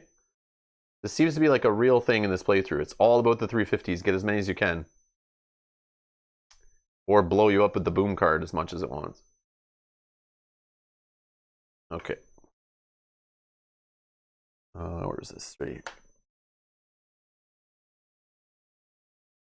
620. Alright, so there was another one there, but that's cool. You can see 2 different options. To open that though, I mean we could. It's just like I don't know where we're putting the item. I mean, we could put it on this one if we get an item. Don't do it. Not worth it with boom in the deck. I agree. All right. From bad to worse. Well, that's not what I want to read on the title of a card. As long as you've got your health, they say. So for free, the active player must apply the following effect. Take all that apply. You have only 1 red card in hand. Randomly take 3 cards from the discard pile, shuffle them back in the action deck. Yes! I only have 1 red card, my main character card. If you're tired, take 106. Frightened, take a 107. Injured, take a 105. Poison, take a 108. And then discard it. So I literally get 3 cards from my deck, but from my discard pile back in my deck. Because I have not gone to bad and not to worse. So yeah, I'll take that action. 1, 2, 3. Look at that. Look at that. Yeah, I have no red cards, right? Just this one. Just this one.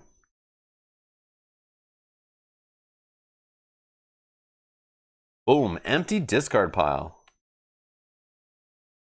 Don't get me wrong, guys. I want to see more 350 cards just out of curiosity. Like, I want to know. I know there's like a lot of crazy good stuff in there. I haven't seen it all for sure. Even all the playthroughs I've done, I've seen a lot of the same stuff over and over again. And there's a whole pile. And with the expansions I bought, I think I added some new stuff in. Like the boom card, I think, is new.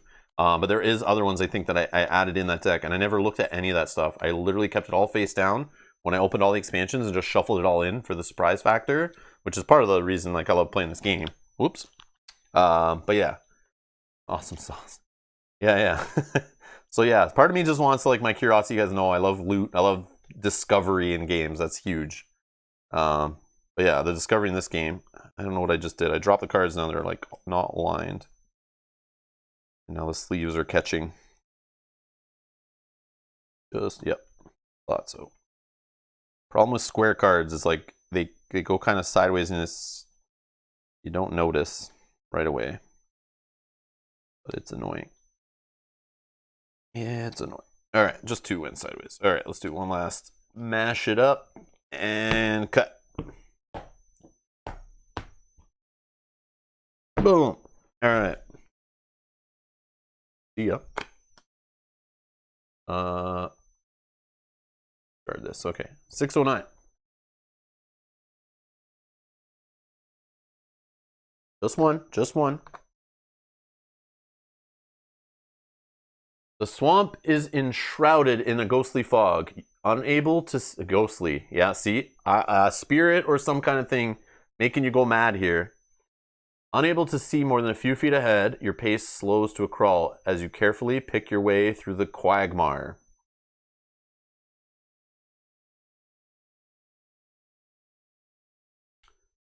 More symbols again. More symbols on rocks. I don't see a number. I see 4+ movement though. What the heck is that all about?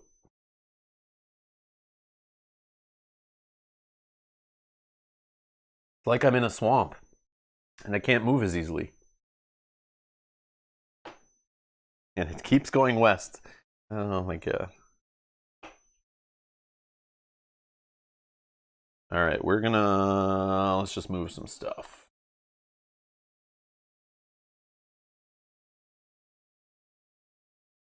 Put our deck right here.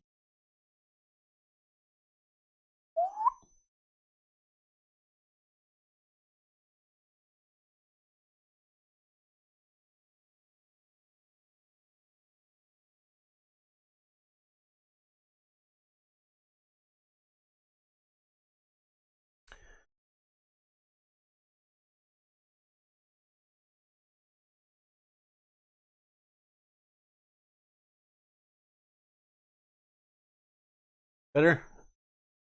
Do any of the things in your satchel or your clue card mention symbols on rocks? I don't think so, or I would care. But again, they're all out here, so hopefully we can just, like, if it comes up as a puzzle, we can kind of look back and it makes sense, but... Well, let's review. We should have done this. We should do this at the start of every playthrough. I should, at the start of each day, we should re-review the curse card clue stuff.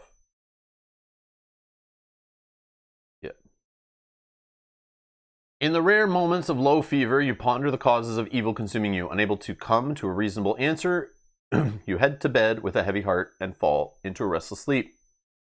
A loud, ominous bellow awakes you abruptly and frightens a flock of panicked birds. Staggering to your feet, you look around and are astounded to see withered trees, muddy pools, and scattered piles of bones.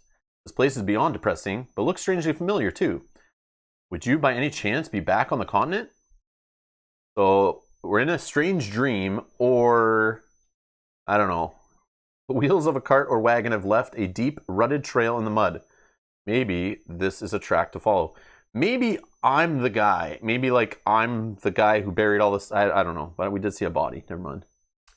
Before setting off, you gather your meager belongings, a worn satchel and a journal, the pages of which have been yellowed. A carefully folded sheet slips out from between the pages onto the ground. Picking up the page, you eagerly begin examining it.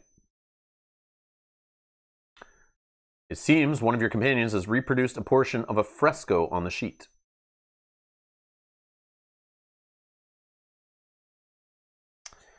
And that's all I got for you. That is based on, like, is specific, I think, to this curse in my satchel.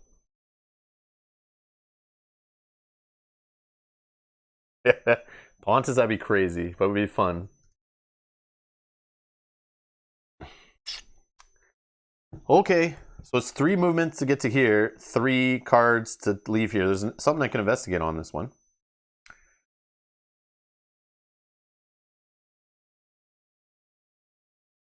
Man, that walking stick though. Oh. Yeah, okay. 3 cards. We're actually learning from your mistakes. Learning from our mistakes. Throw that in the discard pile. Boom. We're here. And then we can remember it to get off this spot, right? Yeah, that's a smart use of cards. Okay, let's investigate. Eyeball action, 1 card. Perfect, curse, great. Okay, we didn't need any successes. 616. There's only 1. You edge through the fog, but you fear that you're going around in circles. Oh, I see. You want me to go to the fire and do the whole fire trick? I should, you're right. I should. I keep forgetting about that. But it's okay. I made it free. Several monolithic shapes rise above the mist. Oh, more of these shapes with stuff carved into them. Is that a skeleton with snake hair? Giving them a closer look, you notice that these massive blocks of stone appear to be engraved with tribal symbols. They should help you find your way more easily, perhaps. Here's the stuff about the symbols on rocks. I knew it would come into play eventually. All right. Fire trick is too gamey. I agree. I'm used to not doing it, so I just because like not having this character that has that ability to easily like bounce between fires and stuff too, and have a whole bunch on the map. I just never really use that, so I'm kind of using a character that has really no ability, but I get 5 specific cards. That's what I think is really cool. So if I do this compass action, each involved character may individually move their figure to any other reachable terrain card. Or you are lost. After floundering for 2 hours, you return to your starting point, upset and hungry. Each evolved character takes a 106. So this is just to help us get around without spending a ton of cards.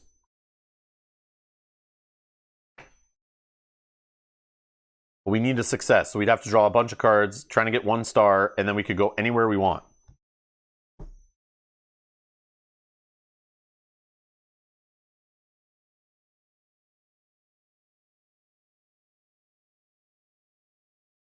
Okay, we got a good card, it looks like. When you first arrived on the 7th continent, you thought you were the first civilized person to explore this mysterious land. Conquerors from the past. If players have 3 or more cards with the keyword antique... No. No, I only have 1. Damn. I had 2, I think, for a bit, right? Take a 5/5/2 and banish this. So if you find this, you could use this as like a side quest, right? So one of those side quests? Yeah, side quest. So right now we don't have it. But we do have room for a 4th green card, so yeah, I don't think we're going to find more. Oh, the music box, that was it. Yeah, the music box we had. I'm assuming the antiques are the 350s, and that's the whole theme of this, and that's why we're only seeing that card in this area, right? No, never mind. That was a 4 movement area card. Yeah, they're probably just all scattered around the island. Huh. Yeah, that antique is not a 350 though. This is just found by exploring just on an exploration card. Woo. Okay. 654. All the 600s.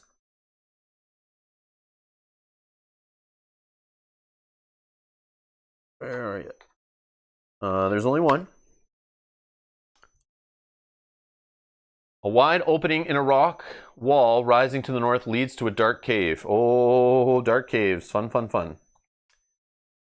Man, this is a lot bigger than I expected it to be behind that gate. I thought it was literally going to be the first card was the boss fight. But maybe there's not a boss fight. Or this is secretly just trying to wear us out of cards so we don't have a lot of cards in our deck. By making all this crappy movement. There's another spider on a stone. Which we could investigate, it looks like. I don't see a number. You guys see a number, shout it out. Helps us with crafting. There's some good crafting here.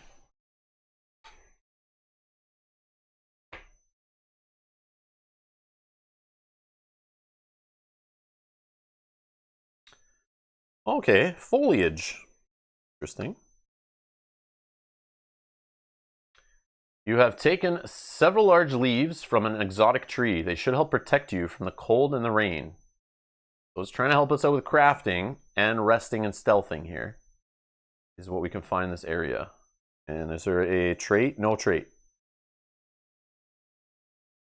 And using this does not lower the durability of the item.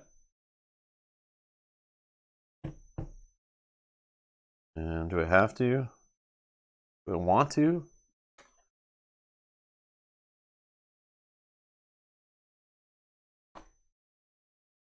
I mean, if I stick it on this, then I can't put anything else on it because I have 4 things.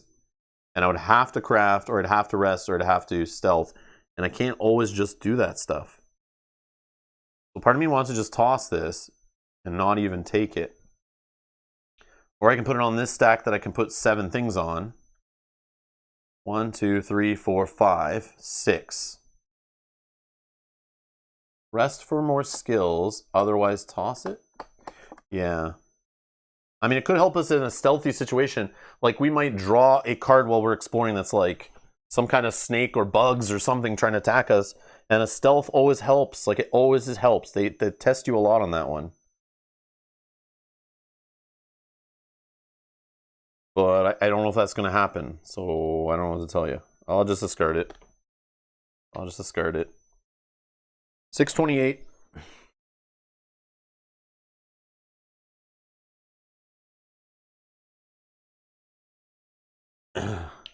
You catch several strange whistling sounds through the fog, but are unable to determine their nature or origin. In any case, you decide to proceed with great caution.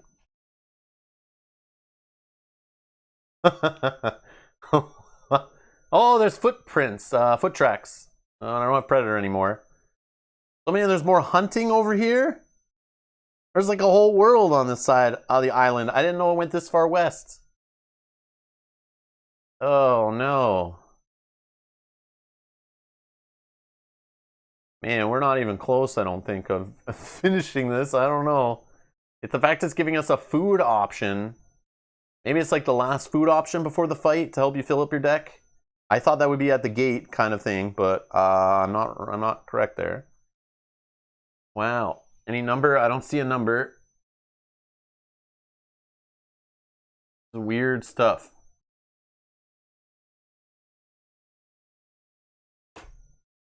We know there's a hunting spot right here.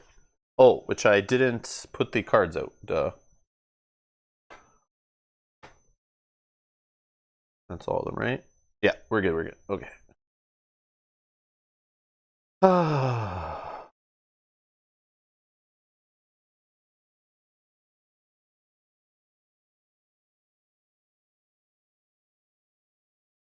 think I'm going to use the fire trick, though, or like my fire ability, though. I think I'm going to do it here.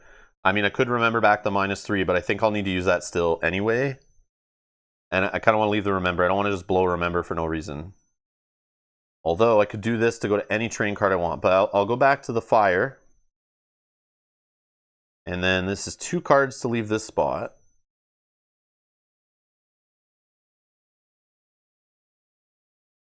And then I can go to here. I don't know hunting tracks on this one. That's weird. Okay, so I'm gonna go spend 2 cards. It's a whole new world where giant monkeys chew your bones. Fire is -3, no? Oh, I still have to do a card. You're right. It is -3, not 100% free. So it, yeah, all it does is save me from using remember. That's the key, right? So 1 card. Learn from your mistakes. Okay, so I'll just take that. And then I don't even need to draw 2 cards to leave. I don't want to eat or anything. Only 2 cards in here. No, I'll still...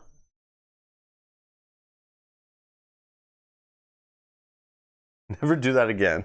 Sing. Alright, so I'm going to spend this to go here. And then I'm going to look at this. Quagmire. With each successive step, you sink deeper and deeper into the mud. You could certainly get through more easily if you wanted to use some of your equipment. Oh man, so 2 pips? I don't want to lose those 2 pips. 1 card and 2 pips. No. I could spend 5 cards and get rid of it. Ooh.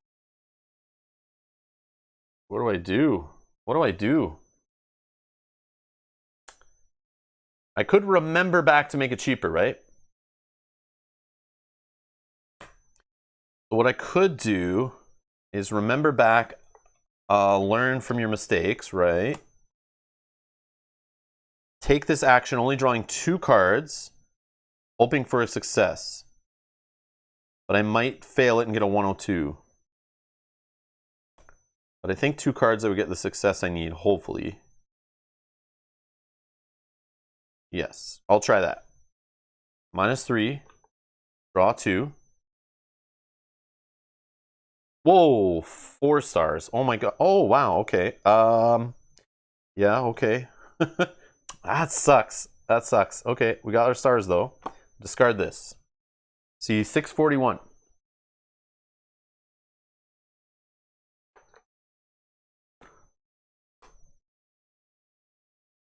The terrain and the dreadful smell make it more difficult to travel through this area. Yeah, we know. We know it's difficult. We know. We get the theme. Quit drilling it into us here. All right. Oh, the animal tracks keep on going. Oh, there's people tracks. There's people tracks. Animal? People? That's cool. This is the way maybe they went?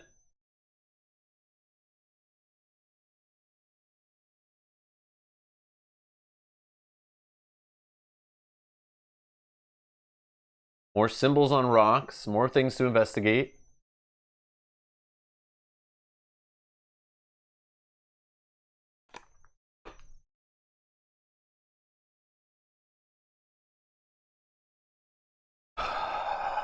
Okay. On the space we're on, I'm going to spend 2 cards to... Oh, man. I wish we had Predator, but we don't. Because this is a hunting spot. Okay, first I'm going to look at this. 1 card. Mad Scientist. Okay, sure. And then we're going to see 645.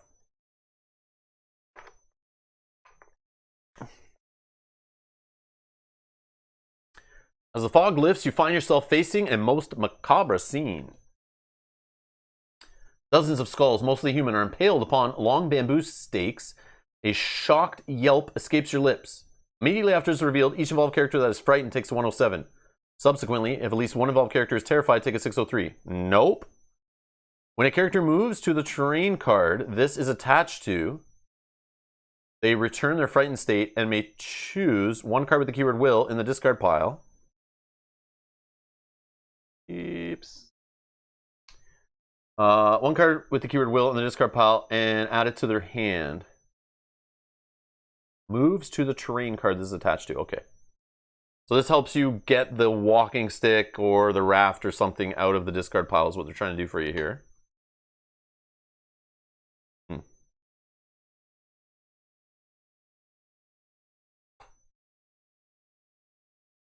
That's cute. All right, let's find out what these little huts are down here. Let's do 2 cards.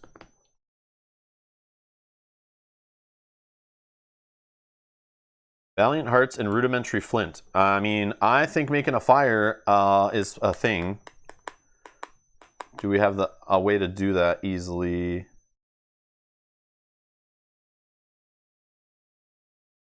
Valiant Hearts. No. I mean, we could craft it with Mad Scientist for free.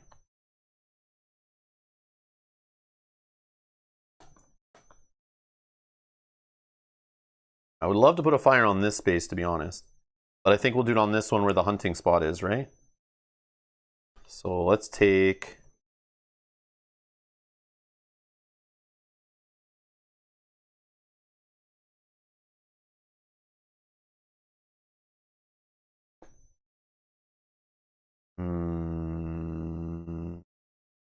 Yep.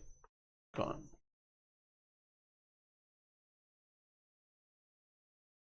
Uh, 604.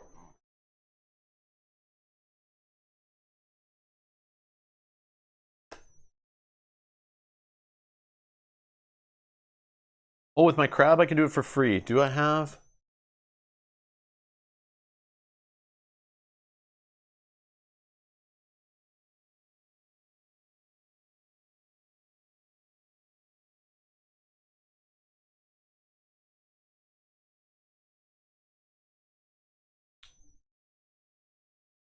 I don't see stone anywhere, though.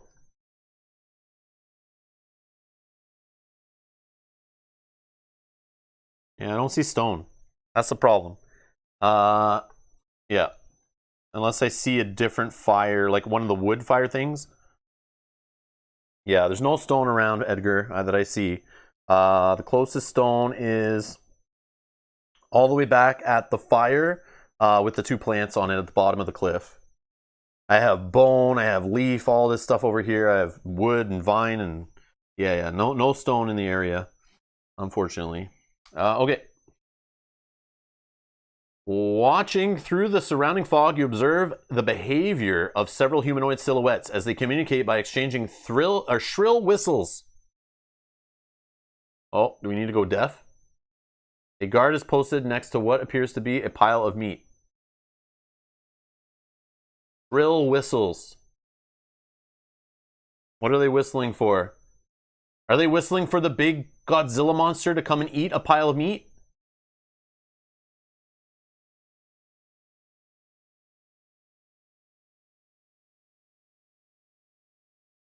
They're humanoid silhouettes exchanging shrill whistles. They're communicating.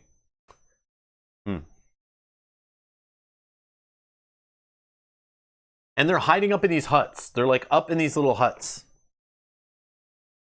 Like these huts right here.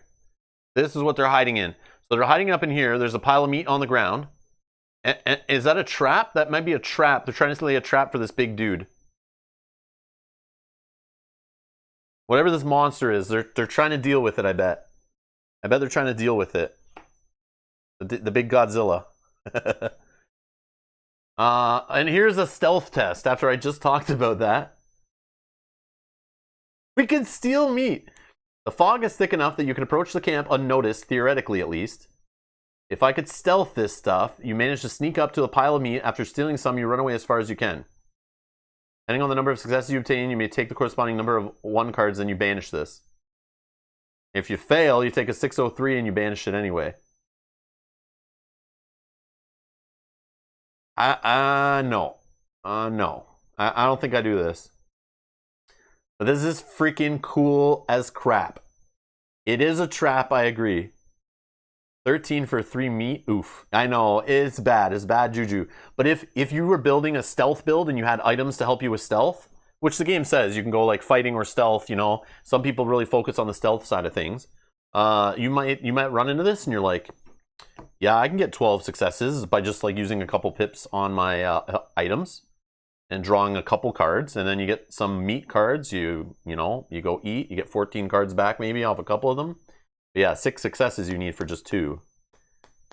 A little rough. It's obviously hard to get this meat. It makes sense thematically. You gotta be sneaky. I don't think it's a good idea. I don't think it's a good idea to even attempt it. I want to know what 603 does, but I don't. Moments like this, these little moments, I love this game. Like, I love that kind of stuff. Where it's like the story is there in the art and the text, but not fully there. And you have to kind of like, what do you think? Like, it's all based on like assumptions. I love it. What to do? Okay. So we've done everything on this tile, I think. We want to go left. It's 2 move. I think we're okay. We'll just draw 2 cards.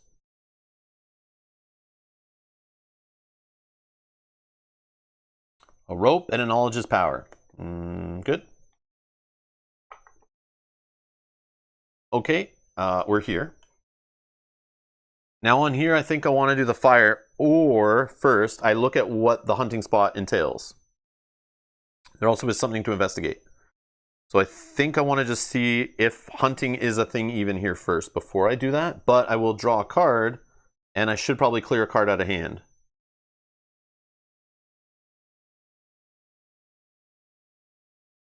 Maybe it's not a hunting spot, but there is tracks. That's the thing, there is tracks.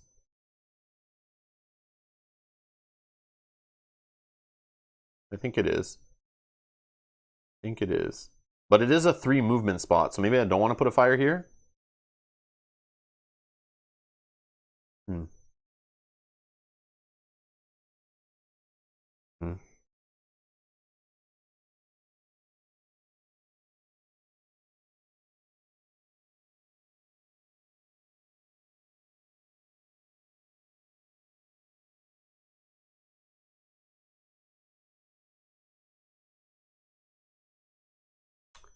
I don't know what to do. I could start drawing more cards to look at stuff. Maybe I see something to make a fire easier.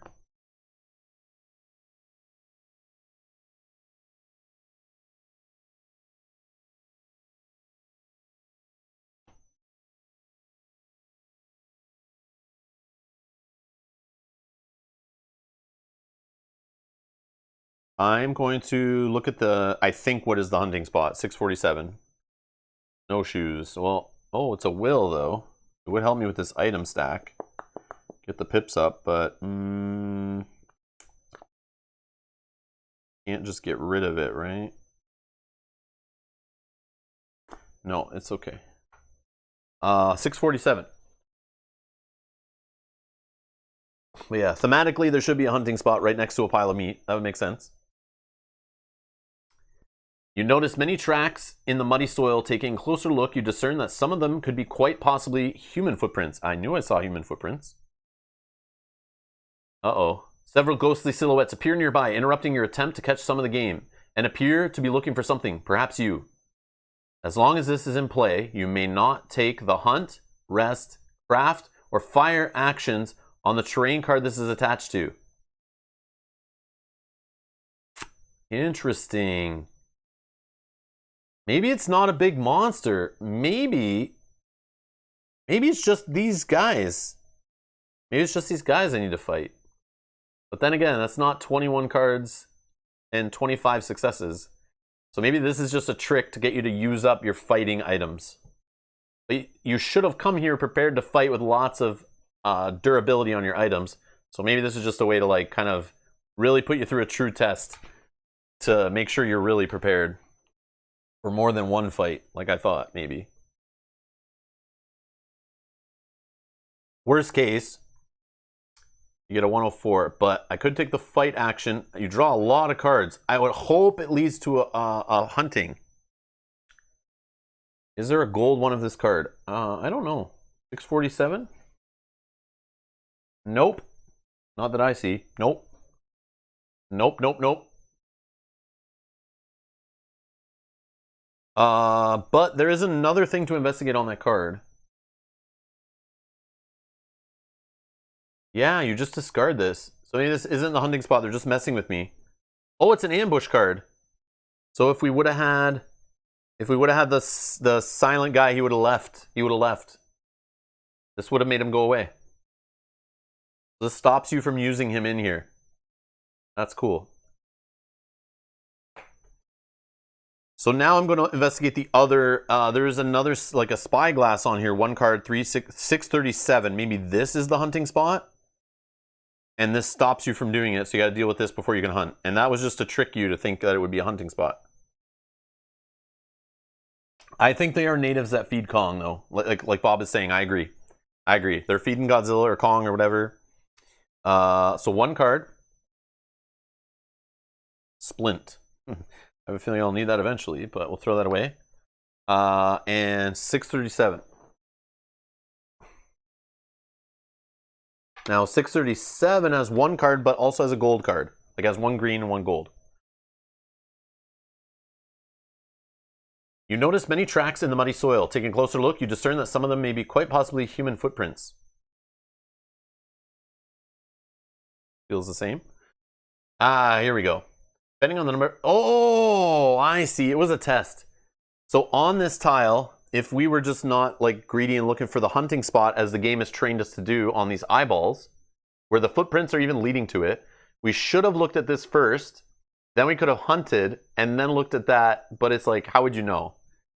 So they definitely messed with you. They definitely messed with you.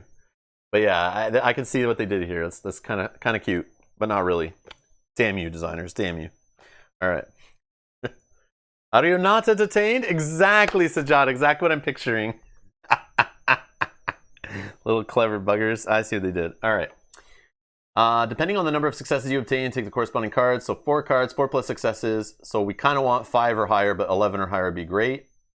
If we want to even hunt right now, I feel like we got enough meat to just eat fine. But again, I could drop a fire here to just get back here if we need to hunt. At least I think.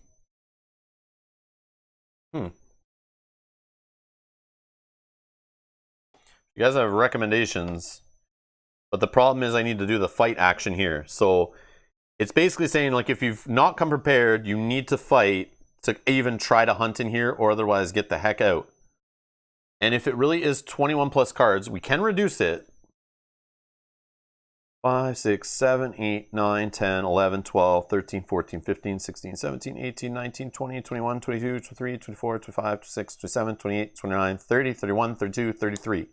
We still have 33 cards in our deck. We have 2 meat we could eat. We only have 1, 2, 3, 4, 5, 6, 7, 8, 9, 10, 11 in our discard pile only. We're still pretty good. But I see what they're doing here. So this swamp area is like really hard to move through. Lots of cards need to be spent for movement if you're not ready for that. Then there's spots that are testing you for fighting, and it's hard to get food in here, kind of. So that, like, you really had to come in here prepared. And it's trying to drain you from your deck. But as long as you have enough weapons to reduce the cards you draw on that final test, you should be good. But I see what they did here. So if you tried to rush in here, you didn't get the items, you skipped all the X's, you didn't have, you know, your knives or your shotguns or whatever, maybe coming in here you'd be like, I just ran out of cards in my deck, I got to the final fight, I can't even draw 21 cards without failing, and you're screwed. So I think this is like kind of like the test to keep out the idiots who didn't do the full task at hand. But do I don't think I hunt right now. I don't think I fight this either. But should I drop a fire here just as an option to get back if I need to? So it's like easy peasy. I just like run back to the fire. Then I can fight this if I need to, hunt this if I need to, do whatever I got to do. And then to leave the space, I just spend 3 cards. But I might have a -3 or, you know, at least at that point I'll hopefully have eaten. I can't drop fire? Oh, I can't craft? Oh, you're right. You're right. I can't fire either. I can't craft or make fire. Yeah, thank you. You're right. Edgar's on it. Or Pontus is on it. Also, yeah, you guys are all on it. Don't you need to fight before the fire? Yes, I need to fight first. So, scratch that, no fire. Should I put a fire near it, though? I'm going to move here next. 3 to get off of here. Alright, 3 more cards. Or unless I do the cheaty thing of 2 cards. Not cheaty, it's my damn ability. I need to start using it. War Paint, although I have no room for it right now. I think. No, we're okay. We're okay.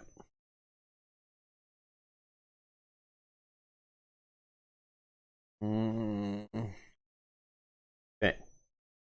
I'm going to look here. Oh, eat before I move. Yes, thank you.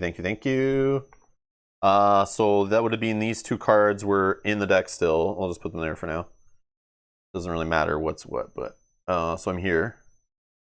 So you're saying eat 1, 2, 3, 4, 5, 6, 7, 8, 9, 10, 11. So we'll just eat 1.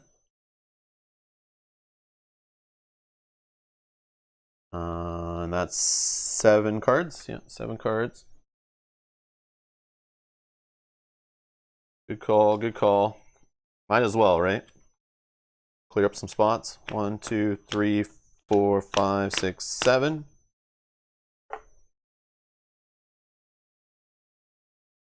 And then we would shuffle all this stuff in.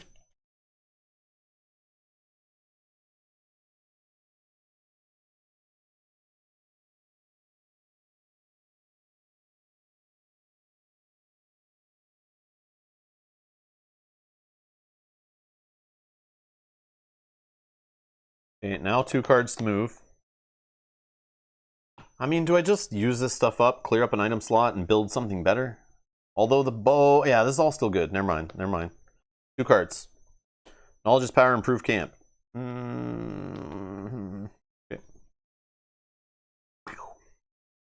Alright, we'll investigate this one. Threats. Oh no, more stealthy stuff. A badly rotten human corpse is lying face down with dozens of parts protruding from its back. There must be traps in the surrounding area. Oh, a 97. I remember that from sticking your hand in the hole, right? This is like, it could be a trap, could not be, or near that spot, This always comes up around that spot, or something like this with the 97s. I've seen this before. One of them's like, you're safe, one of them is you're trapped.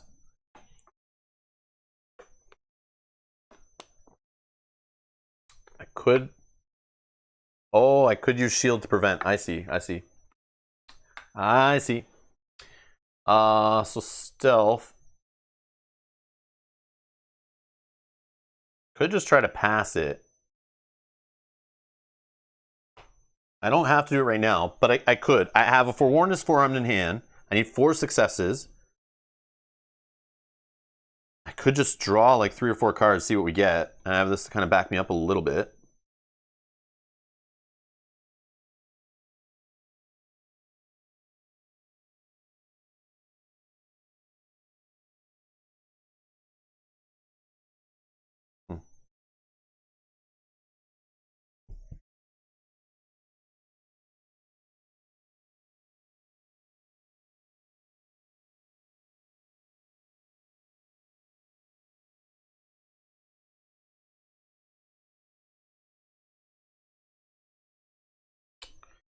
Yeah, I'll just draw 3 cards.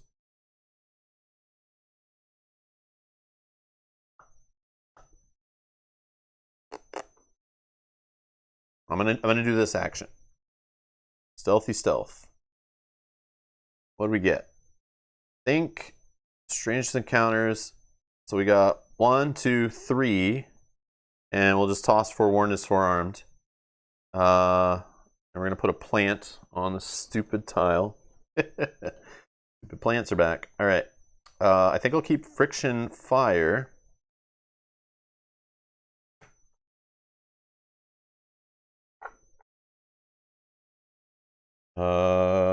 And I'll oh, this goes away. This goes discarded. And we see 633.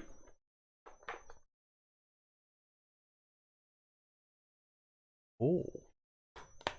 Oh, okay. Okay.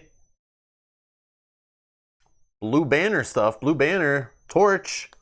Daylight does not reach further than a few dozen feet into the cave, but it is enough to reveal a rocky, uneven ground. Beyond that, further into the depths of the cave, everything is completely dark. If there is a torch card in the inventory of the involved character, you may apply the following effect. Instead of revealing this, you may return it, and in place of it, take the card whose number is equal to 633 plus torch from the adventure deck if available. I don't have it. I don't have it made. I wish. Like, I never make that torch to just randomly walk around with it. I never do that. But now that I know this exists, I wish I had the chance, but it's okay. Oh, you still have the chance. You still have a chance. Okay. I was sad that, like, you know, how was I supposed to know? I guess it kind of mentioned a cave, didn't it? If at least one character on this train card has a torch card in their inventory, they may discard this and replace it with a card whose number equals 633 plus torch from the adventure deck if available. So it looks like you can still go in. You can still go in. It's 3 movement. You can't craft. You can't rest. And you can keep on moving in the dark. I wonder if this is where Godzilla lives. Or King Kong, or whatever we're doing. So now we're on to 5s. Which I think 5s were the same cards we were drawing in the other cave thing we were in, up by the statues. Where we were all deaf and all that. I feel like this is pulling from those same cards. So I don't remember what those all did, but I feel like this little tiny stack is the same number that was in there when I was putting them away. I remember thinking this is super small, like what? There's not many cards. So maybe it's the standard you're in a dark cave exploration cards. Okay, so we need to make the torch, eh? We need to find the torch. Where's the torch? I don't want to start drawing out my deck to find this torch. We need making preparations. Damn it. It's all about the items in this one. All about crafting. I love it. Okay. Let's inspect this one. We're going to grab 651. Which has a yellow, one yellow, one green. Standing before a large rock with a spider carved into it, you are caught by the realization that you saw several such engravings as you traveled through the swamp. I wonder if there's going to be a quiz here. You feel like your journey through the marsh is coming to an end, and you try to remember how many engravings you came across so far. Here's the test. Engraved rock, spider. Take a card whose number equals 651 plus the number of engraved rocks that can be seen on terrain cards of the swamp. If available in the adventure deck, if it is not available in the adventure deck, or you did not take the correct card, banish this, pull the yellow. Holy crap. And it's how many engravings. It's not how many spider engravings. It's straight up engravings.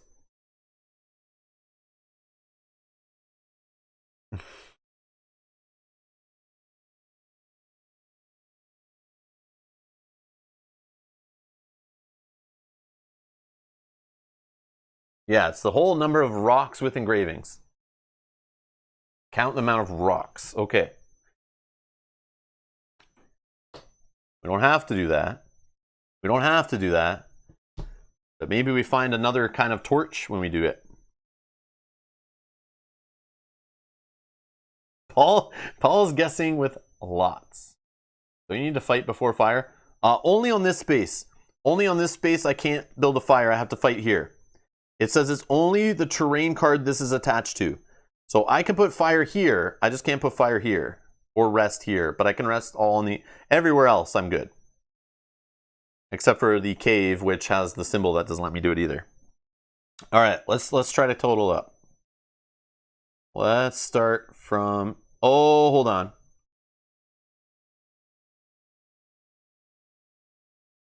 I think there's a trick here. I think there's a trick. We haven't seen the cave yet. There could be an engraving in the cave. I'm on the engraving train. So I could do this guess. I could count up all the terrain rocks here. And it says on terrain cards. So like, I don't know if I count this one because it's just like a zoomed in version. So I think I just count what I see on terrain cards.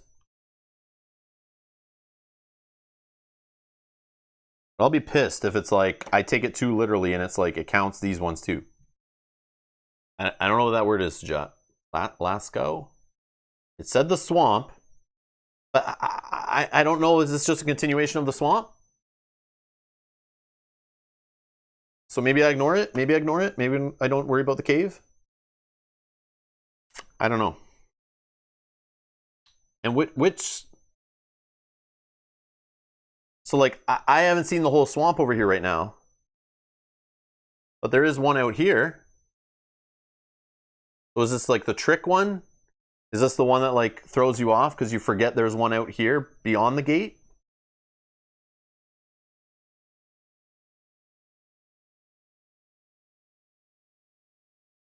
I think this is just the card, like the branching card, right?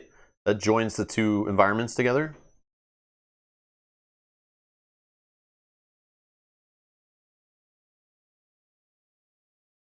Cave isn't a swamp. I know, I know. Let's go. Cave in France with Neanderthal cave paintings. Oh, okay, okay. Cool. All right. You guys ready? Start counting. Let's put one over here actually first.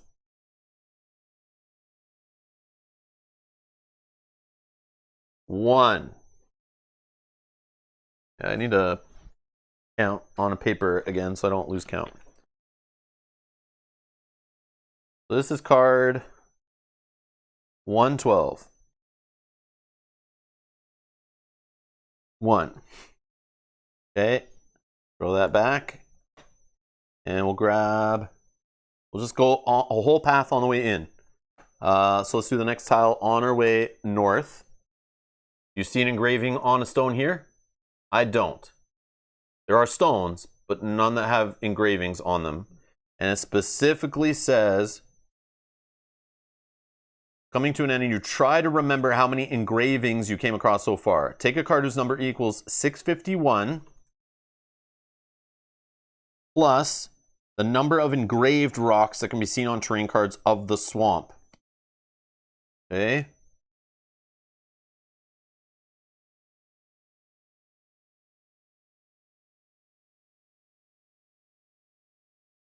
Does it count though? I don't know. I would think it does because like this is the swamp. It always talks about all this stuff being swampy and murky and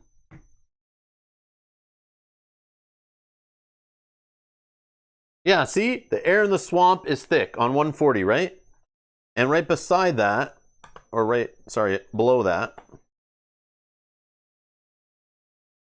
large bubbles grow and pop sickeningly on the surface of the mire. The foul smell they release makes you gag and dry heave. Oh. Oh. I don't know what a mire is. Is that not a type of swamp? I hate you guys. Too clever, I love it. I'm gonna look up mire. What is a mire?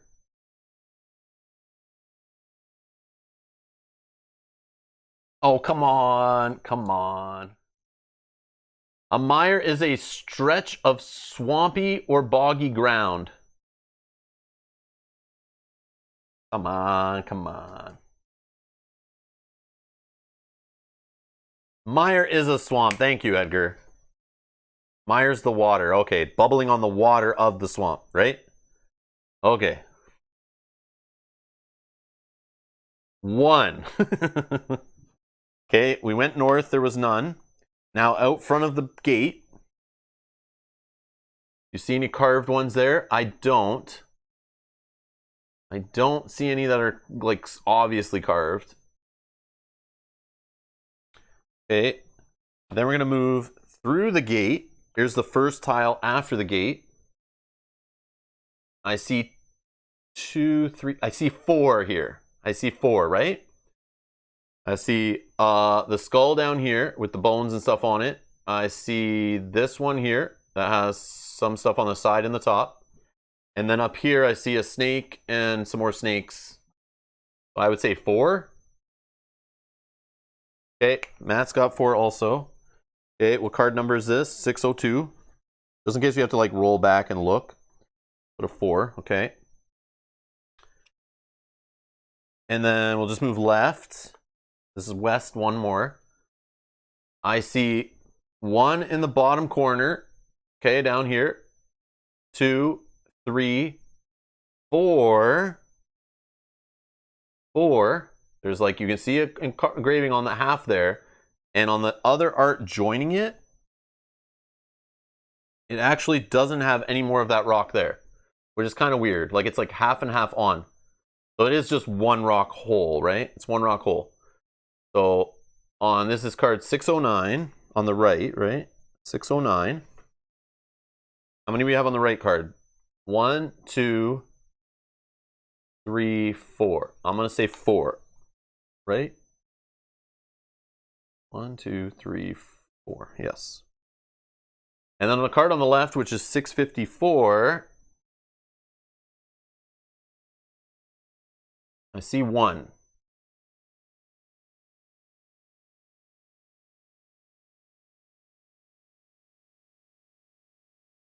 Oh, what's Andy saying? Are swamp cards any that have a 7 leading from them? Probably, yeah. Probably. But I would also argue there's a swamp card here that has 2s leading from it. I would say that's a swamp. I would say that's a swamp. But yeah, so I can't say 100%.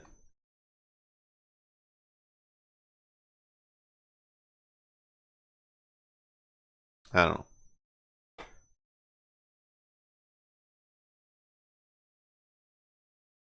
Also, the fishing spot that is also considered, I would say, part of the swamp has 2 coming from it. So you maybe can't fully say it's anything with a 7 exploration card coming off of it, but that covers most of them. Okay, so I'm adding 1 from 654. Okay, done. And these go back right here. Okay, so we've done from here along this. Now we're going to do these 2 cards. Okay, put these in front.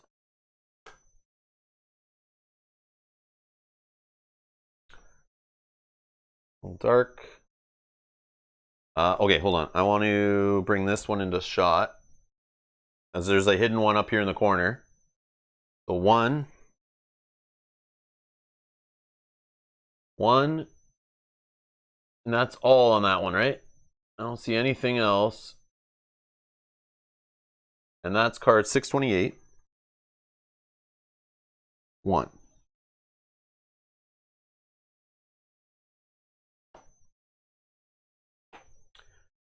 And this is 641. And this is C1. I see 1 just up here. This one beside it, it doesn't look like it's the same color or same type of rock, but it doesn't have a carving on it. Another 1.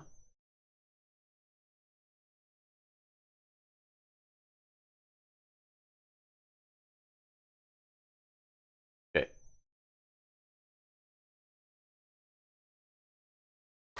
So you're saying this one up here on 609. You guys are asking, this is what I want to know. I didn't know how to rule this either.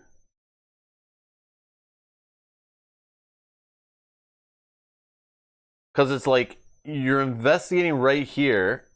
Is it just this rock? Is this all you're looking at in the picture?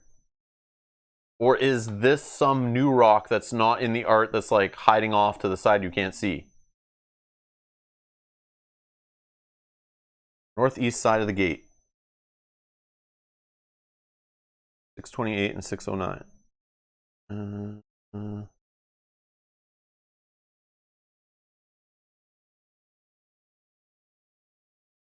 628 and 609.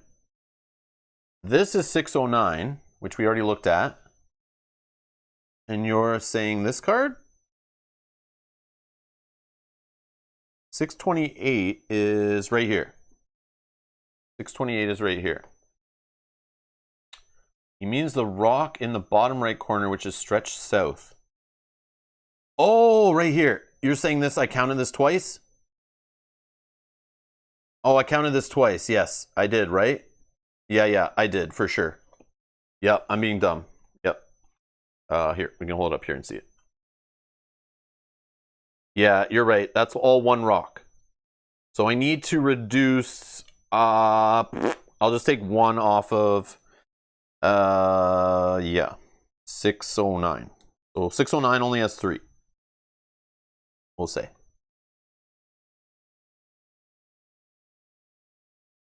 And it does specifically say terrain cards, so I wouldn't count this. And I think it's trying to test us, right? Because we did even look that. It's funny we looked it up in this playthrough to find out like what's a terrain card, what are these when they're flipped. This is a permanent event. Permanent event. That's not on a terrain card.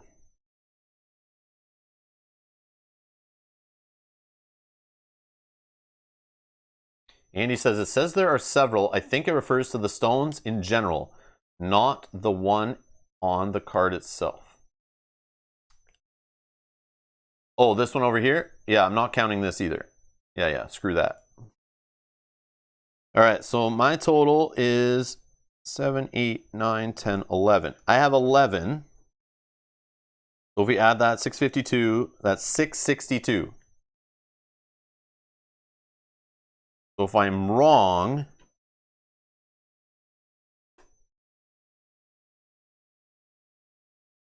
you take a card.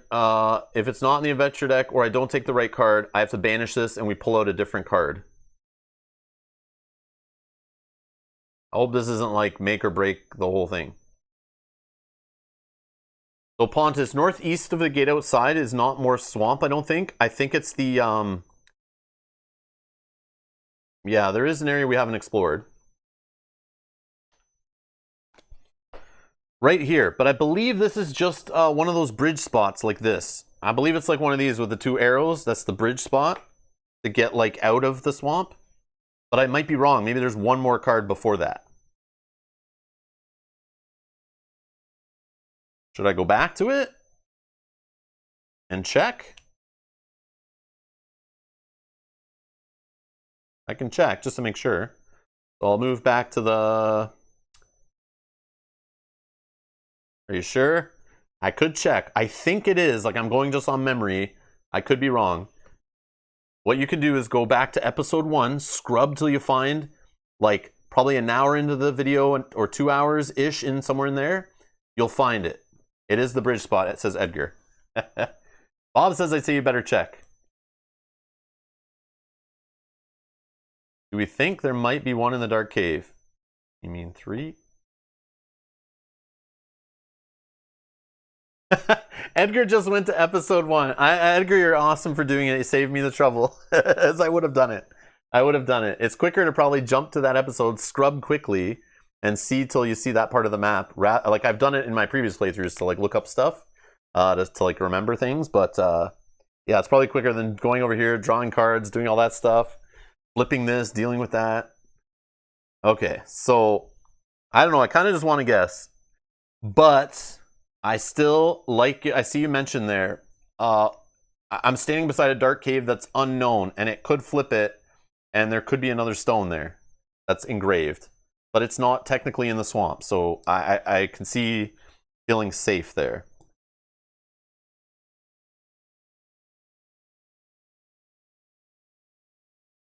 No, Edgar already went and looked. Edgar already looked. Yeah, he's quick. Edgar's like on it. He finds that stuff fast, and I love it. I love it. It's so helpful.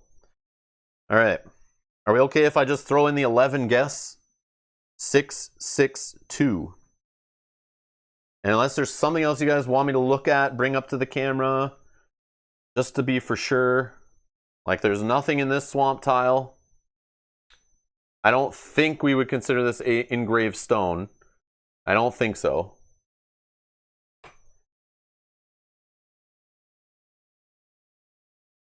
All right, Matt says, do it! 662. I'm sorry if we fail and we don't see it.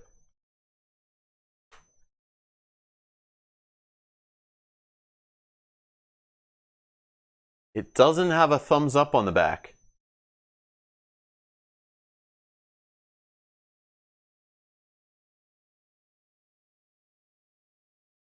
So I think we're wrong. I think we're wrong. The large crystals trapped in the rock radiate a pinkish glow at the end of a tunnel. They seem to emit a shrill sound as well. This is not wrong. Or this is not right. This is not right. This was from the cave we were in, I think, before. Damn it. Damn it. Fail, fail, fail. Womp, womp, womp.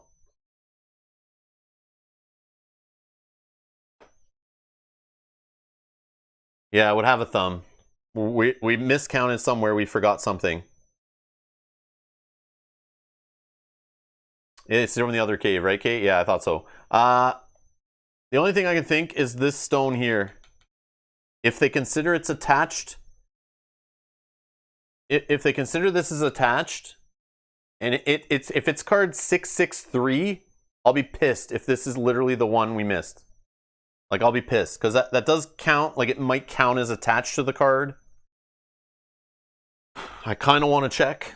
I'll be pissed if it's that for real.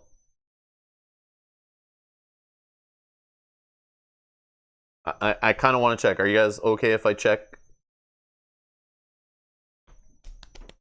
What is this wee crap? It is not that. You will find out. Okay, perfect. Or is it this? Is it this one? It's there. We didn't count this one, maybe. All right. Either way, let's grab the yellow then. Maybe that stone on 2 cards should count too. Yeah, maybe it's 2 off. Maybe it's this one too. All right. So we're just gonna banish this. Let's just banish this. We won't look. And replace it with the yellow 651. 651.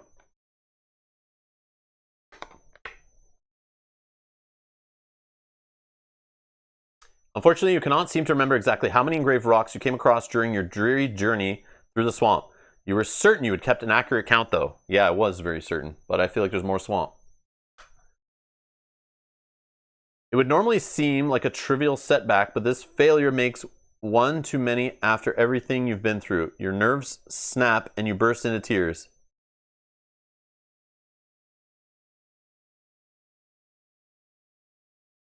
Yeah. Yeah, that's a bunch of crap. So I literally have to take a 101 and lose every blue and green card I have in hand.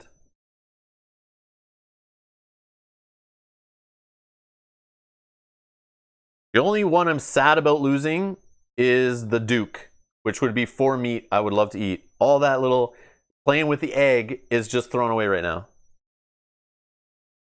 Yeah.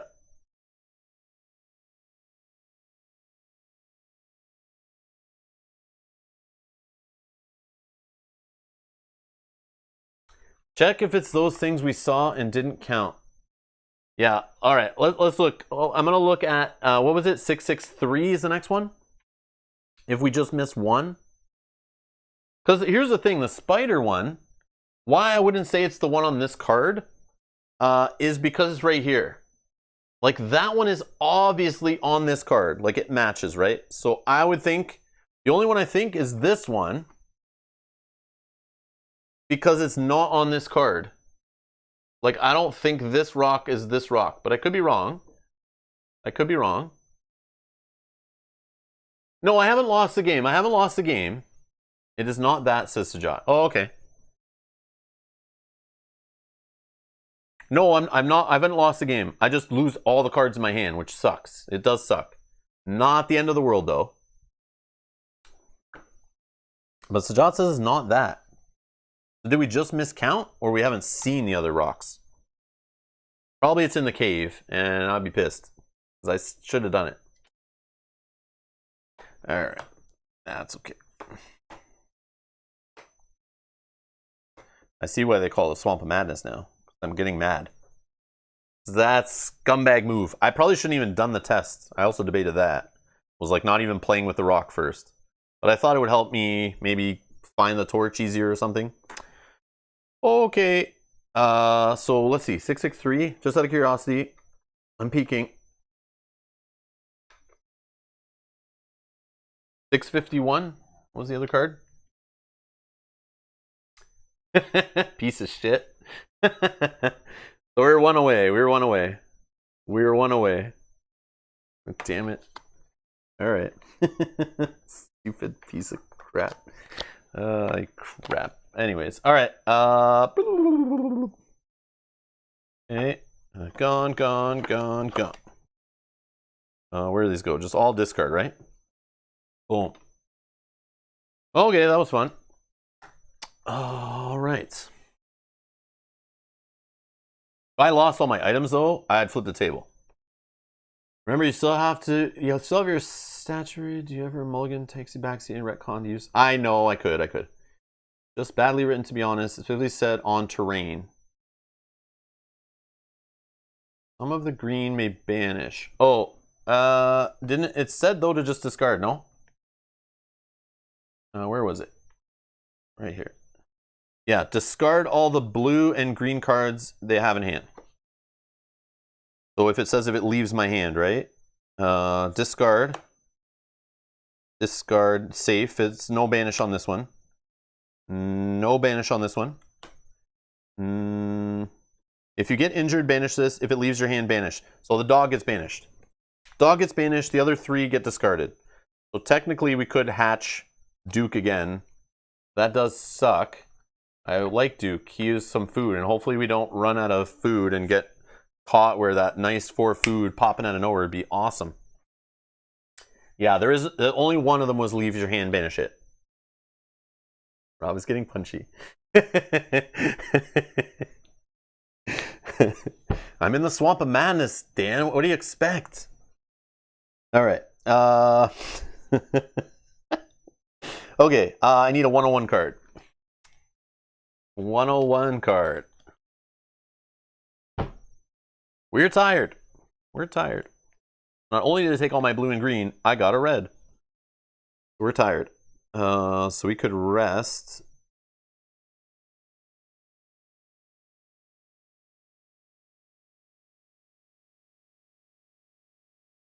Wait till the funk, lol. Get out of here, Roy. The dog discovered I didn't speak German and ran away, yeah. Cannot get another Duke. There's only one Duke. Oh yeah, because the egg is banished. Yeah, the eggs are banished. You're right. The eggs are banished. I'm so pissed that we lost Duke. That's the only one I'm mad about. Felt like so much work for that, and we just lost him. He helped out a little bit, though. Alright, how do we get the torch going now?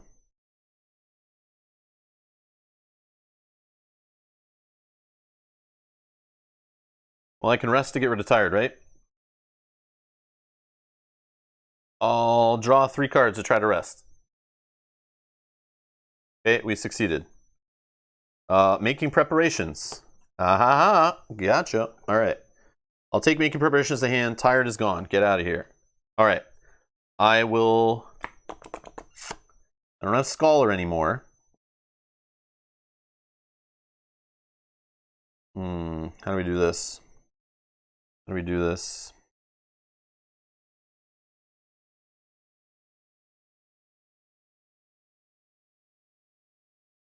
Because we're locked at 1 and we need a star. I may fail it, and we would discard making preparations, so I might not be able to get the torch. Unless I have something to help.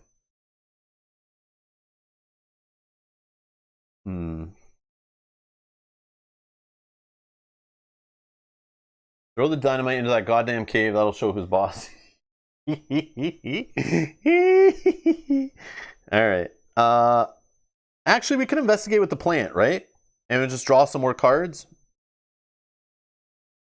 Because maybe we find a Remember and we can get back Scholar to do this making preparation safely. Or the, what's the other one? The Frankenstein one, right? That gives us a star. Yeah, we have Frankenstein that's in there still. The one that gives you on a think action an automatic star. Or we just find anything we can throw away to give us a free star, right? Like a Forewarned is Forearmed or whatever. Okay, so I have 2 Remembers here, unfortunately. Man, 1 Forewarned is Forearmed. Yeah, let's get messy here.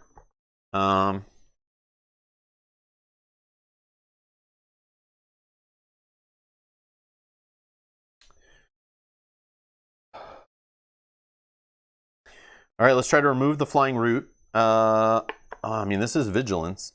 Oh yeah, hold on. Oh, it has to be Vigilance from hand. Man, that's not right. Alright, let's just try to move the plant. So with Stealth, we're going to draw 1 card. Actually, let's draw 2. No, let's draw 1.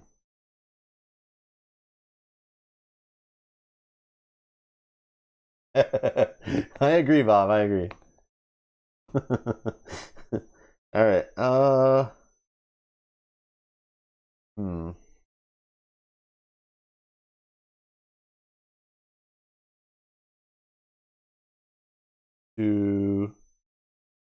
Two cards?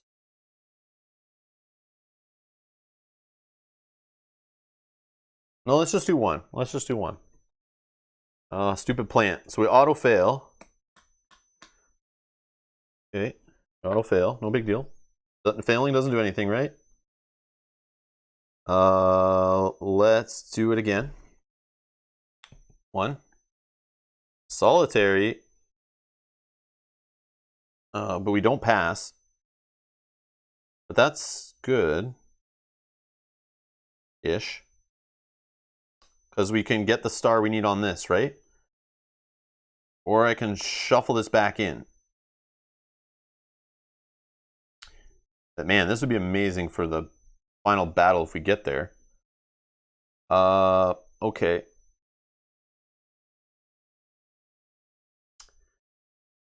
Do 1 more.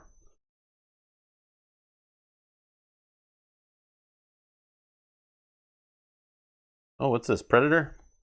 Alright, found Predator. Again, didn't pass. So weird.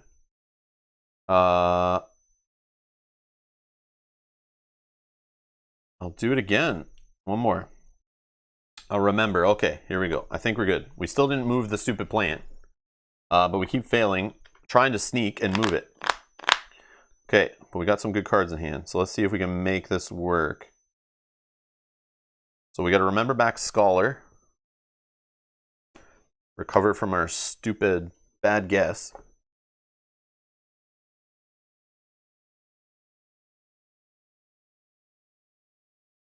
Then we are going to do making preparations. And we hopefully, I'll be pissed if we draw a plant card though. Oh my.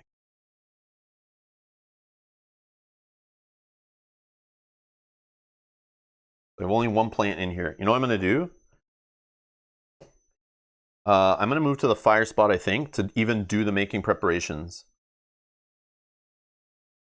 And then we should be able to build a torch.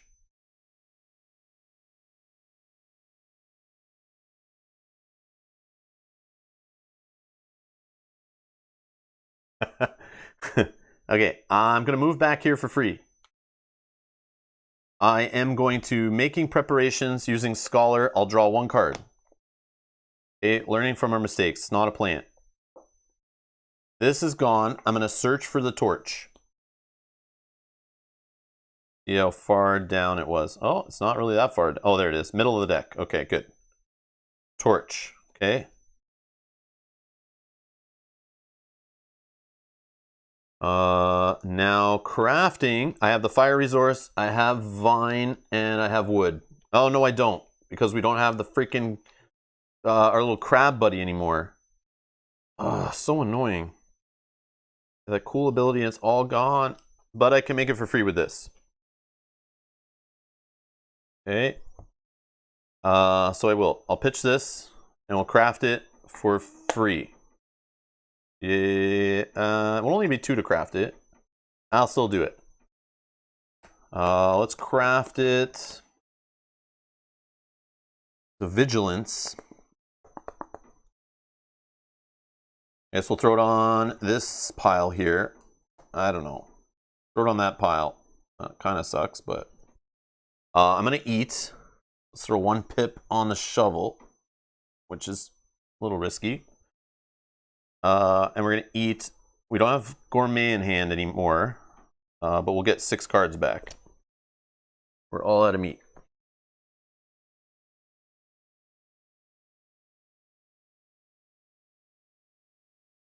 Okay, so we have a torch. And I think we just have to have it in our inventory. We don't even have to use it, which is nice, right? Like, it doesn't say to use it, but I know we're supposed to. I think when we use banners, we're supposed to, I think. But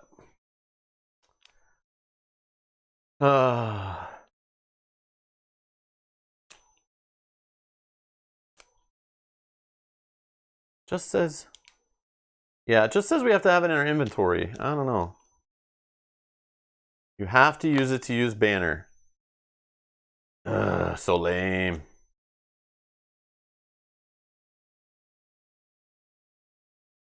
Oh, we have time. Yeah, no worries. We have time. I'm not rushing this. I'm not rushing. If we got to continue another stream later even, I'm not rushing. It's all good. But we'll keep going. So what was this I was doing? Shuffling my discard. This was here. So I need, what is it? 6 cards. 1, 2, 3, 4, 5, 6. Our discard pile. 2 plants still in it. I'm glad with that. No curses though. Ugh. And there's like 5 7s in our discard pile. I want to see like no 7s in there because I want them all on the deck. Get in there. All right. We're all out of food. I mean, technically, we can go hunt. We could go hunt. We could easily warp back over rest, get another 150 hunting spot. We could see a bear.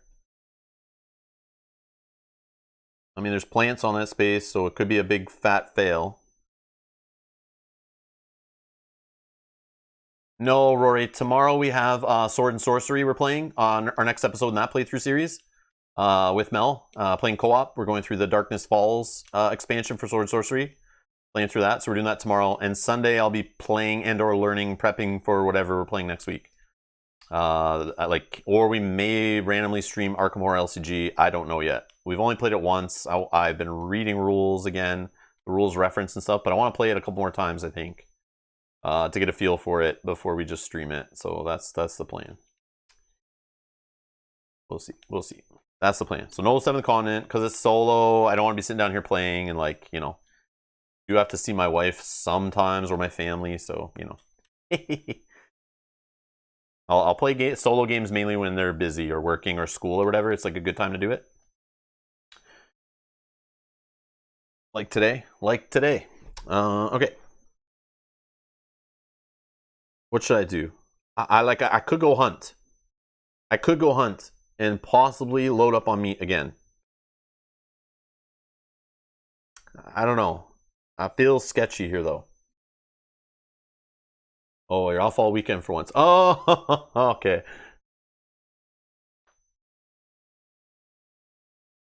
Perfect, Annie. Thank you. Okay. So let's do 2 cards. Learn by doing. Okay, perfect. And we're over here. On here, we're going to use the torch like you guys are telling me to. And we're going to grab 633 plus 9, 642. And we'll discard this, 642.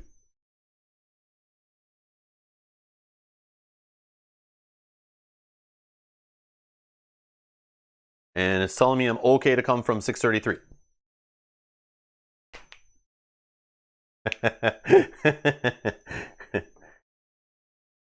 You are technically on the card you just revealed. It is continuous movement. Oh, did I have to be on that card? If at least one character on this terrain card. Oh, thank you. Yeah, I see what you're saying. I see what you're saying. I'm on that space. Yeah. Okay, I get it. Yeah, I could have just went there anyway. Yeah, okay. My bad. I was thinking I'm standing outside. I'm outside of the cave, like with my torch looking in. Your light reflects off the cave's walls, illuminating a relatively clear passage, weaving between some stalagmites. Oh, this cave looks familiar. Like, it's got like the same floor style as the other cave we were running around in, right? Oh. These caves connect. I bet they connect through that rock I didn't want to put dynamite on. And if I would have blown up with dynamite, I would have rocked right into the monster's lair for sure and been killed. Guaranteed. Guaranteed. That's why these look so the same. I bet it does connect at the top. Oh my god, this will be crazy if that's the case. Oh man, tell me later. I want to know at the end if that's the case. But we'll see what happens here. Brian's here. Yeah, we're still at it. I finished work, went to the market, and here you are. This is awesome. I'm glad you're getting stuff done today. I'm just wandering around on an island, losing my whole hand of cards because I couldn't count stones correctly. All right. I'm not bitter at all. Okay. So we can see stuff, we can investigate. Okay, let's do this. No number, right? No number? I don't see a number.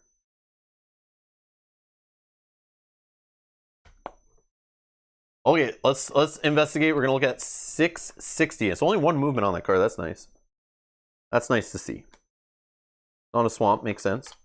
660 says, one wall of the cave is decorated with a rough painting.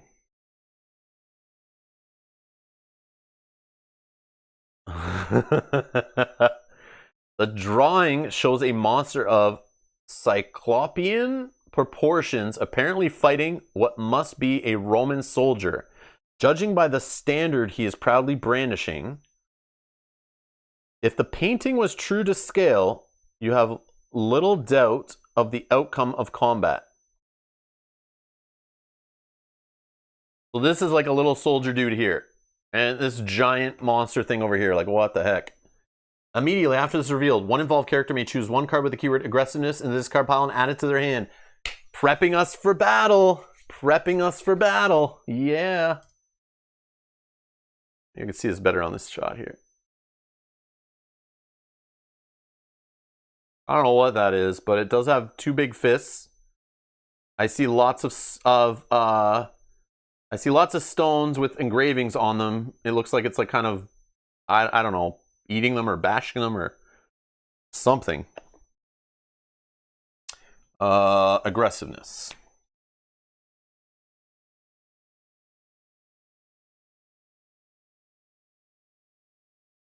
Oh man, I don't have the fire thing anymore. Could have made fire in here actually. Would have been the right way to do it. Like the little stone one I had that had fire on it. Or stone, yeah. But we don't have it. Aggressiveness, I don't have anything. Oh, I do. Knowledge is power. I mean, sure.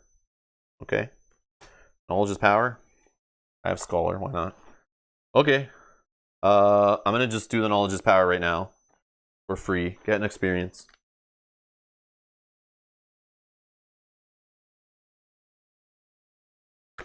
Might as well. Free experience. Woo! Okay. I'll look at this one. Andy, no worries. Thank you so much for hanging out. Catch up on the replay. Good luck. Thank you so much. Okay. I wish I found the holy hand grenade, but not yet. Way to go. I do have the dynamite though. I don't know. Have you come a long way, both literally and figuratively, since arriving on the continent? If each character on the active player's terrain card has only one red card in hand, I do. So I'm going to banish this and take 3 experience. Why are you giving me experience now? Is there more to play? Banish it, 3 experience. Boom. Boom, boom, boom. We're up to 6 experience. Dynamite is more Swedish, but works just as well. 613.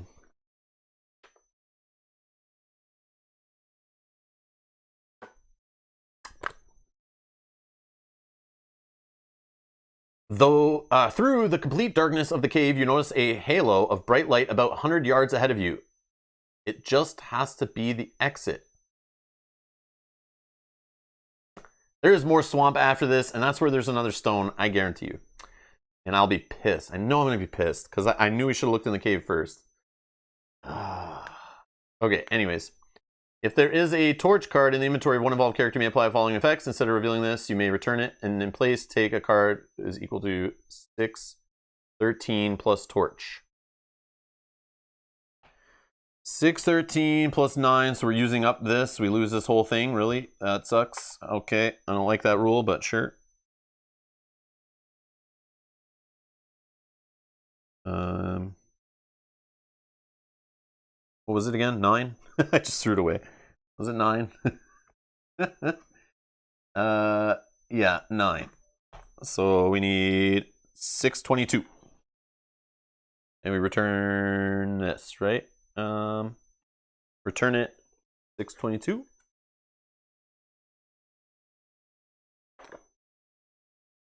And it says you're coming from 613, you're good.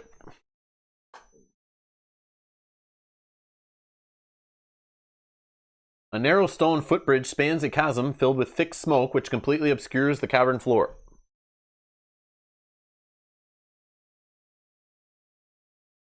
Uh-oh.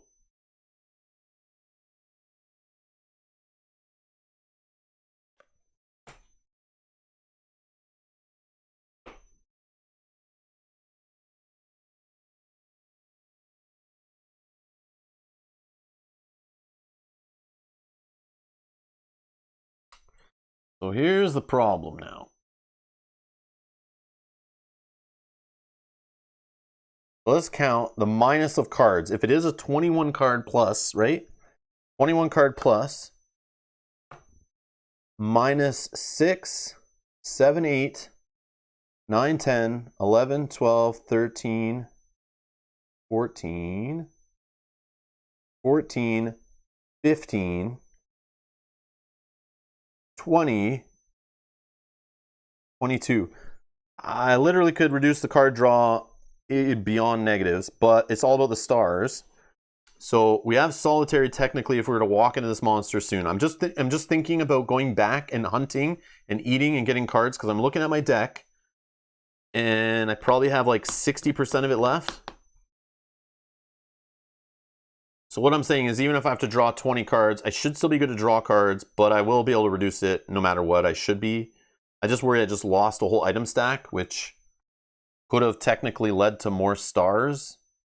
Like especially a 7-star star. We could have reduced cards more, which we don't need. And this 7 would have been huge. So, but if we went and if we eat, I could put some of these cards back in the deck that have stars and 7s on them, which is also has me worried a little bit. Because I think curses were like, we've seen one curse. One curse has come out of the deck. So I have 4 curse cards in there, which could be a kick in the nuts.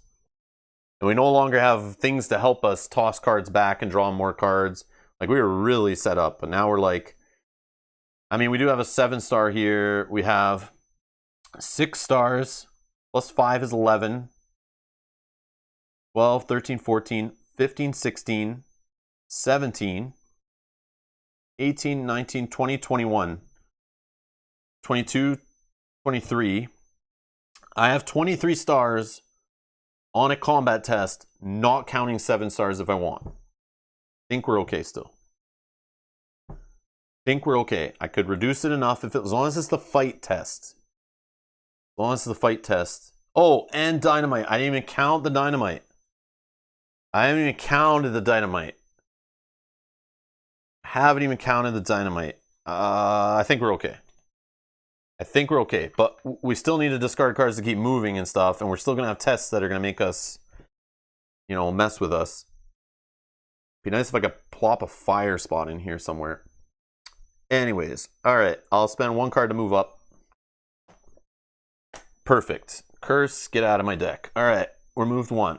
We didn't need a success, we're okay. Let's see what's next. Alright, a green card, not one that's making us throw away cards, I don't think. Pace yourself. You think back to the performance of Charles Archibald Hahn at the last Olympic Games in St. Louis, where he won triple gold in the 60, 100, and 200 meter sprints. You're convinced that aside from his athletic talents, it was his ability to pace himself that allowed Archie to triumph in all 3 events.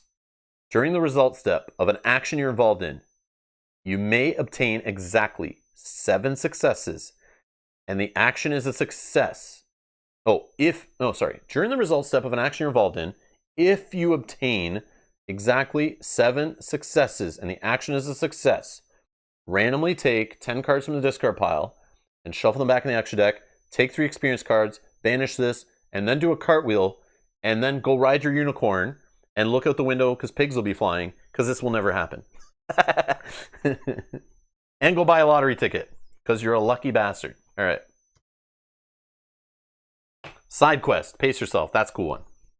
I don't see that happening, but cool. All right. 664.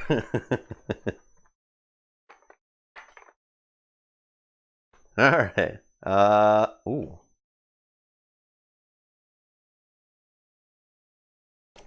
Okay, I pulled 664.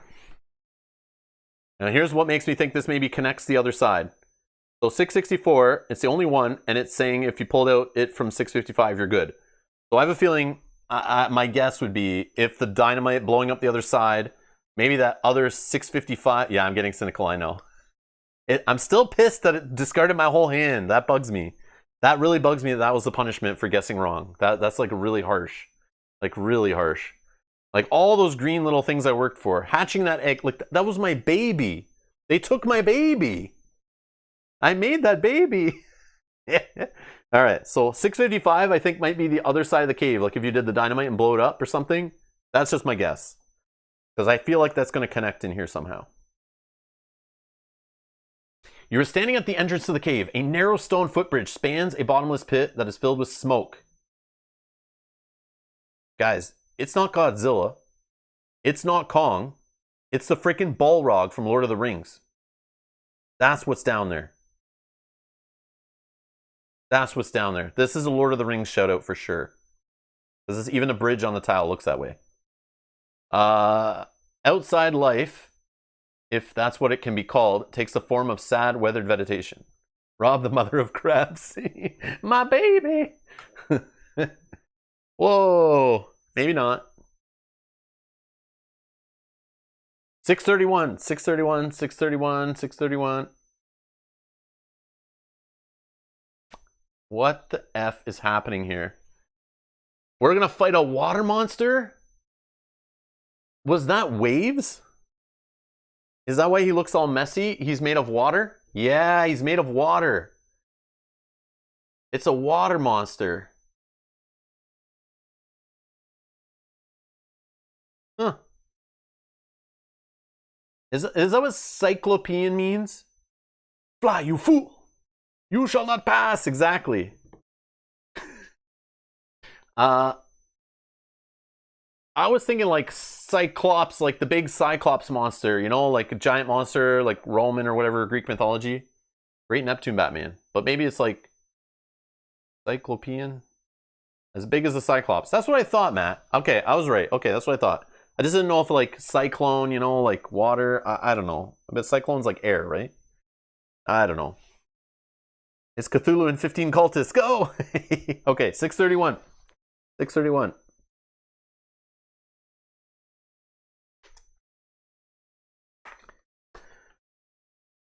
$664, we're good. You spot something amongst the tall grass. Uh-oh.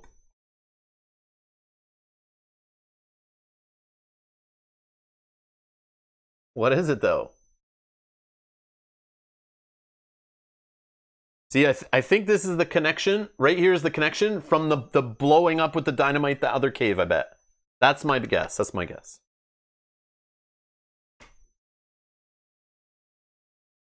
Okay, we're going to just break off.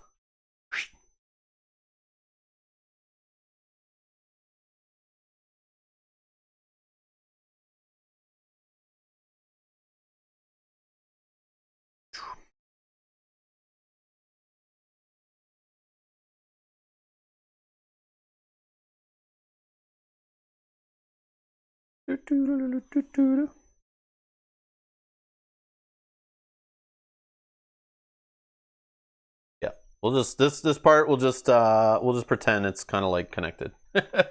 we won't worry about over here right now, okay? Actually, I can kind of get it lined up. There we go. Right? Right? I don't know if that's right. I feel like this has to go lower. Yeah, that's better. This goes like this, right? Yeah. There we go. And then this stuff we'll pretend all that stuff's connected still. Because I could go west more, but I don't want to keep zooming out.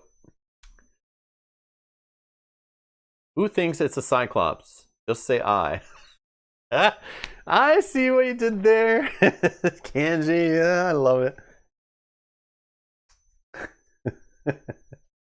Gandalf impersonation. All right, okay, let's keep it rolling. Let's keep it rolling. So this is a dead end. Okay, we're here though.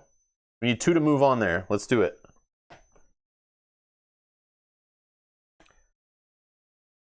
Oh, plants. Okay. All right. I hate these plants. I hate the plants. I hate the plants. But it's okay. It's okay. All right. We're here now. I'm gonna look. I'm gonna look at one card. 619. Gourmet. Where were you when I was just eating everything? See ya. Okay. 619.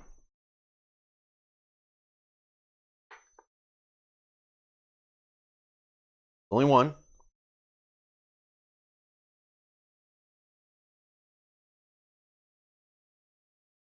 The cave is quite uncomfortable, but you do appreciate the protection it affords you from the wind as well as the comforting heat that rises from the abyss. Oh man, it's a spot to rest up. Spot to rest up. But I only have like 4 no, I have 6 experience. But I don't have a way to make this cheap. Oh, or succeed it. I don't have a way to make it like get 3 stars like for sure, other than solitary to give me 2. But if I only draw one card or two cards, maybe I could just draw more cards. Yeah, it's a pricey one. That's the risk. I don't have any food to like just shuffle cards back. I'm already like running low on cards. But I could buy, like, I could draw a couple cards. Whatever you do, don't feed the plants, says Brian.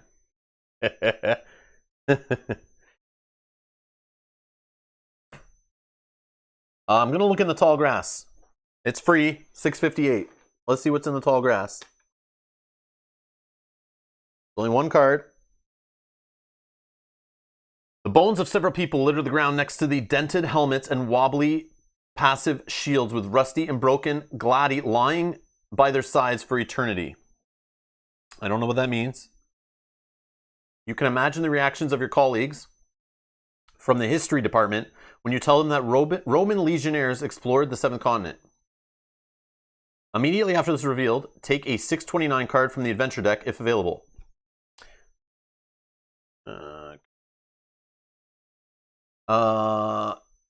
And one involved character may choose one card with the keyword will or aggressiveness in this card pile, add it to their hand, shuffle it back, or shuffle it back in the action deck.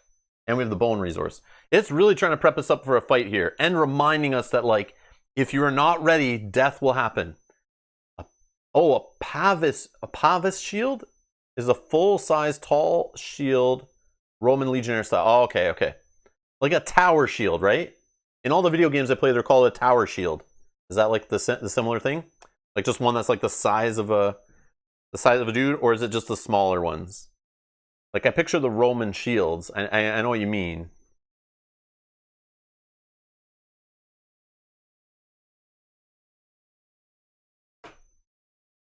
$6.29. What is $6.29? Oh, whoops. An ancient Roman standard is lying on the side of a legionary, probably he who last wielded it. Strength and honor.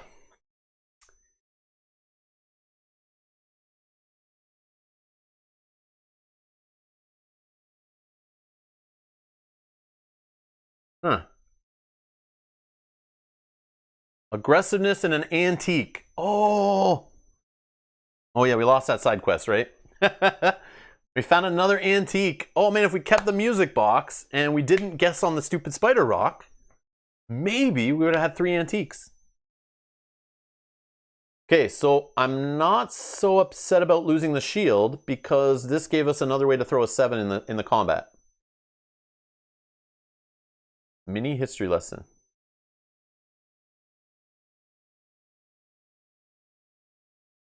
Oh, okay. A Roman. Oh, okay. Roman shields were actually called scutum.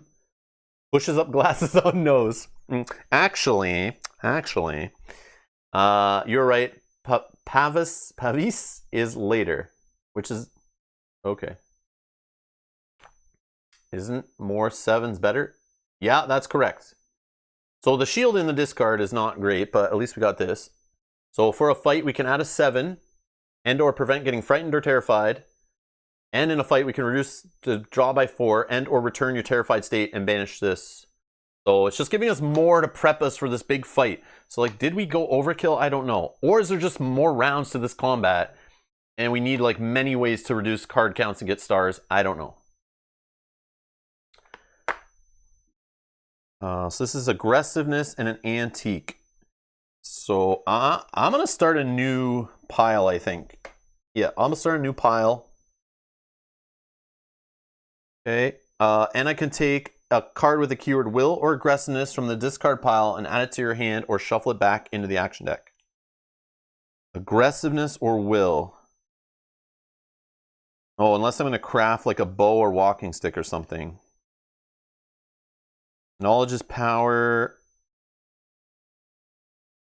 Learning from your mistakes is a will. Okay.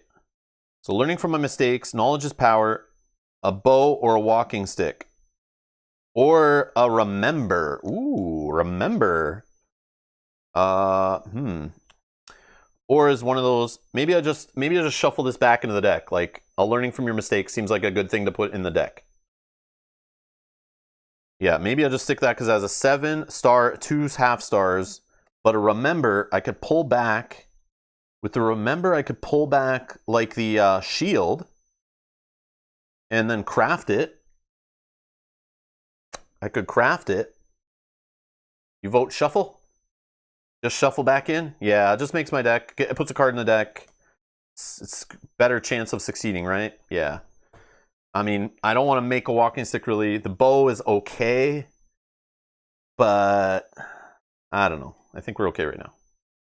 All right, let's shuffle that in. Yeah, I'll go with Sajat's suggestion of shuffling. I like it. I think that's the better play there. Like, I could have just stuck this on this stack here, which I debated doing. And then I start a bow, like start another will stack again, trying to build that one up, but that's okay. Oh man. 1, 2, 3, 4, 5, 6, 7, 8, 9, 10, 11, 12, 13, 14, 15, 16, 17, 18, 19, 20, 21, 22, 23, 24, 25, 26, 27, 28. 28 cards left in my deck. Oh no. I am going to just quickly take a restroom break. I'll be right back.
Okay, we're back.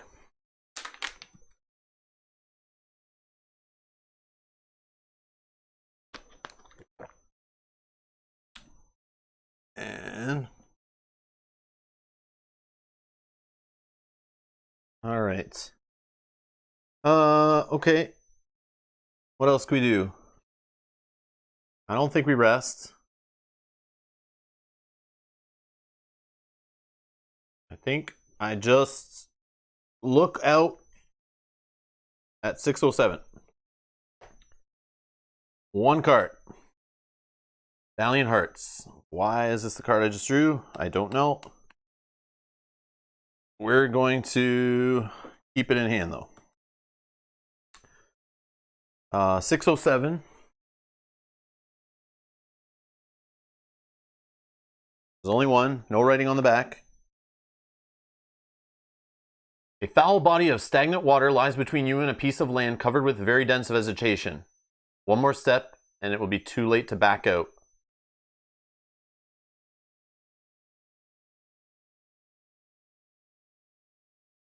Is this ever going to end? Where's this monster? Eventually reaching land after wading through this filthy water, you breathe a sigh of relief. Return all the cards on the board in the past, put a 659 card into play. Each player places their figure onto it. I feel like I need to eat and stuff before I do this. Like, I feel it's like got a rest thing right here. Damn. This sucks. I don't want to go through hunting all over again and stuff. But I think I got to do it. I worry I'm going to go to some island thing that's like a bunch of tiles. It's like 5 or 6 terrain and there's nowhere to hunt. And I have to spend like 5 cards to move. Yeah, like, I don't trust this at all. Like, I would hope it's just literally like 1 terrain card and there's the boss battle. Or 2 terrain cards total. Like a tiny little island. But I'm worried that it's like, I don't know. Is it a new swamp? Is this a swamp I'm going to? Like, I don't know what's happening. I don't know. This is driving me nuts, though. Where's the damn monster they're fighting? It's not even on this island. Silly, silly, silly stuff. Okay, we can move all the way back to a spot with food, or with hunting. Yeah. Okay, so I'm gonna teleport, and I'm literally just gonna do this. And I'm gonna put this here. And I'm going to put this hunting thing here. And I'm going to teleport all the way to it. And it has a fire on it. I'm there. Okay. Now I'll take the rest action. I literally draw 1 card. It's a think. I don't care. And I return this. Hunting spot. 137. Actually, I'm going to keep it out because I'll need it in 2 seconds. After we fight. Or hunt.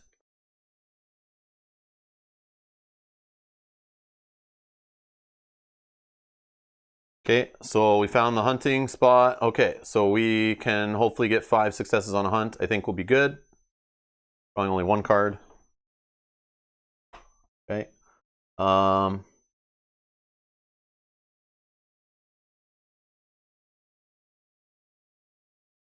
We do have Predator helping us. But I think we need to use this item, which is fine. Down to 5 pips. We got 2 stars, 3 stars. 1 card. I think I'm going to throw Solitary in it. I'm going to throw Solitary in there. Okay? So 2 from Solitary. 3, 4, 5. So we have 5. I'm going to draw 1 card though. Mad Scientist. All right, beautiful. Okay. I guess I could have reduced the cards and not drawn 1. Yeah, I can reduce it, right? I just can't increase it. I'm going to shuffle that back in. Yeah. Because Predator, I can reduce the cards too. Plus the knife. Yeah. I'm reducing the cards. Yes, it's locked. I can make it less. I just can't draw more. Okay, let's be careful with this. Gotta be careful. Let's not be sloppy. Because we don't want to even draw cards, right? If it's a plant, we would have failed. So we're getting 4 150s.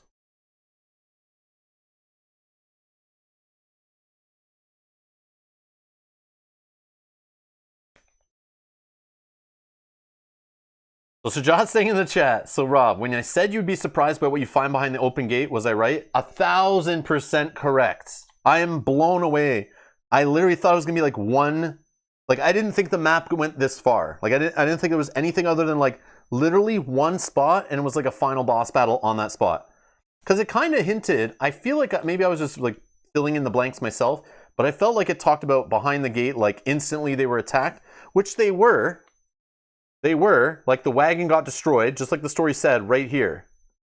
But like, where's the monster? He's not anywhere around here. And I'm gonna try, am I going the wrong way maybe? I don't know. Maybe that monster is over here. And maybe I could have made him appear by like stealing some meat or something. Like, who knows? Who knows what the hell's going on over here? Like, I feel like there's stuff to happen here that maybe would have Could have just ended the playthrough, though, knowing this game. But yeah, they could have been just attacked by those tribal guys, the shadows, the silhouettes or whatever. The silhouette people hiding in the huts with the meat trap and stuff. They're probably just trying to trap these guys. How many? 4? Vulture.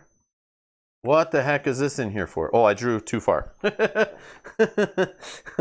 I pulled too many cards. I drew into cards that weren't even sleeved. What am I doing? Okay, it looks like Vulture or Vulture, and that's about it. Because I don't think the snake is where it's at. So we're not bloody. We're just going to take a Vulture. We'll put these back. 1 experience, which I think, yeah, I have to grab a 3, sorry, a gold one, 7. Return the rest. Okay. And 3 meat cards. Where are those?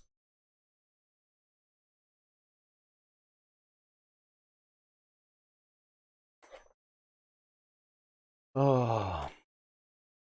Maybe the monster is a good guy. That's true. Maybe these guys are the bad guys. The silhouettes or whatever.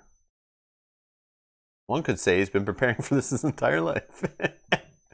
I know. That's all I've been doing is preparing this whole quest for this fight that's like...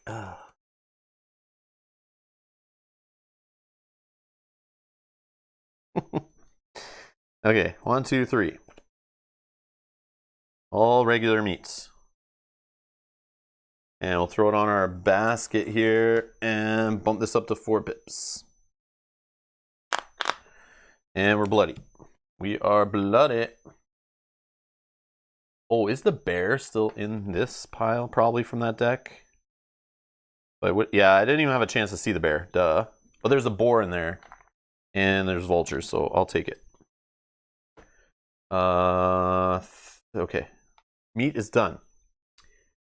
This is banished, becomes this. Okay, good. Great. We're done. Okay. I'm on a fire. Oh, gourmet. Gourmet. I threw it away thinking I wasn't going to eat anytime soon. Oh, that was bad. Oh, so bad. Remember. Oh, yeah. Should we look at this? Sometimes there's clues on here. We're kind of good to look back at that every now and then, right?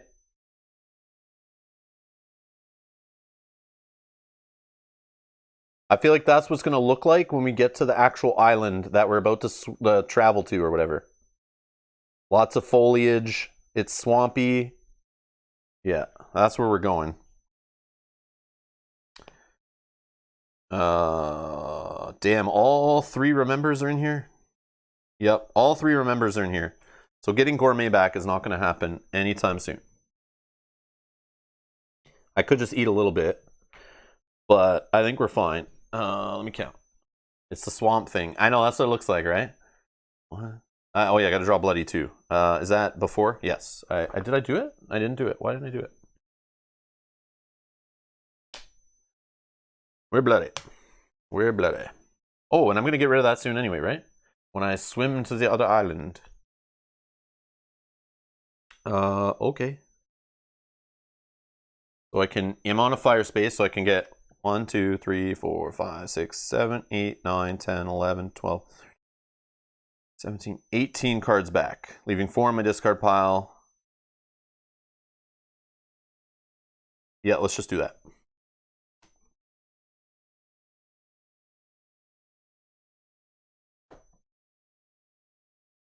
Now, should I hunt again? Probably not.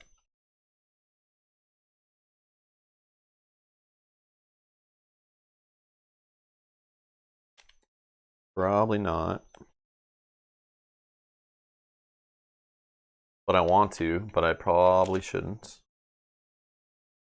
Okay, 1, 2, 3, 4, 5, 6, 7, 8, 9, 10, 11, 12, 13, 14, 15, 16, 17, 18.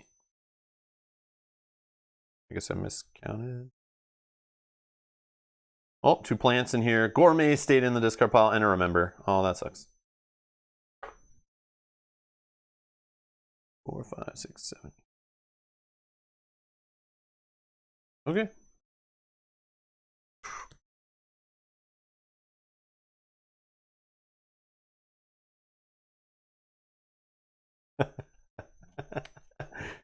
All right, let's try to get to this final battle. I know it's killing you guys. I'm taking too long. I just don't want to like fail. I'm like so gamery with it, like trying to like make sure I'm fully prepared. I feel like it's been like hinting over and over again, like you need to be ready. And like number one in this game is like have a full deck, have food. All right. So 2 move. And you know what? I'm not even gonna gamble. I'm not gonna try to fail with some plants. I'm not even gonna draw cards. I'm just gonna spend a learn by doing. And we'll just all the way back here. All right. Now we're gonna take this swim action. 2 cards. I mean, the pirate hat would help. Arr, but we're okay.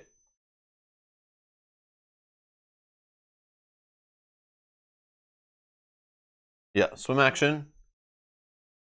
Oh, beautiful. Get the hell out of my deck. All right. So another plant. We ran out. Okay, I'm going to actually move a plant to here. I guess, whatever.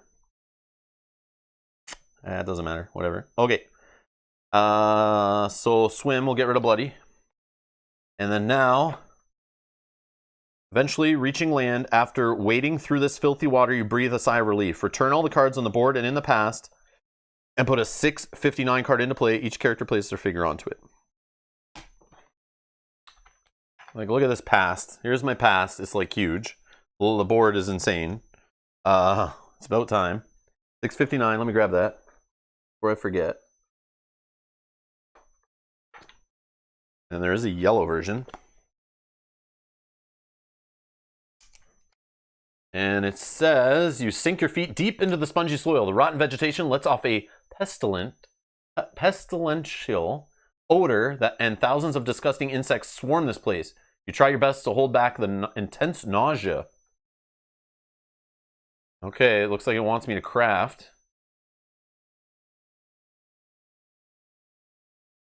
And I can't move, but there's a stairwell thing, so everyone's got to be together and investigate.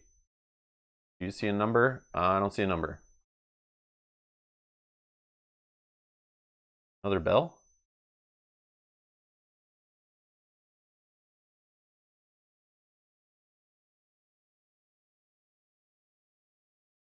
Shoot him with your Thompson submachine gun. Banana. What are you guys talking about? Oh, I see. You're answering Matt. Oh, you guys are funny. All right, bottom left. Yeah, I don't know what the heck is going on here. What is in the bottom left? Just this like archway thing? You're saying that was like a bell? All right, well, you're looking at that. I'm gonna remove all the cards on the board.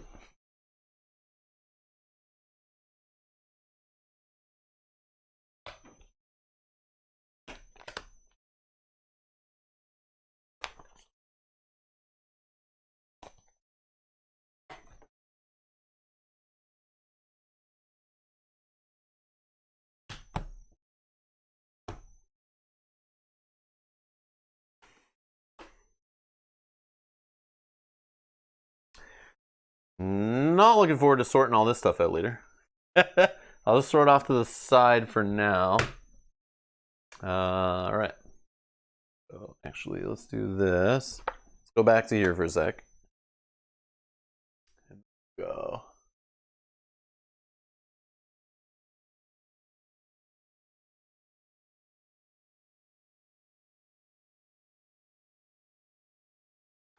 A little closer. Oh, we can get closer than that.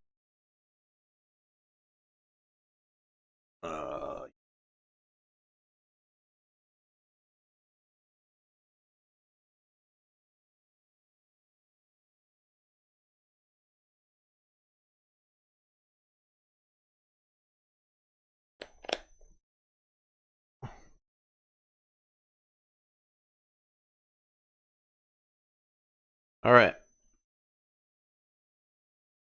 I'll take the eyeball action here. 606.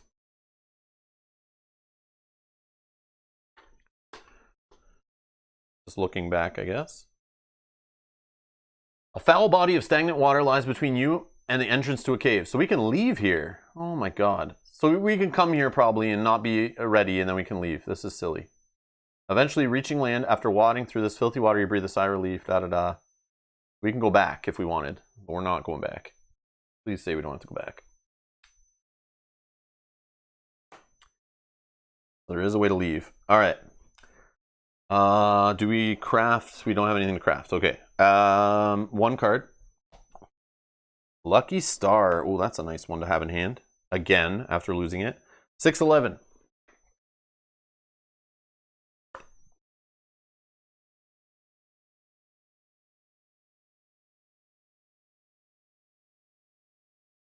Oh. Oh, okay. I didn't know you can get over here in any other curse, Sajad. I didn't know that. You need this option if you're playing multiple curses. Oh, okay, okay. Oh, you got blocked. Hold on. Get my mouse over there. Yeah, I was thinking that too, is like you can, like, obviously you could probably get to this island some other way and you need to go back. And like, I have a feeling you could connect in there other ways and get in there other ways. Like maybe just not through the gate. I don't know. Or maybe it's all different. I don't know. But I can get in there in other curses, like any curse. In any curse, can I get in behind the gate? Or is this only one? Because I feel like I've never seen a way to do it. And yeah. All right. Amazingly, the forest comes to life. Okay, here we go. I'm delaying. Can you tell? Can you tell I'm building up suspense? Oh my god! It's like I've seen this guy before. I should not comment on this. Okay, thank you, Sajat. No worries, no worries. What you initially thought to be... What you thought initially thought to be... Let's try again. What you initially thought to be a hillock covered in thick, rotting greenery turns out to be a gigantic creature that now slowly lumbers towards you. Immediately after this is revealed, take a 6/24 card.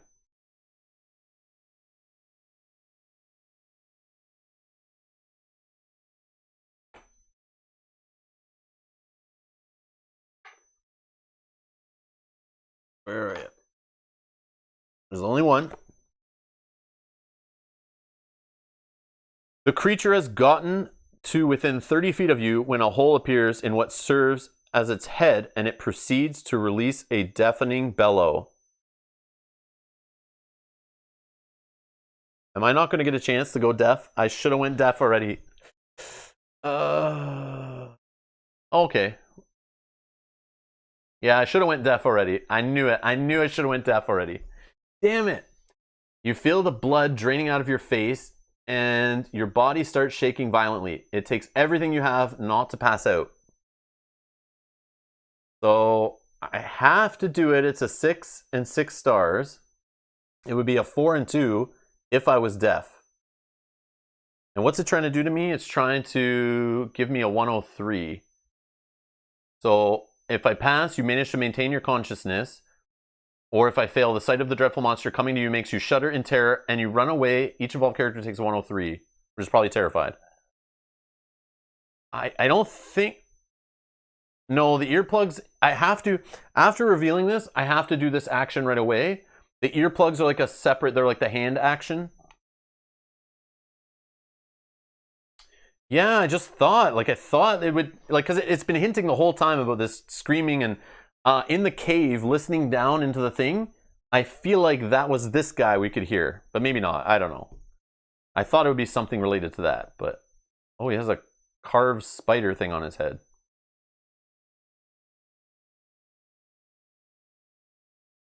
Damn. Damn, damn, damn. Alright. So... Yeah, that sucks. Okay, 6 cards. Looking for 6 successes. I have these here. I think we'll be okay, right? Or should I do this? Should I throw a 7 in there? Scholar helps. Oh yeah, Scholar helps too. Oh, and this helps. The Roman thing. The Roman thing helps. The Roman thing helps with the 7.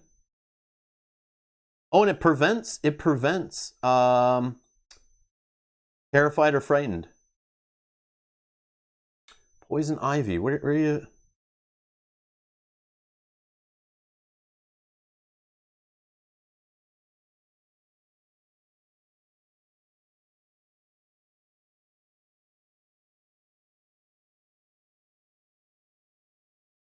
All right, I'm going to use this for 2. Okay, we got a 7. I'm going to draw only 5 cards, I think. And have 1 star, and I have 2 here just in case. Because even if I fail, and if 103 is frightened or terrified or something, I prevent it off the Roman standard.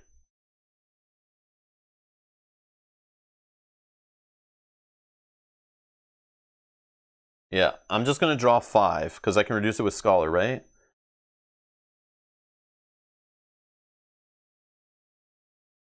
Maybe. Maybe I should draw 6. I don't know. Maybe I should draw 6. Because Lucky Star I have to do now if I want to. Yeah. Let's just use 5. There's a 7. Improved camp and a star. Making preparations. Learn by doing.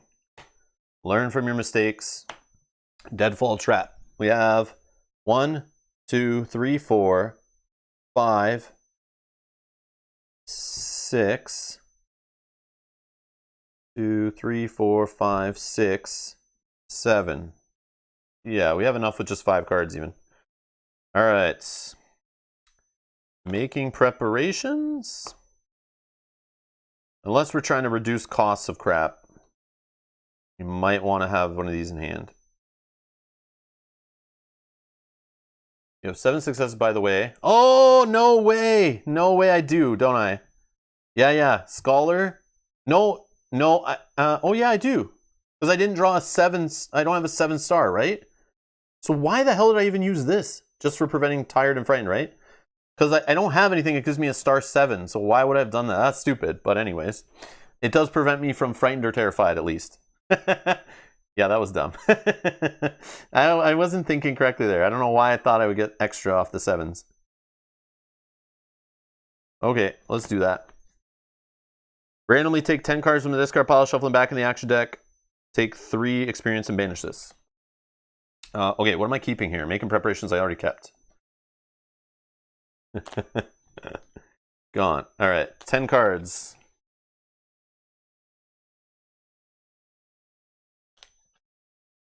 One, 2, 3, 4, 5, 6, 7, 8, 9, 10. First, and I'll learn by doing. Okay, that's fine. I'm okay with that.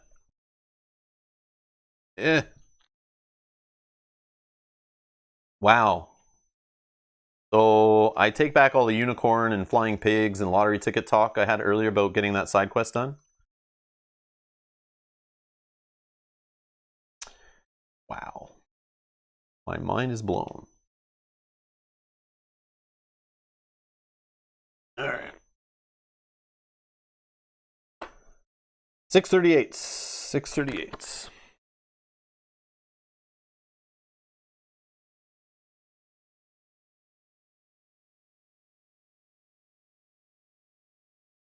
Oh, and 3 XP. Thank you. 3 XP. Got him. Thank you. We're at 10 experience. Wow. A little too late, though. An epic fight for your life is about to begin. Aware that the slightest mistake could mean the end for you, you completely focus on your dreadful and quite formidable opponent. Bring it. It is going to be multiple battles, isn't it? Like multiple stages here. After your first attempts at hitting the monster, it spits incredible amounts of poisonous bile in your direction. You must take one of the following actions. Yeah, so if you could go stealth here. I get it. So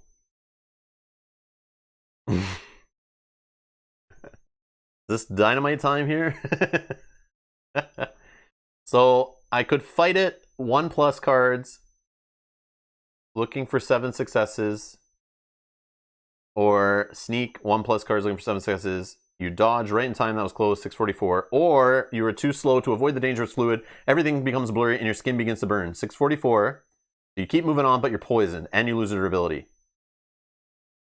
Trying to get rid of your weapons. Yeah, this is what I'm seeing. All right, let's think about this. So I can easily get 7 successes by using like this to help me with fighting, right? I don't want to draw out cards though. Like I could draw like 8 cards, 10 cards, and try to get the 7 successes. I probably need to draw more if I'm trying to do it without items. But I will just use this one, the hunting knife. Give it both barrels? Yeah, should I do it? I think I can get away without actually shooting the gun right now. Because with the club, 1, 2, and if I throw bolas in, maybe? 1, 2, and if I use the knife, that's 4. I have a 7 star. There's no footprints on this spot, right, for preparations? No, unfortunately not. I have this too.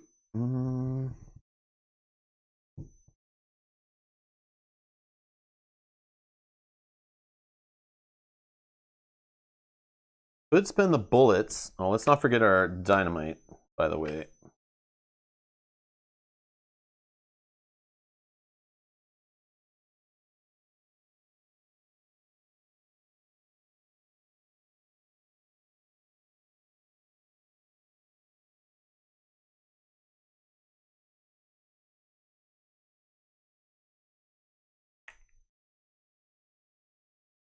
I'm going to draw like 3 cards, I think. I'm not going to use the bolas. I'm going to use just the hunting knife, basic. 1, 2. The club, that's 4 stars. Plus a 7 star. I only need to get to 7. I'm going to draw just 3 cards, I think. Or I could throw Lucky Star in there and help out, but... Or I could do this to add a 7. Use the Roman thing. But I think...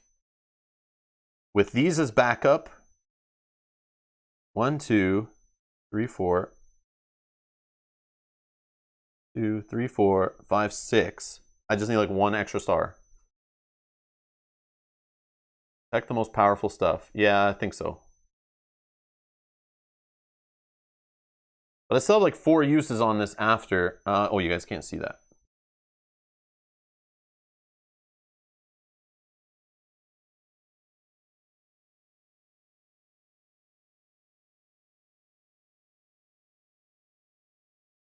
So if I spend 1 off that.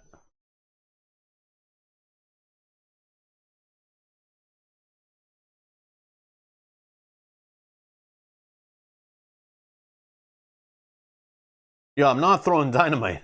Not yet.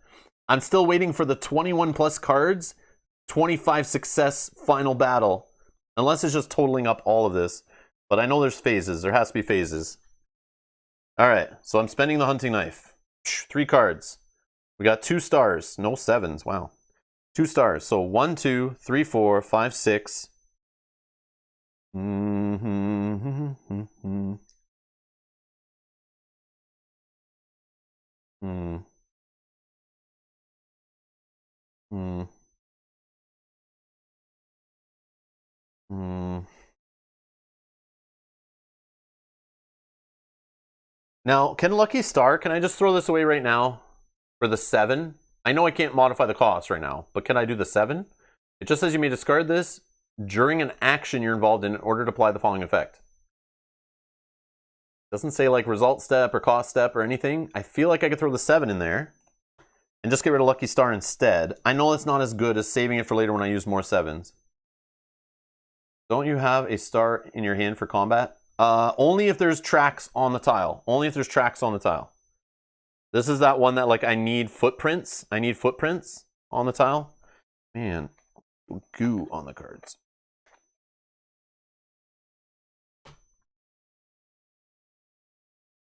I can use the 7. Okay.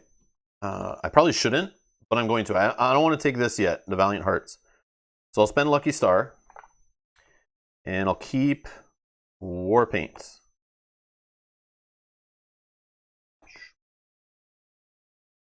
All right. Done. So we succeeded. Actually, let me put these down here.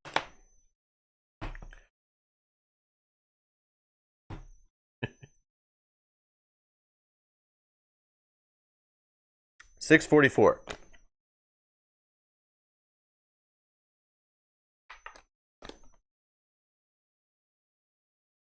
Before you can catch your breath, the creature launches another fierce attack. Can you just let me put my earplugs in? Come on, man. Although it's probably too late for that. Yeah, we gotta do this right away.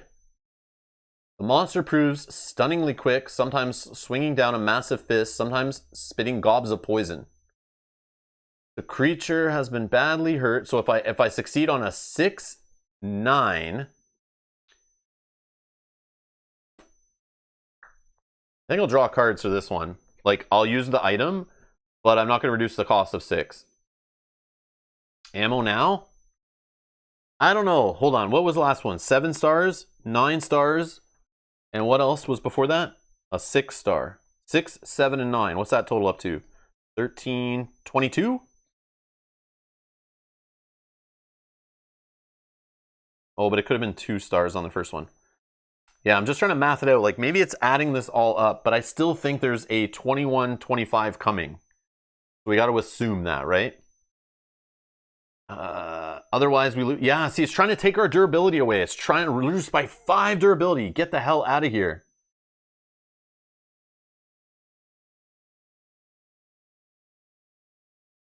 Yeah, roots are going to kill me. Roots are going to make me lose this scenario. I know it. So do I stuff the dynamite in?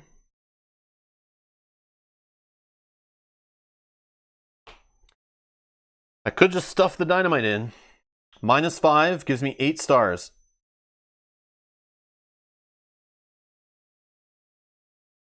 Because here's the problem with the, I gotta be careful with the dynamite. Because I banish this, but during the result step, if you reveal a curse card, so I don't really want to do it on something where I'm going to draw lots of cards, I take 2 104 cards and lose 4 durability. So the dynamite's like super risky. But if I save the dynamite for the end, I'm drawing cards, I like more cards. I should kind of use it on a test that doesn't use a lot, but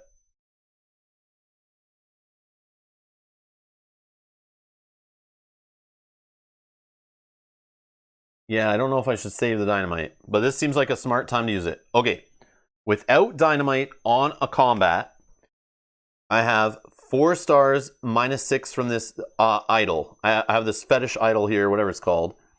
That's 4 stars. 5, 6, 7, 8, 9, 10, 11, 12, 13, 14, 15, 16, 17, 18, 19, 20, 21. I have 21 stars just from combat actions here.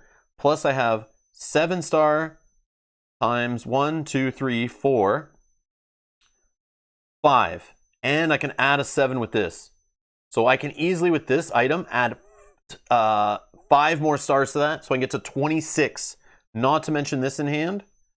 And not including dynamite. And that's just using 1 bullet. I would lose bolas. I would lose the knife. So in a final showdown without dynamite,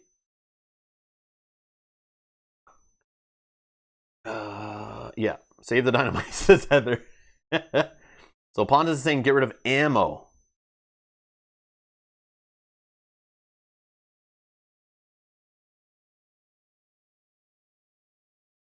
Okay.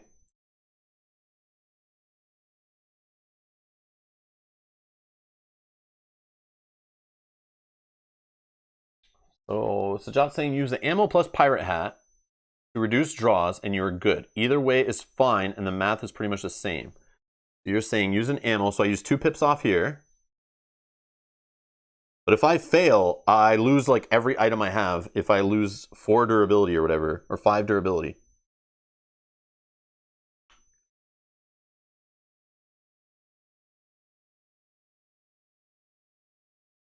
But yeah, if I use ammo -5 and the pirate hat's -6, I would have 1, 2, 3, 4, 5, 6, 7, 8, 9, 10. 10 stars would be good. I won't fail, I won't fail. If I use both items, I won't fail. If I use both items, I won't fail. Okay, so we're doing it. I just hope I'm not using up too many items all at once. That's my problem. So that's down to 1. This, I lose an ammo. Ammo gone. Okay. Ammo gone. And we don't draw any cards. I have 10 successes. We're good. Okay. 652. 652.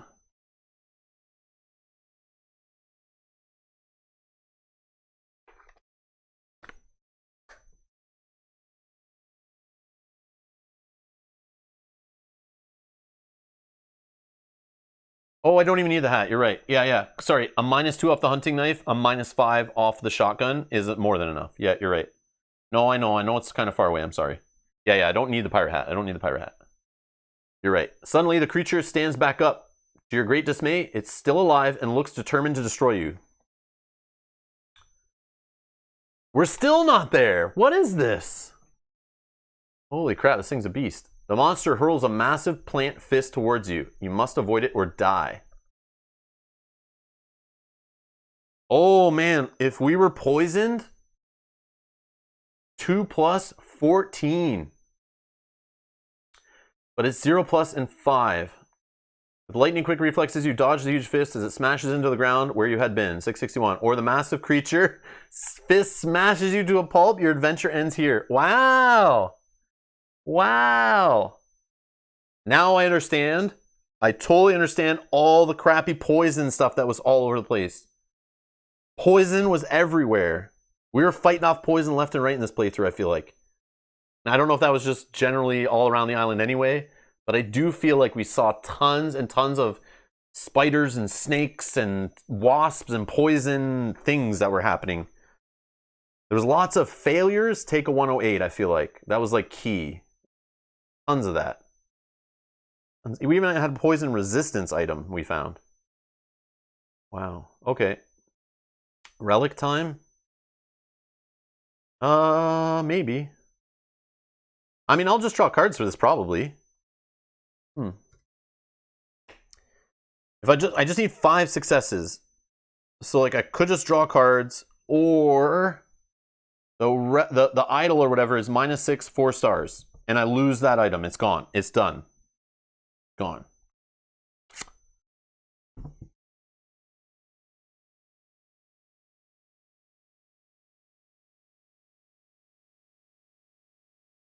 Cards are fine, of course. Yeah, but the problem is the plant, too.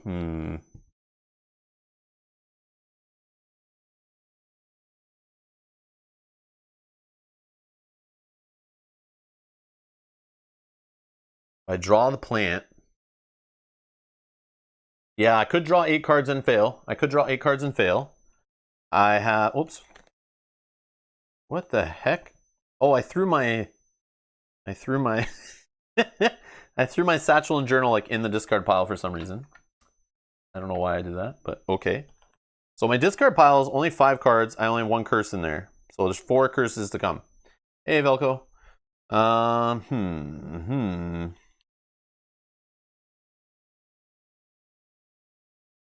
All right, I'll use the shovel, but we lose 4 stars out of that equation.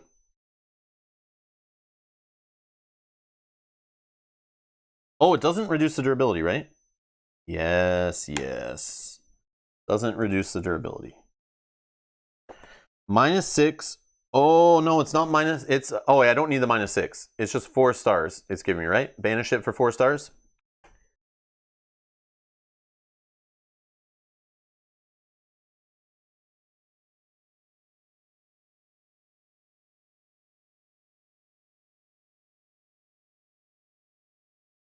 And 4 plants, yeah.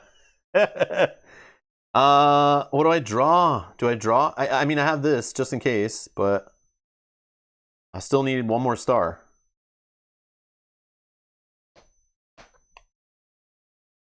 I'm gonna draw 2.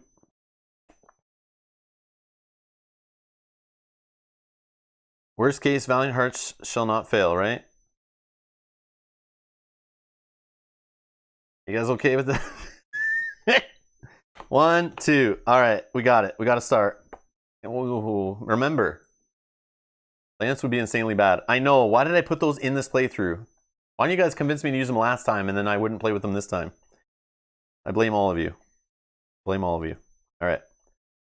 Camouflage outfit, don't care. I want to remember, I think, if I even get... I won't even get a chance to use any of these cards in my hand anyway. I don't know why I keep taking, like, care what I put in my hand.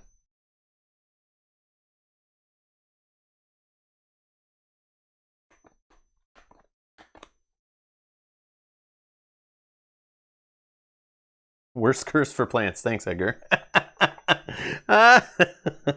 Banished. All right. Gone. 661.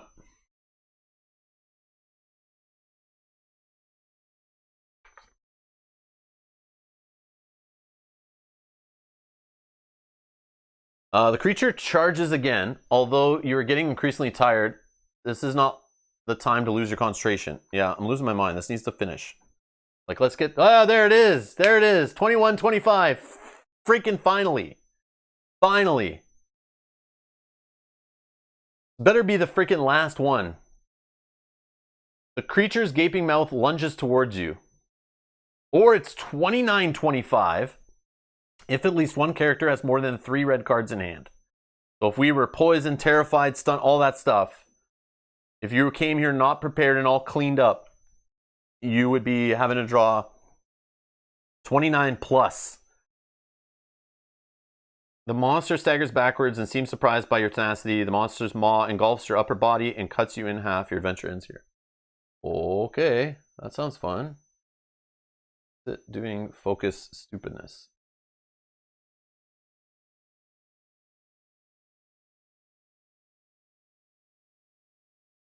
Okay.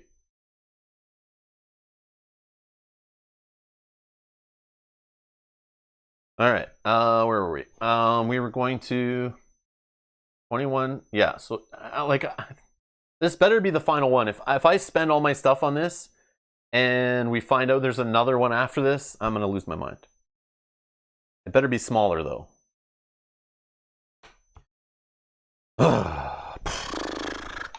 Because if I use the dynamite here, I'm losing all these items for sure. And I'm definitely... Yes, Matt, you called it. You're great. I know. You definitely helped me on that one for sure. Not like I have an option. Oh, I have options. I could just draw cards from my deck. Not use my items. No, I'm just joking. Okay. All right. 2 pips. We've been training for this for 3 days. Let's do it. 2. Tricorn hat. 1. We don't need this technically. Might as well throw the Roman standard in there to protect us from frightened, terrified. Add a 7. Reduce our cards by 4, which will banish it.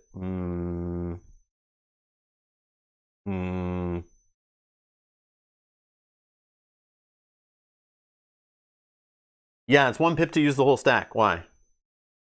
Did I do that wrong? No, I didn't do that wrong. Yeah, it's 1 pip to use this item. It's 1 item. I'm just spending a durability on this whole item I've crafted. And then when the result step, that's when I start using and choosing what I want, right? From that item. Go on, count. Sajat's like, I want to go to bed. Shut up and get playing. No. All right. Let's see.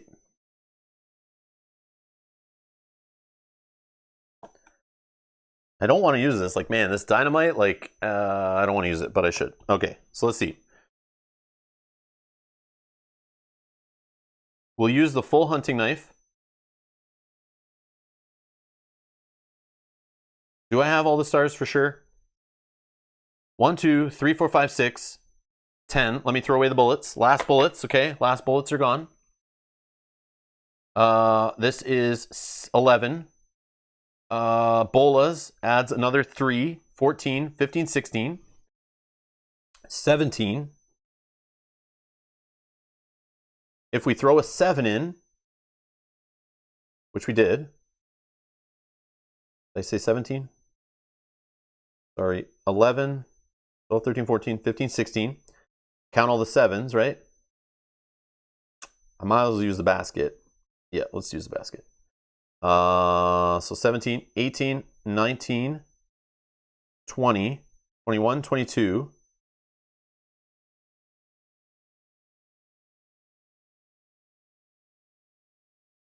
I technically am not there.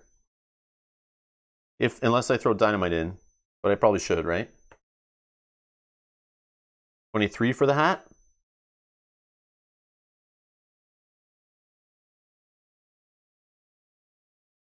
I counted the hat.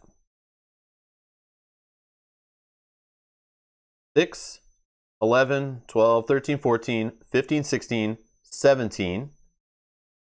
I throw in the 7. So I start counting star 7s on top of that. So 18, 19, 20, 21, 22. 22, not drawing any cards. 23, 24. I'm like 1 shy, but I probably still have to draw cards. I can reduce cards. Let's count cards. So I'm at, I technically am at 20, what did I say? 22 before drawing cards, right? So minus 4, minus 5, that's 9, 10, 11, 12, 13, 14, 15, 16, 17, 18. Plus 5 more is 23, 24, 25. I can reduce card draw by 25. And it's 21 plus. Oh, but if I use the dynamite, sorry. If I use the dynamite, I have more than enough stars, right?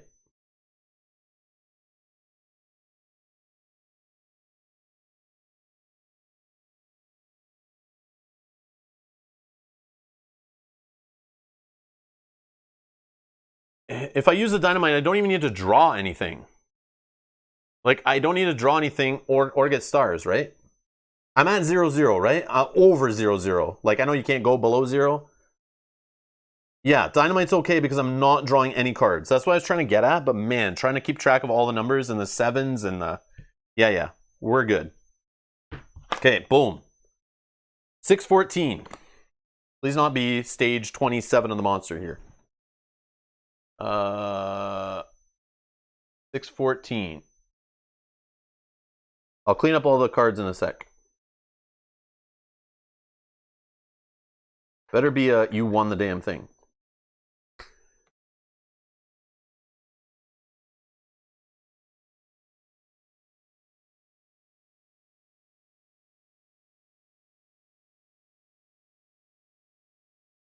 The reason why, Bob, is because if I draw cards and I find plants and I throw a plant on my tile, the next test, I'll be in trouble. And I don't know how many cards to draw to make sure I get the successes I need. So it's like, I kind of want to not put that at risk. And then if I save the dynamite, like, I don't know. I'm not sure. I know. I'm just hoping it. You summon your last remaining reserve of strength to deal a final blow. A final formidable blow. It better be a damn final blow. To the swamp monster. Suddenly it sways and collapses in a putrid heap of rotting twigs and leaves.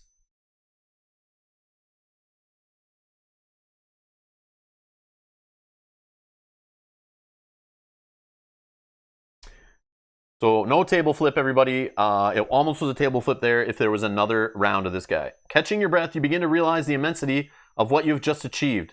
Your aching body already seems to be recovering and you feel like a huge weight has been lifted from you. Congratulations, you've lifted the curse of the Swamp of Madness. If this was the last curse you had to fight, you have beaten the 7th continent. Take a 411 card. Oh, I get it. Multiple curses. Multiple curses. Sajat, I'm dumb. Asking those questions before leaving the island. Dumb. Never mind. Yeah, never mind. Okay, 411.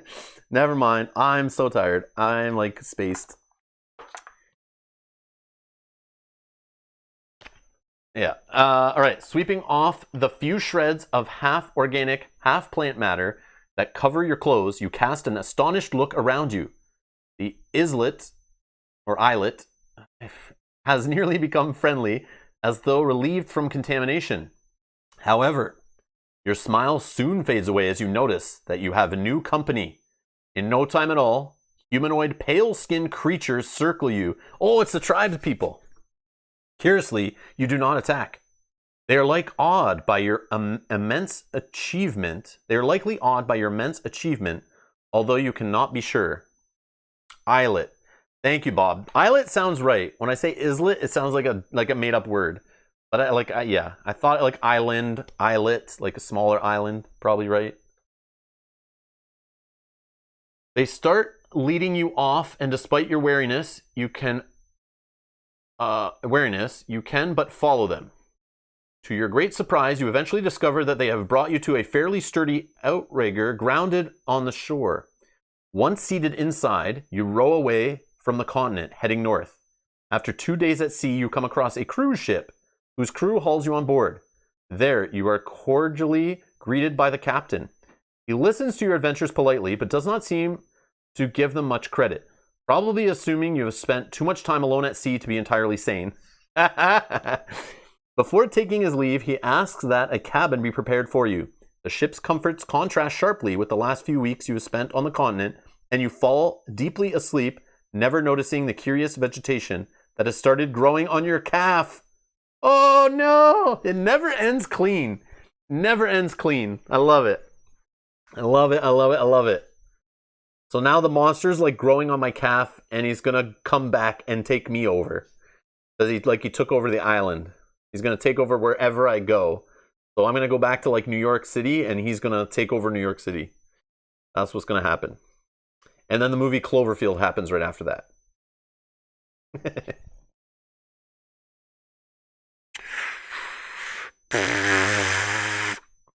Most words are made up. Push his glasses up.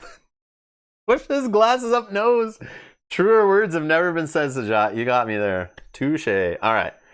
Dan says, I still don't know how to play this game, but I feel a sense of victory anyway, just for making it this far. Yes, Dan, you get an award. Go buy the game, Dan. Go play 7th Continent. Go get the base game. Go play it. I think you'd like it. If you enjoyed watching this whole time, it's even better like experiencing it yourself, for sure, and making the tough choices. Unless you're worried about being too attached to the game and losing hurts too much, and you'd rather just watch me lose because you can just turn it off and walk away. And you don't have to clean anything up. Kate says, you became the new monster, Rob. Yeah, that's... that makes sense. Yeah. Pontus Wellness is exact... actually, Sajat, all words are made up. Pushes glasses up nose. Like a nerd fight here. Yeah, well, yeah. Takes a monster to beat a monster. Yeah. Does this mean you're a Swamp Thing? Basically what I think is happening, yes. So no Godzilla. No King Kong. It was a swamp monster. Which would make sense in the Swamp of Madness. And based on that clue card in the cover art, he was right in the picture the whole time what we were going to fight. Yeah, Schadenfreude is the thing, Rob. I believe it. You guys want to see my misery, my frustration, and yeah, I know you sickos love it. All right, so we did it. Okay, so we would have lost. I'm just curious. So banishing the hunting knife, banishing the shotgun, bolas were discarded. The club has 2 pips left on it. The hat's still around. This is gone. And the Roman thing still has a pip. And the dynamite, we didn't have to draw any cards, so we're good. And we banished the dynamite. So you get 1 use out of the dynamite and it's gone. We banish the shotgun. And we banish the hunting knife. So if you like misuse this stuff, I just knocked my thing over. If you misuse that stuff, you would be like, we would not be able to beat it. Like all the time we were playing, it constantly was trying to make us lose pips, lose durability on our items in this one. It was testing us hard. Lots of stuff across the island was trying to make us waste durability. And that is the true killer of this one, I think. I think you have to have your items beefed up. You have to have like as minimal red cards. Don't get poisoned. Go deaf if you can, which is interesting. So it's like that sweet spot. You can have 1 red card in hand, 1 deaf, but don't have anything else. Because there was times when it was checking if you have 3 or more, right? You technically keep the shotgun, but no ammo. Oh, true. Yeah, true. So like, if we came here with no ammo then, we'd be screwed.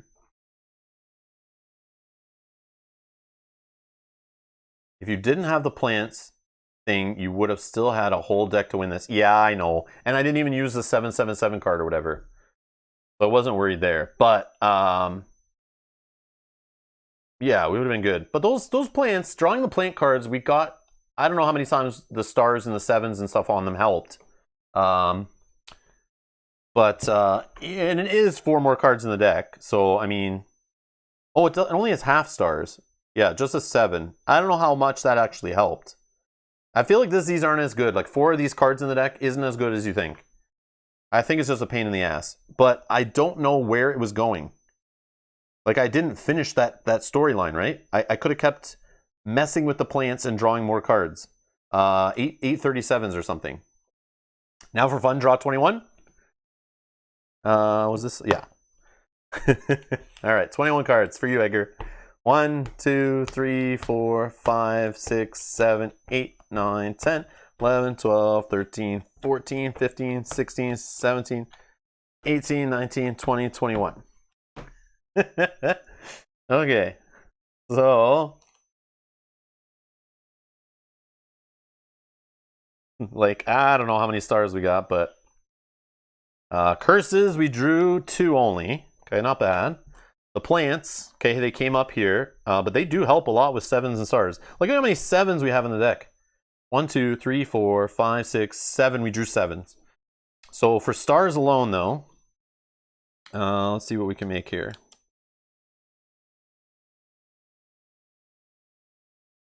Okay, let's do that. Let's do that. Do that. Let's see.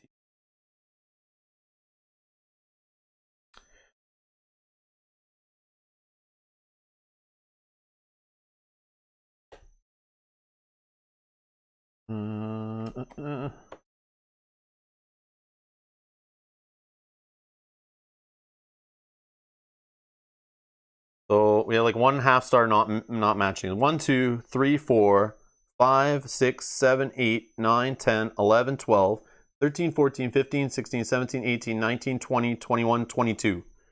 22, which wouldn't have been enough, even if I threw Valiant Hearts in. 1 short, but if you just have 1 item with the 7 star, like, so our glass bottle alone, just having a glass bottle in our pocket is enough to add 1, 2, 3, 4, 5, 6, 7 more stars.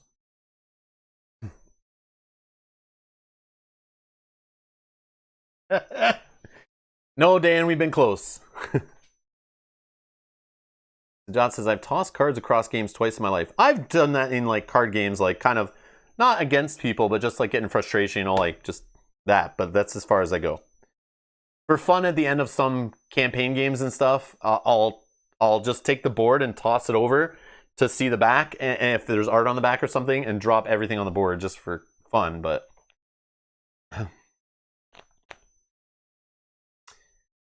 yeah, so that's what I had there. So I don't know where the plants were in that draw. I don't know how close the plants were to the top, but oh, there's 3 plants. Yeah, I don't know how close the plants were to the top of the draw.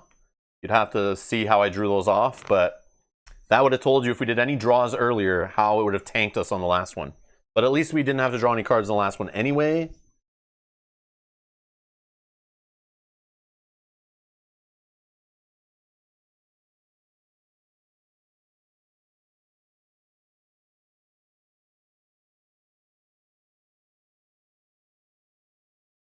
But you guys have seen me get seriously frustrated in Mansion of Madness. Like, the amount of blanks. Sometimes you roll like a whole fistful of dice in that game, and it's like blanks everywhere. And like, not even like clue tokens help you. Like, that drives me nuts. That drives me nuts. Edgar says, first plant was 7th from the top. Okay, so we could have drawn 6 cards on that one test, and we would have been fine. I think we would have been fine, even drawing cards then. Thank you, Edgar. That's awesome. Wow. We did good. So things I want to know. Things I want to know, but you guys don't have to spoil it. I'm just speaking out loud. I maybe we'll find it out in our next playthroughs. What was with the damn bottle and the purple liquid? That I wanted to know. I want to know still what that does. I want to still try that in a future playthrough. If we're ever near that well, no, not the well, sorry, the swamp, I will try to get that whiskey again and take it up to across that like sky ride thing with the baskets.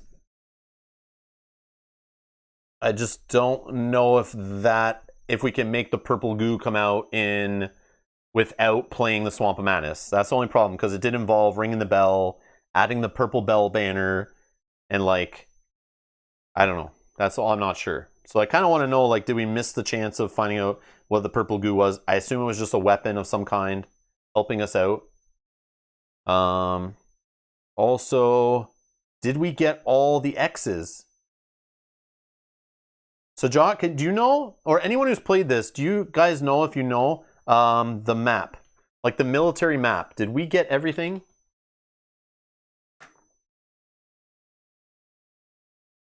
Don't tell me what we didn't get. I just want to know a yes or no if we got everything.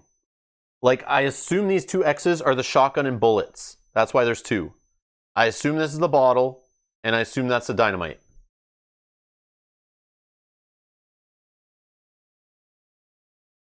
Oh, you don't remember? Okay, okay. No worries, no worries. We can find out maybe in the future.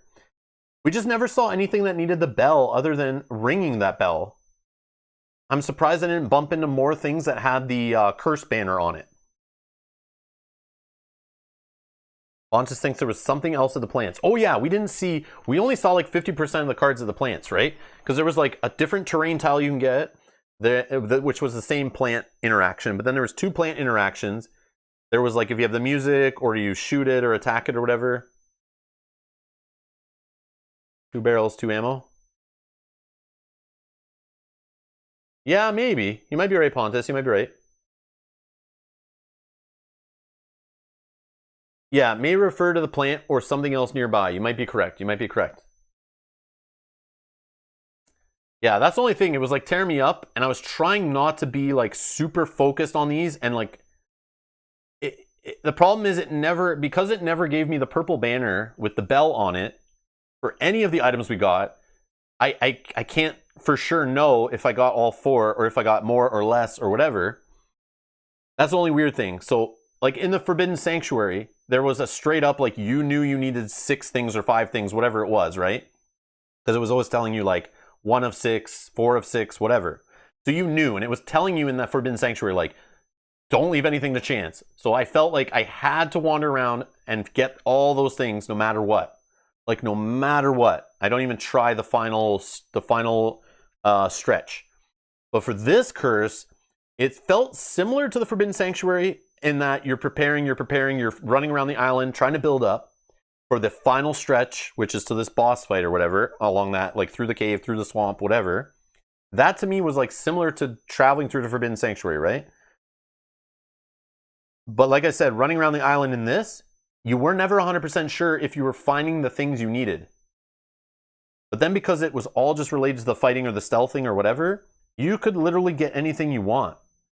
Like we could have probably just ran around, got experience, and found some cool items in the advanced skills. Like maybe there's stuff in the advanced skills. Like maybe we only found the dynamite, right? Maybe there's stuff in here we could have crafted instead. I don't know if there is. But just out of curiosity. No, pickaxe. Maybe not. Oh, the boomerang. Boomerang may be a little helpful, right? Like, we've seen that before. The javelin, we've seen that before. Okay, there are some things if you spent your experience and like, you know, tried for weapons out of here, maybe. Poison bait. Oh yeah, we've had that before too. I have seen a lot of these cards actually. Yep. Spear. Yeah, there are things. Yeah, finding that knife, right? The knife, it was only out of the 350s. Yeah, the knife is huge. If you find a good 350 weapon, like you are rolling. Like you will kill enough bears in your playthrough, I feel, that you could eat no problem. That's how I look at it. Like if we found the shotgun with a couple ammo and we're just playing a normal curse, like not the Swamp Madness, I would have used those 2 shots to like definitely both bullets would have been spent killing bears. There's another excellent weapon in the 3. I don't want to look at the 350s. I don't want to spoil that, but I don't mind looking through the advanced skills though. But yeah, I'll save the 350s for other playthroughs. We're gonna draw from that again, I'm sure. The game always tries to give you 1 or 2 of them. It feels like. But yeah, it's interesting. I don't know. This is interesting. This is a cool one. This is a cool one. It's not a spoiler. What are the Death is Lurking cards? Oh, they're just the curses. They're just in your deck all the time. They're not a spoiler. They go in your deck every time you play. They're just They're just like dead cards like in a deck building game. They're just like the bad cards that do nothing you don't want to draw. But sometimes there's abilities that say if you draw a skull card, you like auto fail, or they also can kill you. Dan, was it Dan? No, it's Pontus. Pontus, sorry. If we ever... Oh, no, you know this. Yeah, you know this. Yeah. You know this. You know this. I get it, yeah. You've already missed the Wandering Naked guy? Oh, man, you guys are hilarious. Yeah, so that's it. So I'll be spending the rest of my evening sorting out cards for like 2 hours, or like at least an hour, probably an hour, and cleaning up this game, so that'll be fun. Yeah, the name of the curse is Swamp of Madness. Right there. Swamp of Madness. Thank you, everyone, for hanging out with me throughout this playthrough. Thanks if you're watching this later. I appreciate it. Hit up youtube.com/Rob's Gaming Table, playlist section, and you can find more 7th Continent playthroughs. Hit that subscribe button. Helps a ton. Hit the notification bell. It will remind you when we go live in the future. If you'd like to support the channel, you can also hit us up on Patreon. Thank you, everyone who supports the channel on Patreon. I appreciate it so much. Thank you for voting to choose this curse before other curses. I had a blast with this one. Thank you for helping me decide which curse to play in 7th Continent. There is a poll right now for Patreons to go vote on what the next solo game is I play after this. So get on over to Patreon. It's going to be up for the next couple of days.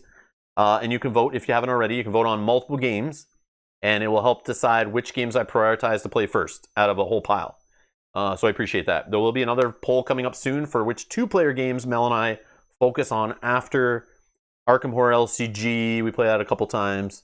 Or that kind of thing. We'll figure it out. It'll just help us what to learn next, what to focus on.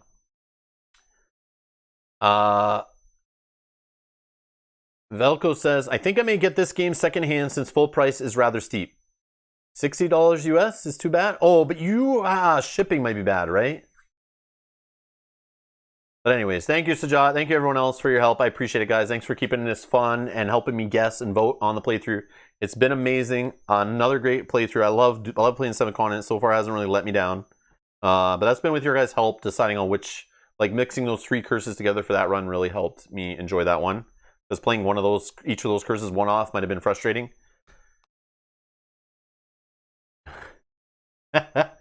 Bob says, Rob, I think you should leave the stream running so chat can continue to chat. You can just go eat dinner and clear up around us. I know. I want to kind of close off the stream so it's there ready for people to watch. Those who have been waiting for me to wrap it up so they can watch this later. So yeah, I'll end it so it's not as long of a video. But then also I could leave it running for another hour, but then people think they have even more to watch. To keep the videos a little bit shorter does help, I think. Anyways, thank you for watching, everyone. Thank you for your support. And I'll see you tomorrow for Sword and Sorcery. If not, I'll see you in the next playthroughs. And we'll be back. So subscribe to the channel so you don't miss our next 7th Continent playthroughs, which will be in some time, but we still have more 7th Continent coming. No, Bob, I understand. A little bit shorter is relative, yes. Bye-bye, everyone. Enjoy the rest of your evening. We'll see you back live tomorrow.